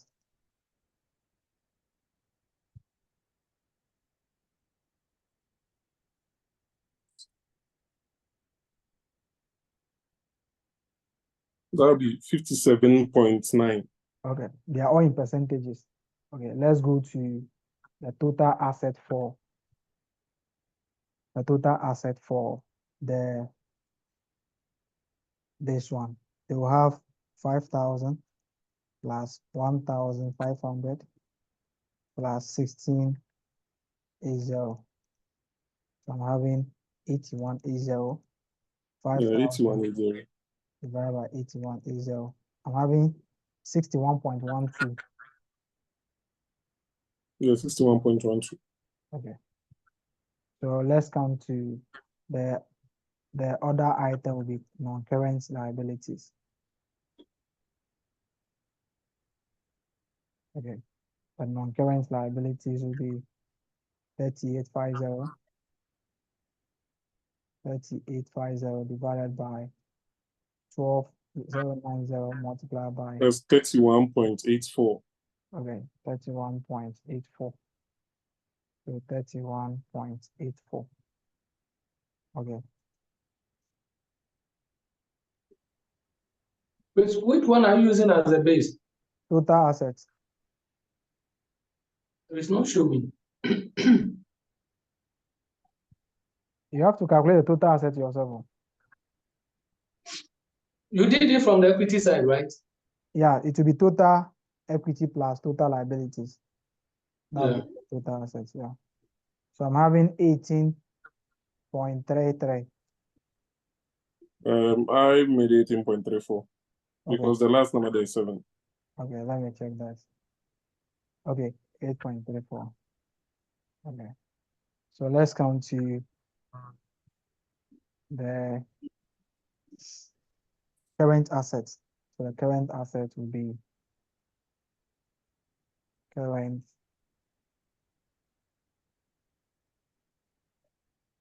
assets will be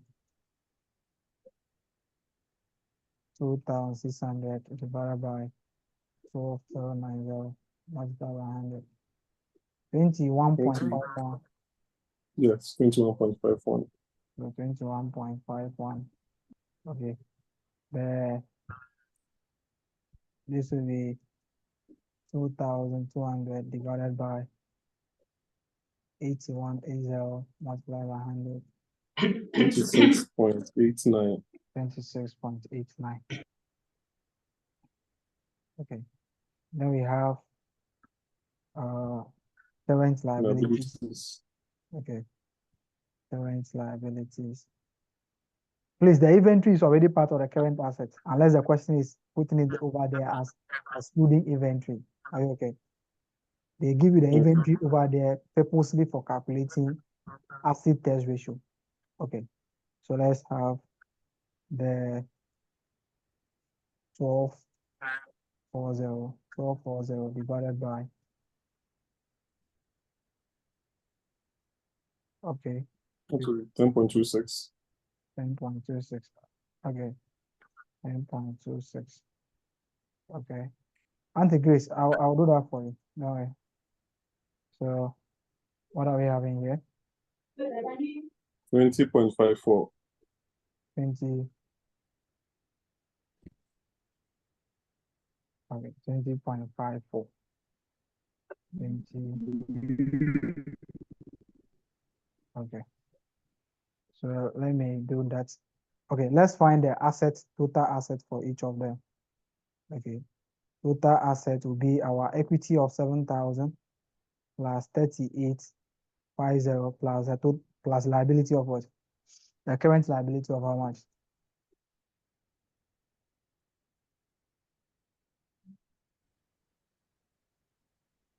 That will be 12. 1,240.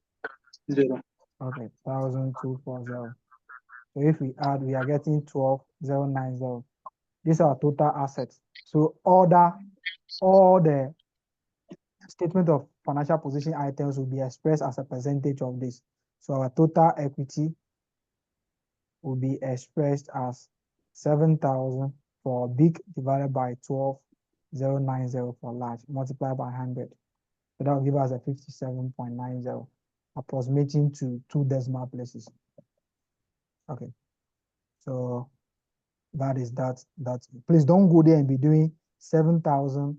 Nobody is going to give you, they don't have time for you on that particular item there. Okay, so just write the figures there and move on. Okay. Please, can you get back?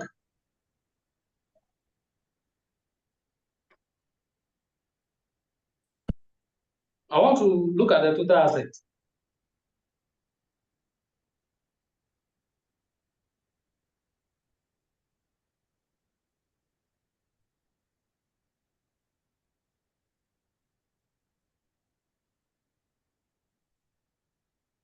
Okay, sir, thank you.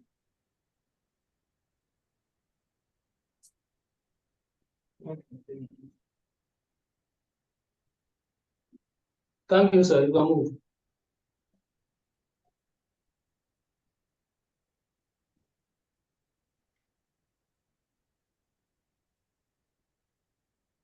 Hello? Please, I'm done. All right, can we move on? Yeah. Okay. So the next one will now be, please, it is likely to be ratios for you because financial reporting has always been ratio analysis. Okay, so focus will be, but anything can happen. If they say common size vertical, you can do something about it. So that is not a big deal. So let's come to the ratio now and the report writing. Don't forget the format. Okay, please, if you cannot say that, if you cannot interpret it very well, the things that you have calculated, what is the figure for this year? What is the figure for the last year? Okay, what is the figure for this year? What is the figure for last year? So you can just say, okay, this year's figure is this figure. The other one is this figure. This shows that the company did well better than this. You can talk about some of the things that you think are the cost, or just read the meaning to whatever you have calculated using the figures and move on. You get marks for whatever you are saying there. Not necessarily that you say that, okay, you have calculated a ratio, you don't know what to do. Please, you can just say what you have calculated and the meaning of what is the meaning of what you have calculated, and move on in peace, not in pieces. Okay, let's come to the first item is current ratio. Okay, so the first item is current ratio. So you write your current ratio, you write how the current ratio is calculated. How do we calculate our current ratio? Current asset divided by current liabilities. We have a current assets divided by current is to 1. Okay. Current liabilities all is to 1. So after writing this, go to Big Limited and do their current asset. Their current asset, they can give you a statement. So you just add the current asset one by one. That is it. But the statement that we have over here, I'm sure we can calculate our current asset straightforward. We can get our current asset straightforward, which will be 2,600 and 2,200. And okay, 2,600 and 2,200. Okay, so what are their respective liabilities, current liabilities? 3,850 for big. Okay. And then 1,500 for large. Okay, 1,680. And this will be 1,240. Okay, what is the respective figures? Okay, sorry. I was speaking on current. Oh, don't worry, we are together. You get 2.0, 2.1. 2.1, yeah. Okay, 2.1. Okay. And the second one will give us what?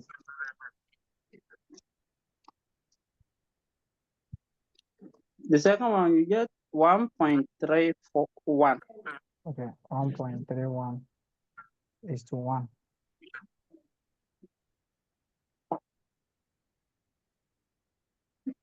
They are all doing well. No, don't say that. We are comparing performance. So this one is doing better than this one. The one that's the ones Big whose is figure is doing the one whose figure better is better than than large. that one is the one that is doing better. Okay, let's come to, we have quick ratio. Okay, so how do we calculate a quick ratio? Current asset minus inventories divided by current liabilities. Okay, so we have current assets minus the inventory divided by the current liabilities, all is to 1. Okay. So this will give us 2,600 minus what? 390. Okay. Minus 390 is to 1.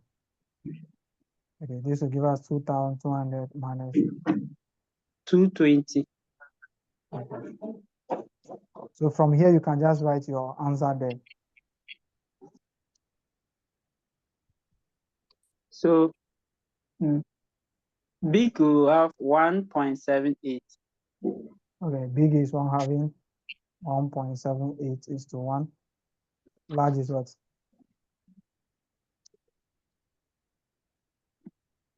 Large is having 1.78. 1.18. Okay, is to 1. Okay. What is the next one? Return on what? Return on capital employed. Okay, this will be calculated as net profit before Interest and tax. over the capital employed or net assets.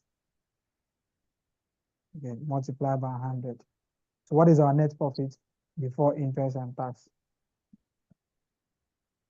Let's go. 188,948. Are you sure? 2446 for big. 2466. And 17.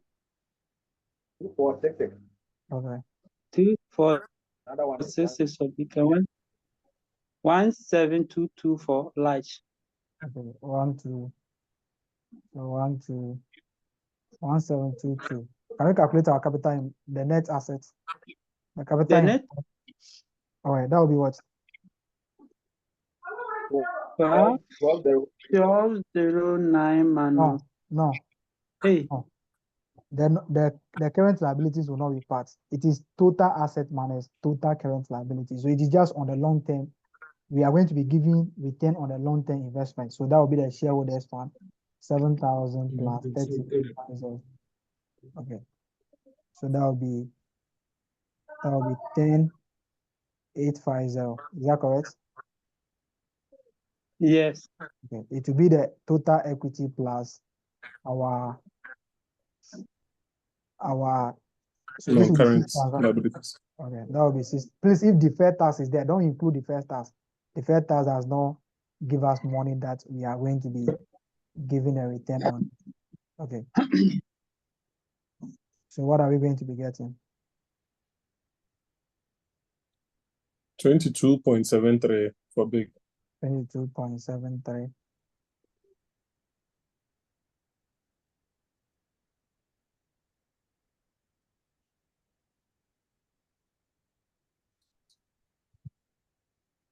Large is 26.49. Okay. So the calculation should be in a table form so that you will not waste time. It is very important. We have the interest cover. Interest cover. How do we calculate the interest cover? Profit before interest and tax divided by interest. Okay.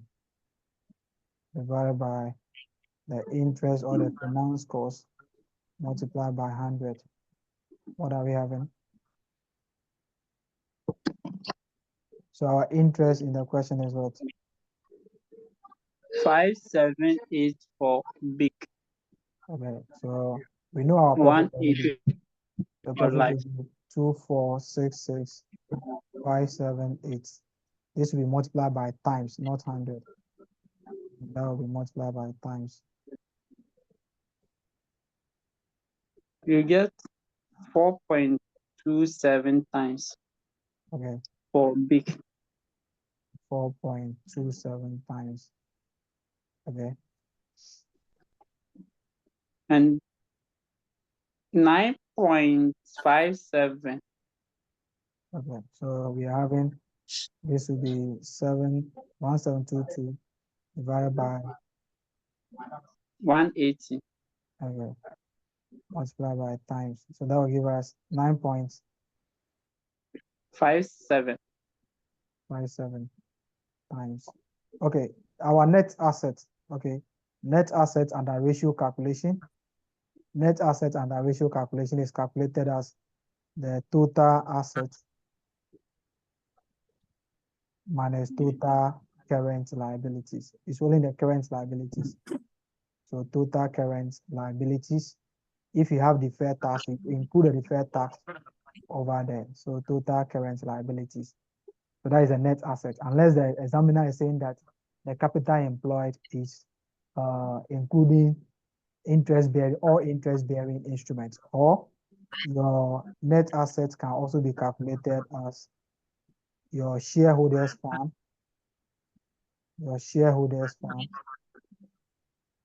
okay, plus your total, Interest bearing debt.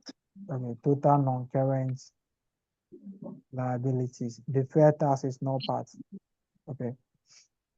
Okay, so that is it. So it is not calculated like how you calculate net assets under consolidation. It's different. Okay, it's different over here. Consolidation net asset calculation is different from the calculation of net asset under ratio interpretation of financial statements. We have debt to equity, debt to equity. So debt to equity is just the equity divided by the debt divided by. Debt divided by equity. Okay, so we have debt to equity ratio. So that will be debt over equity multiplied by 100. Please, they can ask you to calculate capital gearing.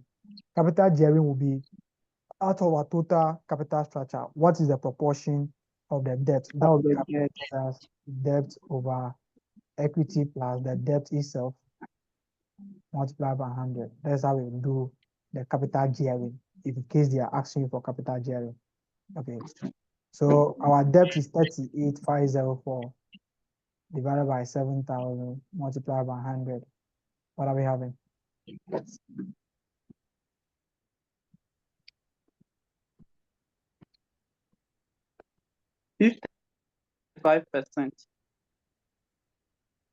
It's what percent? 55%. Okay. So the second one will be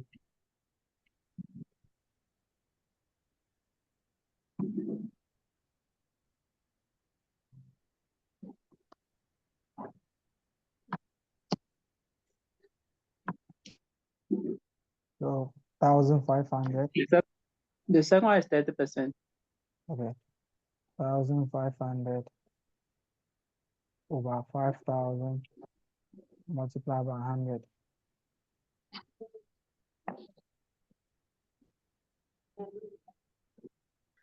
Okay, that will give us 30%.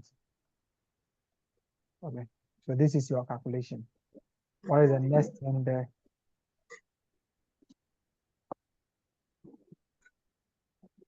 Based on your results from A and B. Okay, so based on your results, it should be A and B. I wanted to edit that. Okay, based on results from A and B, compare the performance of Big Limited and what Large Limited on the following measures. profitability, liquidity, and gearing. Okay, so this one, they are not asking you to write a report.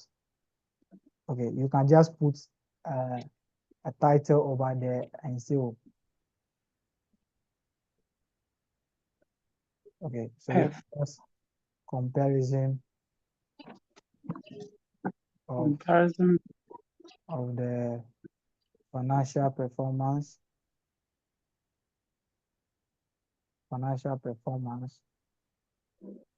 of big limited and large what limited. So they are talking about profitability analysis. Okay. So you look at profitability analysis. So they say you should use your two items over here. Okay, your two workings that you have over here. So you can just count to your calculation that you have over here. Okay. So what is the gross profit margin here? 37 points. Okay. And this is 31, isn't it? Yes. Okay. So you can talk about the gross, this is the gross profit margin. The vertical analysis, this is the gross profit margin. Okay. So you can just talk about, you can just list the items one by one, or you can talk about the general performance and bring the items to support it. So you can look at the gross profit margin of the entity. So the gross profit margin. Okay, you can just say the gross profit margin, the performance, or you can just ignore the performance and use the gross profit margin. Okay, the gross profit margin of big limited compared to large limited under vertical common size analysis is what? 37.11 against 31%, isn't it? Okay. This means that for every 1 cedi sell that what big limited is making, they are able to retain what? 37 pesos as against 31 pesos. Okay. This performance is as a result of the big limited having a lower proportion of cost of sales as compared to large limited, which is having 69 against 62.89%. Okay, so big limited is doing better than what? Than large limited, taking gross profit margin as a measure of their performance. Then you also come to their operating expenses. The operating expenses is not a major item. You can just pick the major item, their operating profits, which is the net profit margin. I hope you know that is a net profit margin. Yes. Okay, so you also pick the net profit margin, you talk about it. Then you come to their So you pick the two, or you can just stick with either gross profit or net profits. No, you have to support your facts. Maybe the items that will show that these people are actually doing better. So the important ones. Okay. You can be having a higher gross profit margin, but at the end of the day, you'll be having a lower net profit margin because you are not able to manage your cost well. So you having a higher profit margin, is it having the same impact on your net profit margin? With that one, then we can say that maybe you are effectively managing your cost. Okay, so we can also talk about the net profit margin. All right, or you can just say the company is doing better. Big limited is doing better than what large limited, as evidenced by the following ratios. Okay, then you just talk about the gross profit margin under the vertical common size analysis was 37.11 for big limited as against what? 31%. Okay, this shows that for every 1 cedi sell that big limited is making, they are able to retain 37 pesos to be able to cater for what? Other costs or other fixed costs and what? Interest and taxation, as against large limited that is generating only 31 percent out of the revenue that they are making. It means that they are spending 62.89% on cost for big limited and large limited 69%. So the reason over here is the large volume of their cost. That is the what? That is the reason. because we don't have any other reason to prove that. That is why they are having a higher gross profit margin. The only thing that we can use over here is the cost of sales. The cost of sales as to revenue. That is the only supporting factor we can use. Then you also count the net profit margin. Also, their net profit margin has shown a margin of 21.27 as against 16.25. It means that for every 1 cedi, then you find the difference over there. They are returning about 21.27 pesos as against those people that are maintaining 16.25. Okay.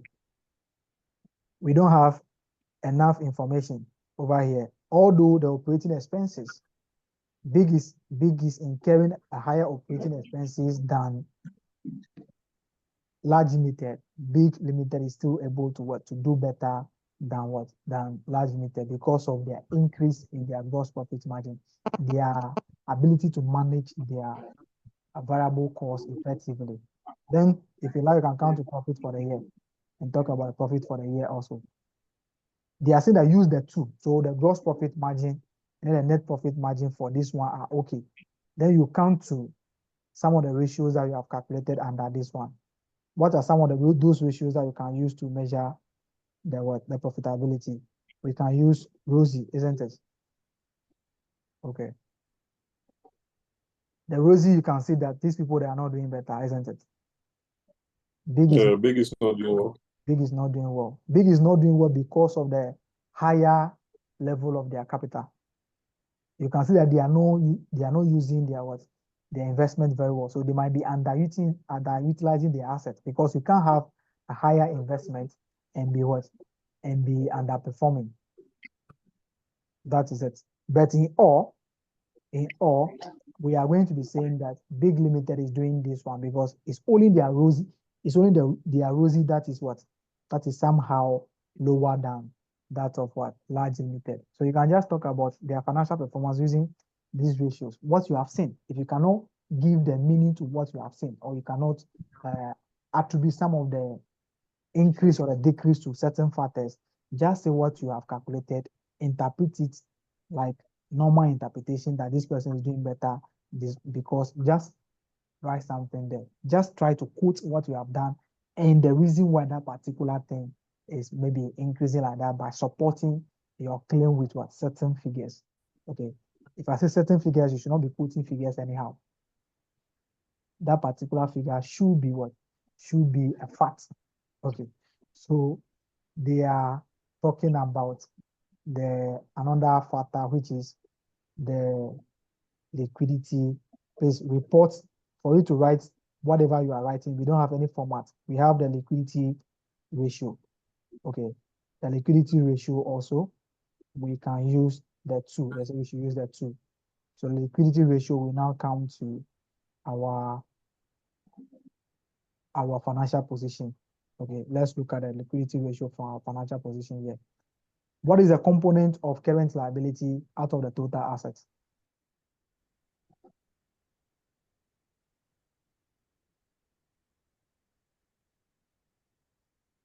What's the component of total liability and total current assets of Big Limited and these two?